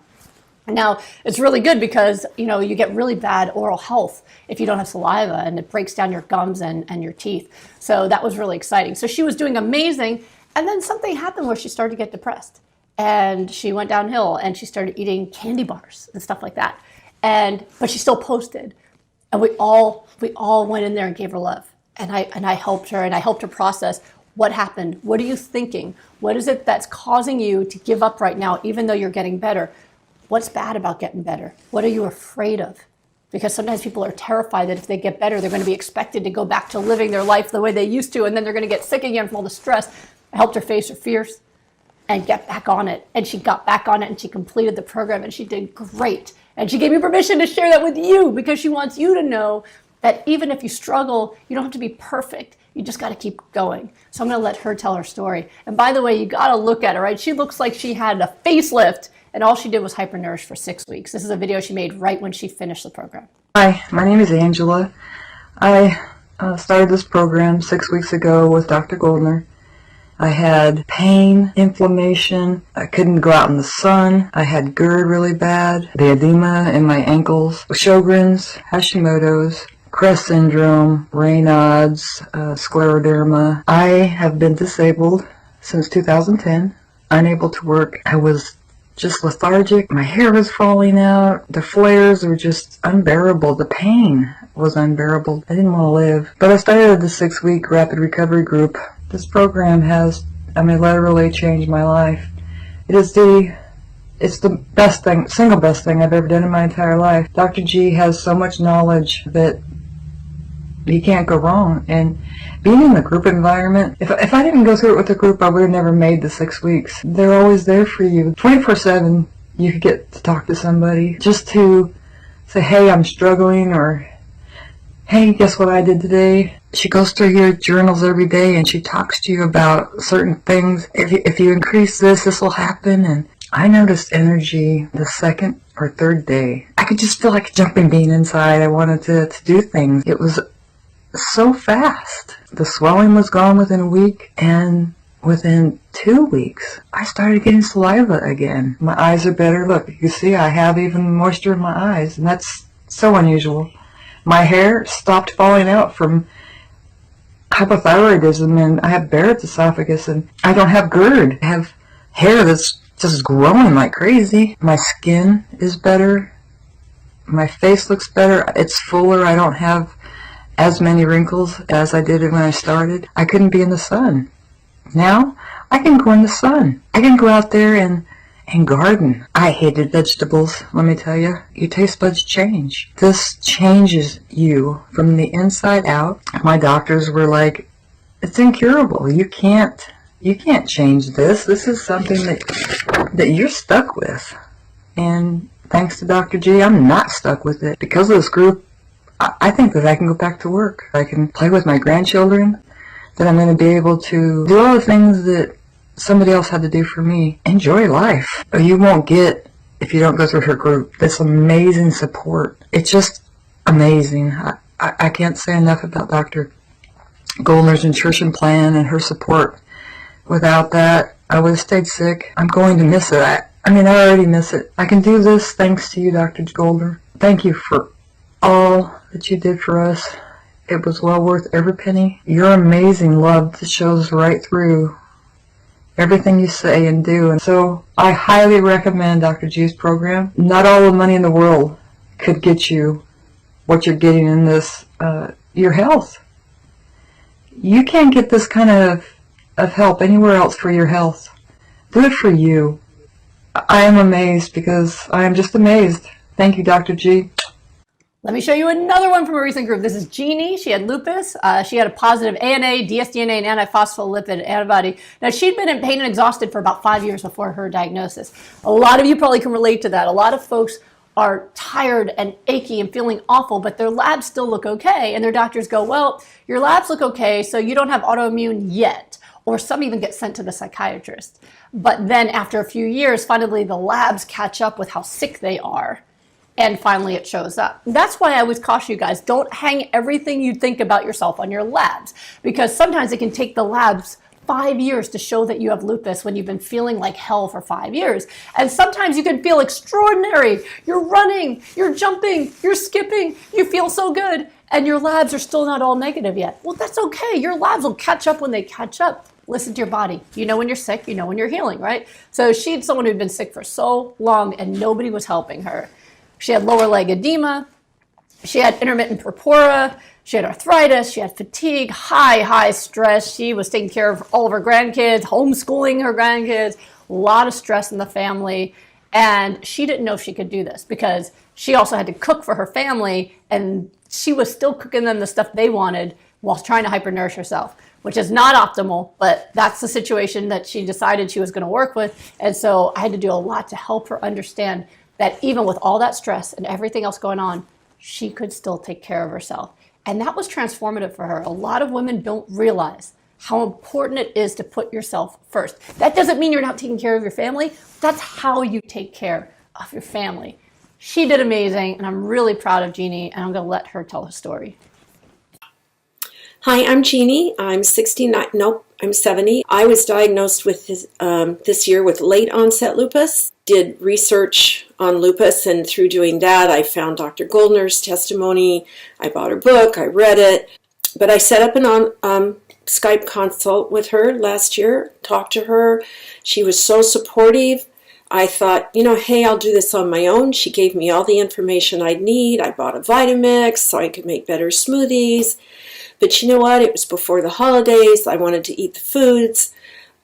There was just busyness. We have a daughter and 5 grandkids living with us, and that's extra going on all the time. And I just didn't do it. I didn't think there was any way I could fit doing something like this in, much less afford it. Then it got to be after Christmas, and my doctor said, you have lupus. So I thought about something she had said to me in our Skype consult when I was telling her all the reasons I couldn't do this. She said, why don't you think you're worth it? And I thought, I am worth doing this for. Finally, I thought that. And I decided I was going to do it. And so I signed up. A week and a half after I started the program, I wasn't tired anymore. I wasn't waking up tired. My mood is better. The emotional healing in this group is almost as good, if not as good, as the nutritional healing. Even though the stress in my life hasn't changed, my ability to cope with it has. And that's a gift. Oh my gosh, my nails have always been thin and papery, and they peeled, and I couldn't keep polish on because they peeled. I noticed in the middle of the 6 weeks that, hey, my nails are strong, and they're slowly growing out and getting rid of all the thin peeled areas. My skin, especially on my arms, it doesn't look old and crepey anymore. I had swelling in my feet that I noticed about a week ago. Hey, I can put on a pair of flats and my feet don't flow out of it. And my ANA, which has been positive for 5 years, is negative. My double-strand DNA, which has been going up, it's coming down. And I also had an antiphospholipid antibody, which makes your blood want to clot, and so you can have strokes. It's normal. It's really normal. And I don't have to worry about a stroke from some stupid antibody that's floating around my body. And that is such a gift. And I just need to tell you that this program truly can reverse your body on a cellular level. It truly can reverse labs. And Dr. G is a gift. I don't know how many times she said, I am here for you. And she helps you step by step with whatever it is you're struggling through. There is not a better gift you can give yourself than doing this 6-week group. I tried it on my own. I was totally committed. I couldn't do it. I needed her support and the support of the other ladies doing the group. So it's the best thing I ever did for myself, and I am worth it. Thank you, Jeannie. Man, you are worth it. And Jeannie struggled so much. And maybe some of you guys can relate to that. You know, being a mom, being a grandma, she'd never just taken care of herself before. And she honestly did not know how to do it. And that's one of the things that happens in the group. When you see people say, I'm not the same person anymore, that's what's happening, is that they're learning how to take care of themselves for the first time, really. Because getting your health back is not just about nutrition. It's a mindset. It's a lifestyle. It's a way of treating yourself. It's a way of talking to yourself. And that's why you see so many of the people who make these videos say, I'm not the same anymore. Because they finally learned what self-love looks like. They finally learned how to take care of themselves. And they're healing in every single way, emotionally, spiritually, and physically. And it's a beautiful thing. And I absolutely adore doing it. So again, the 6-week rapid recovery group, it's starting actually in just a few days. The next round is starting in a few days. I don't know if there's any spots left right now, but you'll get everything. You get the daily ability to ask us questions. You're going to get a personalized program where we're going to review what you're doing every single day personally as well. You're going to get the advanced copy of my book, Goodbye Lupus, Hello Delicious, with my healing recipes. You get your My Green Smoothie book. And of course, you get this group as well. And the group is a family. You know, I always hated support groups when I had lupus because they were depressing. Maybe you guys can relate. So depressing to watch other people get sicker and sicker and sicker. I was fighting for my life on chemo, on steroids, hoping to heal, and I'm watching everybody else get sicker and sicker, and it was too depressing. I hated it. But this is a group where everybody's healing, where, you know, you see Jeannie posting, oh my God, my ANA reversed, my antiphospholipid antibody reversed. And you see all these other people posting in like, oh my God, I have saliva again. Oh my, you know, and it's just like, it's so cool, you know, and you get to keep reminding yourself, this is real, like pinch me, this is real, it's amazing. So it's absolutely incredible. The cost of the group is just under $3,000, it's $29.95 for the entire 6 weeks. So you get 6 weeks is 42 days of personal help from my husband and myself every single day to help you get your health back. So again, not for those of you who aren't ready to take action, but for those of you who are, I would actually check it out right away because I don't know if there's spots left. And if you don't get this one, you're gonna have to wait 2 months for the next one. Let me put up, I have a link for the group. Let me put it up here. So for those of you who are watching on a computer where you can see it, you can click on the link where it says learn more. And if there's spots left, you can grab your spot. And of course, if there's someone who can't make it and you got pushed over to the next time, I'll call you to get you into this one. If you're not able to see that right now or you're watching it on YouTube or something, go to goodbyelupus.com and click on group healing. If you're ready to do this, man, I can't wait to take care of you. Like I said, this is my heart. This is why. To me, this is why I got sick. And all I can do is continue to give back the gift I was given. I desperately want to do that. And that's why I take such good care of people. I want to see you like me. I want you to become a health missionary, like my group graduates who go out and tell everyone, healing is real and you can do it. This is my heart's work. And I promise you that if you come and work with me, I will take care of you. My husband and I will be there for you. But you have to be willing to do the work. You have to show up. This is actually in a secret Facebook group. So we wanted to do it in a way that everybody would understand how to interact. Most people know how to use Facebook. Now, it's not a closed group. Don't get scared. It's a secret group. So in Facebook, there's an option to make a group that's secret, which means it's invisible to the world. It doesn't exist. Does not exist. So if somebody clicks on your profile, they won't be able to see what group you're in. In fact, the hardest part of the group is helping you get into it because you need a secret invitation to get yourself into it because it's so hard to get into. So it's a secret group. It's not public. Nobody knows you're in there, but it operates just like Facebook. So you're able to come to live meetings. You're able to post in the Q&A to get your questions answered every day. You're able to post your journals every day. It's extremely organized. Some people are shocked by that. It is not one of those free-flowing groups where everything's all over the place. There's a place for everything. There's units that you follow to do the mindset assignments because the emotional mindset work is really important. It's highly organized, and I've been doing this for a while. I'm a pro at it. So it's really, really awesome and effective, and you don't have to learn some new interface to be able to do it. So again, it's $29.95 for the entire 6 weeks. And again, I don't know if there's any spots left. There were only a few left before I started this class, and it's usually gone by now. So it's going to be starting soon. So check it out. If it's something that you're ready to do, there's nothing better. I really, truly feel like this is the best thing I've ever created. And I truly feel like I'm doing what I was born to do. So yes, I'll be this emotional while I take care of you as well. And we'll cry and dance together when you get better too. So let me continue to show you some amazing people. The next person, I really think you're going to be amazed by her recovery and her story. Here's Monica, Dr. Monica. She's a medical doctor, rheumatoid arthritis, Sjogren's, and Graves. She was 38 years old when she joined the group, but she'd had autoimmune disease when she was 15, chronic joint pain, insomnia. The pain would literally wake her up. It's just torture. Horrible anxiety, mostly about whether or not she was going to live and be able to be a mom and take care of her kids. I mean, it was just horrible, horrible anxiety. She also had a 5-centimeter mass on her right ovary that her doctors had planned to surgically remove. And she was planning to do that after the group was over. She had a remarkable recovery experience within the group, and I'm going to let Monica tell you the story. My name is Monica Porto, and I'm a doctor. Right now I'm living in Florida. When I was 15, I was diagnosed with Graves syndrome, Sjogren's-like syndrome, rheumatoid arthritis. I've been living with pain all my life. Had some ovary issues, a large mass on my right ovary. I just decided on that day that I would do this. I started with a group of beautiful women who were feeling the same way as I was. It was amazing.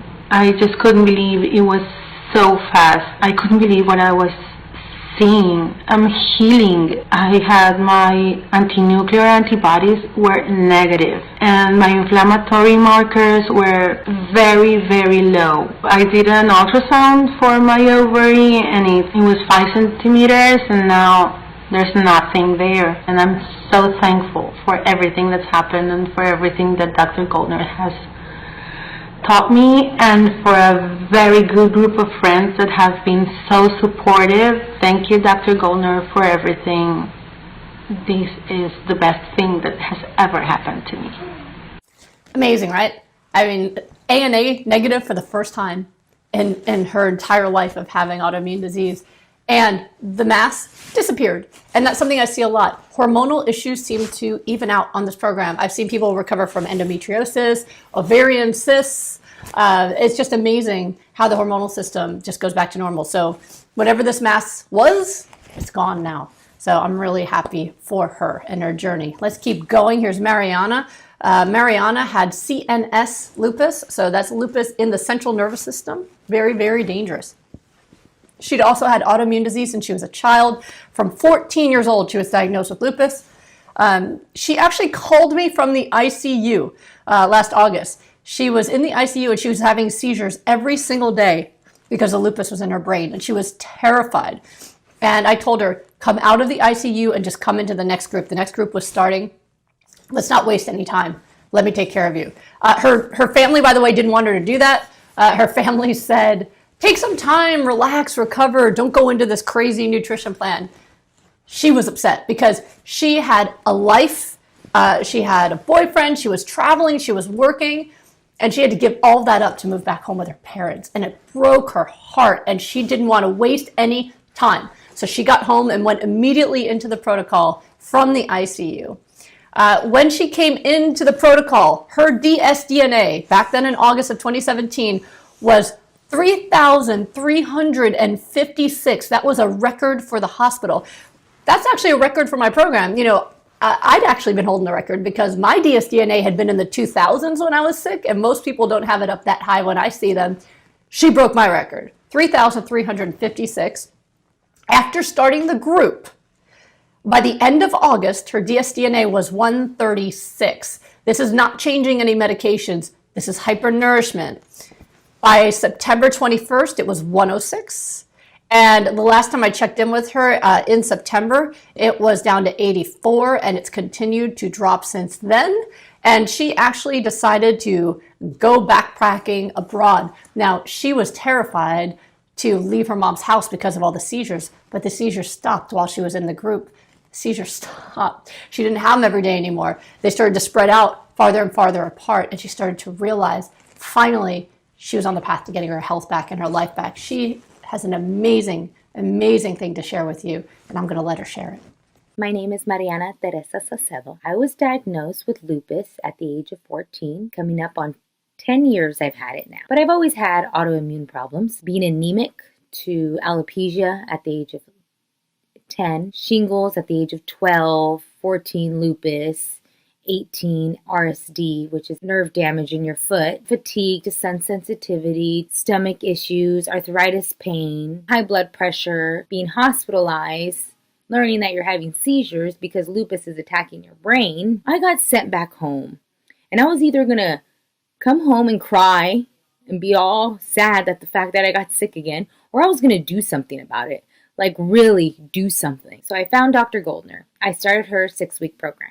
The first thing to leave to heal was my pain. I woke up and I was pain-free. My hands didn't ache. I didn't have trigger fingers. I wasn't achy. And I mean, I've always been achy. Let me tell you that. I've always had some type of swollenness, arthritis pain. And within the next 3 weeks, my energy was fully back. I'm on this high right now where I feel incredible. I really do. All 23 years of my life, I have never been this healthy. I have always been sick. And until this program, I've always thought I wasn't ever really good at anything. I wasn't, what I was good at was being sick. I was good at always getting sick. But until this program, I realized I'm amazing. Like, everything I've gone through my whole life, like, it's incredible. I am a superwoman. I never knew that until this program, till I pushed myself. My disease will never take over my life. I could never thank Dr. Goldner. I can't thank her enough, other than doing this video and telling everybody that this does work, because it's real. Amazing, right? Let's keep going. There's more. Here's Joyce. Joyce was in a recent group. She's had Sjogren's since 2006, hypertension, myopathy, hypothyroidism, GERD, peripheral nervous system disorder, which caused imbalance. It was very difficult for her to get around. Raynaud's disease and very limited mobility. When she joined the group, she either used a cane or a scooter to get around, and her doctor told her she was going to end up full-time in a wheelchair. There was no getting back the mobility that she lost. It was only going to get worse. She didn't want to believe that, and she joined my group, and I'm going to let her tell you exactly what happened after that. My name is Joyce Tompkins, and I was diagnosed with Sjogren's syndrome approximately 12 years ago. Raynaud's, mixed connective tissue disease, hypothyroidism, myopathy. The Sjogren's has attacked the nerves in my limbs, making it difficult for me to get around. I've eventually had to depend upon a cane to get around. My doctors told me that I would eventually probably end up in a wheelchair for the rest of my life. I have had no energy to be able to go to church, to go watch our grandson play baseball. Anything would wipe me out. 1 or 2 naps a day. The brain fog has made me have to make a list to be able to remember things. Since I've started this 6-week rapid healing group, my energy level has just practically gone through the roof. Within just a few days of following the protocol, I no longer needed to have a nap every day. I have been able to go watch our grandson play baseball. I no longer have to make a list. It's unbelievable. I feel like I'm alive in my body. The greatest thing is I have saliva in my mouth now. No longer do I have dry mouth. That happened within just a couple of weeks. I just recently had a dental cleaning, and my dental hygienist was thrilled to see saliva in my mouth again and notice a dramatic improvement in my gums. I can get around pretty well without having to use the cane. I received so much encouragement and support from others within the group. It's one of the best things that I ever did for myself. I just can't thank Dr. Goldner enough for having the compassion and the drive to help those of us that are sick. I just will be totally indebted to her for the rest of my life. My life will never be the same. Isn't Joyce amazing? And you know what's really cool is she just texted me another video of herself walking and feeling great. She says she continues to get better and better. And that's one of the benefits of this is when you continue to nourish yourself, you continue to improve. And I'll tell you something else. Joyce is one of those people that she didn't have the money up front to do this, but she was determined. And her husband wasn't supportive. He didn't want her doing it. He didn't want her spending the money. He didn't believe in the group or healing or anything like that. So she was saving up, and she would send me a check every time she had money to start saving up until she could get into a group. And then for the final payment, she got a friend to help her. So she was just like, her heart said, this is right for me. This is what I need to do. And I'm going to find a way. And she did it. And now look at her go. I mean, she's walking. She feels great. She's not worried about a wheelchair anymore. She's got saliva for the first time in over 20 years. Her life is back. But she not only invested in it, she did it. She did everything I said, and she is thriving, and I absolutely adore her. So again, if you are someone who wants to join the group, I can't wait to take care of you. Just click Learn More on the side of your screen or go to goodbyelupus.com and click on Group Healing, and you'll be able to learn more about the group and join, okay? We got one more incredible case, and then we're going to go to the live Q&A, and I'm going to answer all your questions. It's probably going to take me like 3 hours, but I'm going to answer all your questions as well, okay? Now, this last one is one that, man, she also steals my heart. Every one of you do. My heart just gets bigger and bigger. I think my heart now fills my entire torso because it's full of all of you guys. But another incredible story of recovering that I just love to share. So if you don't have your tissue box out yet, you probably want it because this one, it'll send you over the edge, all right? So let's go ahead and meet the last case. This is Becky. Now, Becky came to me with Sjogren's, blind. She was almost blind because the Sjogren's had dried out her eyes so much it was painful to have any kind of light hit her eyes. You can see from the picture that she had to cover her windows in foil and have the blinds drawn, and she still had sunglasses on. She was severely underweight, very isolated because she couldn't go outside in the light. She wasn't able to work anymore, and she had a very high-powered, important job. She also couldn't speak without pain because of how inflamed her lungs were. And that was one of the biggest heartbreaks for her, was she was a beautiful singer and loved to sing with her church choir. And she hadn't been able to sing for a very long time because of the pain. She had macular migraines. She told me that Christmas Day 2016, she woke up and just couldn't take light anymore. And it had been continuous since then. May 2017, after 6 weeks, she had no more migraines, and for the first time since Christmas of 2016, she was able to put the lights on in her house again. And she made this video for you guys right after the 6-week group ended, and she was able to put the lights on. And it was a surprise for me what she did. And if you guys don't have your tissues handy, this is the one where you're gonna ugly cry. I still can't help it and do it myself every time. I'm gonna let you see Becky's story, and then we're gonna jump into the Q&A. Hi everybody, my name is Becky and I'm super excited to be here and to share a short testimony about the last 6 weeks of my life that has to do with Dr. Brooke Goldner's Hyper-Nourishing Healing Program. I am a changed person, and I hope that I can share with those of you who are possibly considering doing this, those of you who are struggling and suffering with disease. I have Sjogren's and Lyme's. I was diagnosed with those two, and I was terrified. And I was looking for something else other than conventional doctors and pills and side effects and all that craziness. Searched furiously, and I found a testimony of a gentleman who was his Sjogren's was reversed by Dr. G. And I didn't know whether to believe it was true or not, but I went for it. And I'll tell you, 6 weeks later, my life has changed. I'm going to dedicate a song I haven't sung in a long time. My lungs were affected, and this is the first time that I've really been able to sing.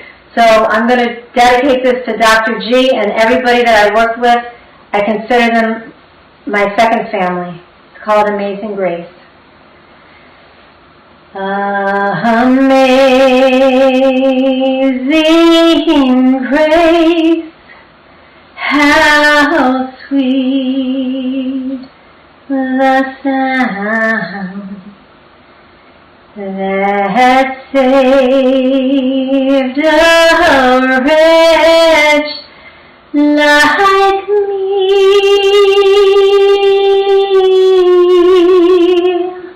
I was lost, but now I'm found. Was blind, but now I see.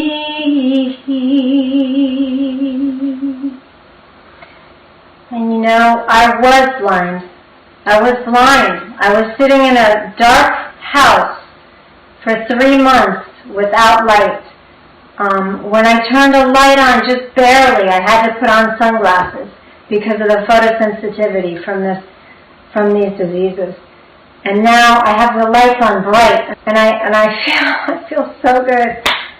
I feel so good, and I hope that whoever is watching and is hesitant about this, who doesn't quite think it might be right, or doesn't, I remember those feelings of thinking, maybe this is just all a, fake or a fraud. It's not.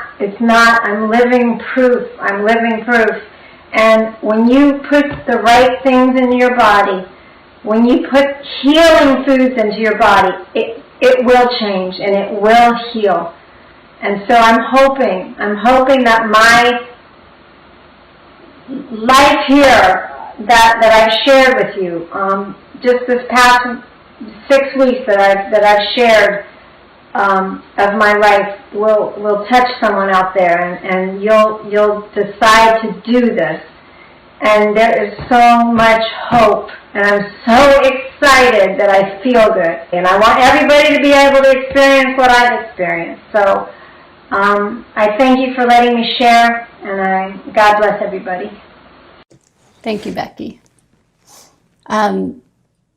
She's an amazing woman, and she continues to do well, and she continues to take care of herself in a way she never knew was possible. And I just hope that her experience and the experience of all the other people I introduced you to today, I hope they're changing your life right now. I hope they're changing your belief in what's possible. Because healing is natural and it's normal, but you have to take really huge changes into consideration to get that health back. These diseases I'm showing you, these are extreme illnesses. It takes an extreme commitment and an extreme diet to get your health back from them, but nothing's more worth it. I can tell you now, I'm 13 years lupus free. I've been able to have 2 children I was told I could never have. I'm in my 40s and I'm on the cover of Fit Over 40 when I was told by my doctors I would probably be handicapped by my 40s because I'd had lupus since I was a teenager and I'd been so sick for so long. There's nothing now that I can imagine not being able to do. There's no limitations on my life. There's no fear that there's illness around the corner. And all that matters to me is making sure that you know that you have the potential to get your life back as well. You can be so much healthier and stronger, and I want you to have hope, because that's the most important thing. You gotta believe, you gotta have hope, and that's what's gonna give you the motivation to take action. So whether that action is adding what you're missing and starting to add your smoothies into your life, whether that action is to cut the bad stuff out of your health, out of your life, get rid of the meat, get rid of the dairy, get rid of the processed foods and the oils, or whether taking that action is saying, I'm done being sick and you're joining my next group that's about to start. Whatever that action is, I want you to take the action. I want you to believe in yourself. I want you to take care of yourself because I care about you. And that's why I'm here. Hey guys, I hope you loved that class. I hope you're learning so much. Now, if you have any questions for me, I want to answer them because I want to make sure you know what to do to get your health back. So make sure you click the link that you see to sign up for the live Q&A that I'm going to be holding soon. Also, for those of you guys who have been sending me messages asking me about the next 6-week rapid recovery group, if you're looking for my support to get your health back, make sure you go to goodbyelupus.com, click on Work with Dr. G, and you'll see how to enter the 6-week rapid recovery group so I can take care of you every day for 6 weeks.